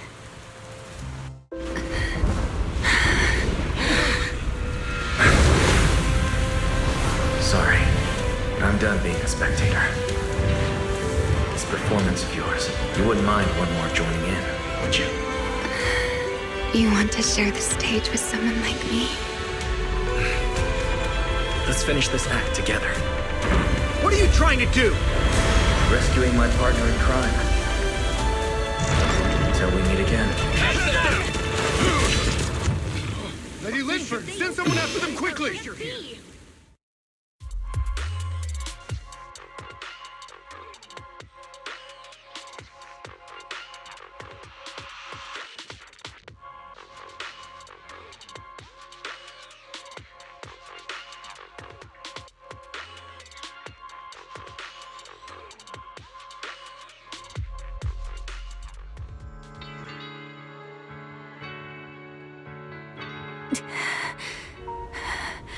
No. Look away. It's okay now. Remiel. Please don't. Don't look at me. Okay, I promise. I won't look. Thank you. So, why didn't you tell me sooner? About your plan with Secret and Lady Linvern? Because you and I are different. You still have somewhere to return to, but I do not. The era I knew, the people I loved, those memories, they're all long gone. So, I can't drag you into this. You really are impossibly headstrong, Remiel. You're the one who called me your partner in crime. You're the one who held me together on that rainy night. And now you're leaving me behind? Did you forget you're over 100 years old already? How long are you going to keep acting like a cranky child? I get it. Sometimes, someone has to step up and do what must be done. What happened to Tresina and to Truvia? Someone has to answer for all of it. But that doesn't mean you have to shoulder the burden all alone. Didn't you call me your partner in crime? Then act like it. Doing bad things together, running away together, getting ourselves wanted together. That's what partners do. What kind of partner takes all the heat alone? What kind of friend does that? You really are getting more silver-tongued by the day, Wise. I'm not trying to sweet-talk you. Can't you tell I'm really mad right now? I can hear it, Wise. I'm sorry. I shouldn't have done that, my dear partner in crime. So, what are you gonna do now? I think I'll return to my refuge and rest for a while. The signs of the Enchainer transformation seem stable for now. There shouldn't be any major issues. As for what comes next, I'll leave that to Linvern and Secret. I'm a little tired. Then I'm going with you. There's no need for that. I can walk on my own now. I know what you're thinking. I can't let Remiel out of my sight again, or who knows what outrageous thing she'll do on her own, right? I promise, this time I won't go anywhere. Really. I only want to rest by myself for a while. Once I've recovered a little more, I'll come see you again. I promise.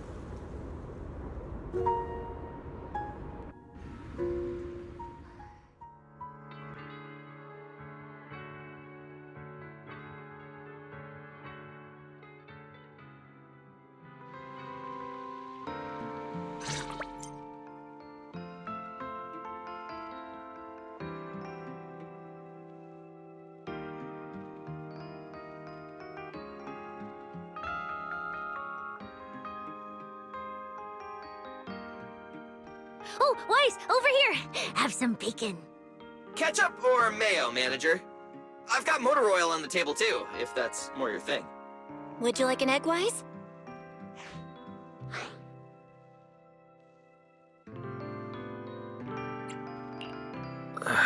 Is it just me, or are you guys being overly friendly today? How can you say that? It's only been a day, and you're already skin and bones. Manager, breakfast is a sacred tradition at Amber Hall, and everyone's gotta have their fill. Besides, when Valina and Norma stopped by last night, they were just as... Seriously, that was way too close. I was so worried. Whew, thank goodness everything worked out. Yeah, thankfully. You're still worried about Truvia, aren't you? I think she's still in intensive care.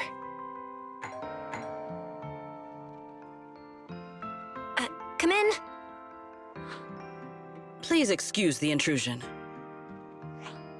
Hey everyone, sorry for dropping by unannounced. Whoa, Lady Sunbringer! Oh please, Linvern is fine. I can never get used to being lady this and lady that. Do I really look that old? Whoa, now that's a breakfast spread I'll have to try myself sometime. But first, let's get down to business. Forgive the early visit, but we bring good news. Miss Truvia has been stabilized. She is still unconscious, but no longer in critical condition. Really?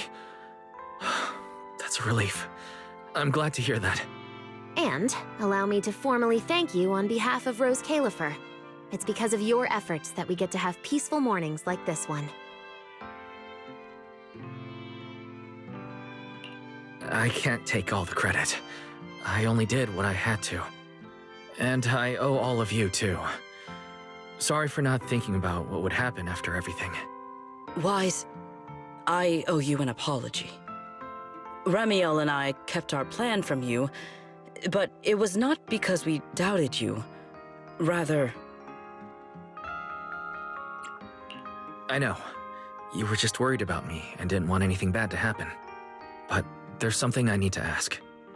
Now that Ramiel's cooperating with you, what's going to happen to her? Actually, we'll be taking her to Virium soon. Oh, relax. Not as a criminal, but as a friend who needs our protection. As for her ongoing Enchainer transformation, we can treat it with Porceloy. In return, she'll help us stabilize Dracina's condition with her unique ability. How is Lady Dracina doing now? Why does this all sound so serious? Her condition isn't great, but Flint Workshop is keeping things under control, for now. Oh, right. Ramiel knew we were coming, so she asked me to pass along a message. She's already waiting for you at the usual spot. Right now? She really does love catching people off guard. Hey Weiss, aren't you going to see Ramiel? Why are you going upstairs? Cecilia, curiosity isn't always a virtue, you know.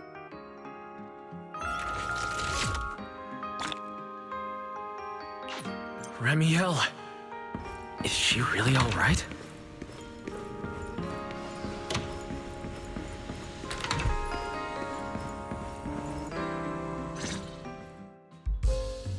Rawr. Good morning. Rawr. There he is. Mr. Roar as Ramiel. Wait, that won't work at all. How does the enormous Mr. Roar even disguise himself as me? Although, he might pass if we give him a pair of fake wings. Mr. Roar in your clothes? No, I think not. It's weird no matter how I imagine it. No? Well, I thought it might be cute. I'm really struggling to see the appeal. Anyway, you're here early. Did you come to say goodbye? I guess you can say so. Though it's only for the time being. Linvern and the others probably mentioned it already. I'll be recovering in Virium, and while I'm there, I'll help stabilize Dracina's condition. Lady Dracina, what exactly is happening to her? She will likely remain unconscious for a long while. After all, having a karma core taken from you is no trivial matter. I misjudged the situation. At the time, I thought the karma core was still inside her. So when Bashmu suddenly appeared, I paid it little mind. But the truth was, while we managed to rescue Dracina, the karma core remained inside Gertablulu and was devoured by Bashmu. That can't be good. Does that mean Bashmu becomes the Enchainer instead of Gertablulu? Yes, it seems far more intelligent than Gertablulu. But of course, the culprit behind all this may have planned it that way from the beginning. Clearly, Gertablulu couldn't have done it. So, who lured it to Buastrum with the singularity leakage? The real culprit is still hiding somewhere in Rose Califer. Correct. Though, I don't think we need to worry too much at the moment. Dracina likely only possessed 1/3 of the karma core, which means the other 2 parts are still inside Eldrada and Linvern. Right. I wanted to ask. You said karma cores are sealed in Void Hunter weapons. But why is Lady Sunbringer split into 3 and stored in 3 different bodies? What's really going on with her? Yes, Void Hunter weapons. Perhaps that's what the Sunbringers truly are. What? Oh, come to think of it, I don't think I've told you yet. The truth behind the so-called attempted assassination of Lady Sunbringer. The truth is, I really did come to Rose Califer in search of Sunbringer. Not the three who stand here today, but the one I once knew. And then I saw Eldrada. Do you know that strange feeling? How someone can look so much like her yet not be her. Somehow, after reclaiming Thaumiel, the remnant inside it resonated with the Karma Core fragment in me, and suddenly I was able to sense the Karma Cores within the Sunbringers, which is very strange.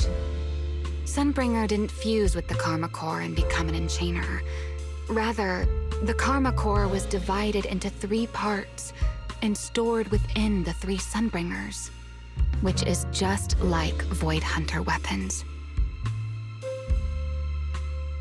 You mean the 3 Lady Sunbringers we've met are actually living Void Hunter weapons? No, that doesn't make sense. Well, it's only a working theory. There are still plenty of gaps in it, but it does already answer a lot of questions. The most important question I have is, where is the Sunbringer I knew? I don't believe she would die so easily, yet somehow she just vanished from everyone's memories one day, and then she became the 3 Sunbringers we know. So until I find my answer, I suspect I'll be staying in Rose Califer for quite some time. Still, some proper rest is greatly appreciated, at least for the next few days.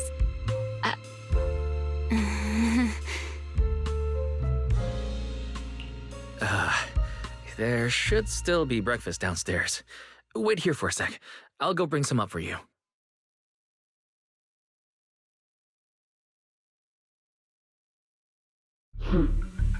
How many times have I told you before? You really, really need to stop sneaking up on people like a ghost. You and that emotionless girl. Do you really have to show up every time someone's having a pleasant moment? I agreed to join this little covenant of yours, but I did not agree to being stalked all day and harassed whenever you feel like it. Ramiel, do you truly believe the Sunbringers are Void Hunter weapons? Of course not. Then why tell him something you know isn't true? What's the matter? I merely told a small lie. Hardly the first time. Why? Are you getting nervous? Don't answer my question with another question, Ramiel. Oh, all right, fine. I'll explain. It's simple. Because sooner or later, he's going to uncover the truth behind the Sunbringers, whether I tell him or not. But now is not the time to reveal the answer yet. For his sake, for the 3 Sunbringers, and for Rose Califer. So you don't think the 3 of them know who they truly are, either? Perhaps. I can't say for certain myself. But you know the truth, and so do I. There's only ever been one question of real importance to us. The Sunbringer I once knew, and the Sunbringer you've been searching for. Where is she?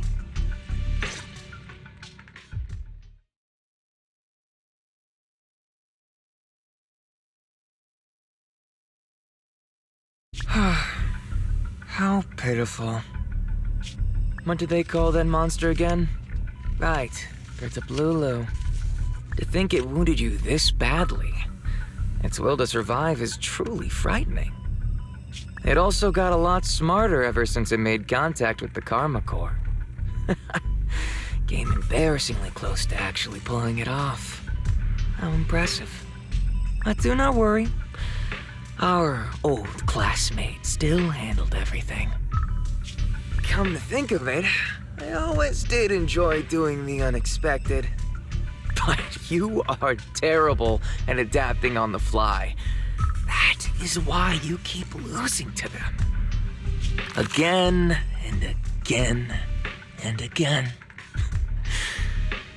Why not? Simply admit that you are worthless.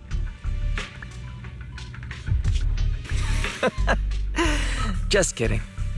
You would never accept this outcome, would you? That's enough for an infirmary visit. I have something I must do. And I look forward to your performance in the next act.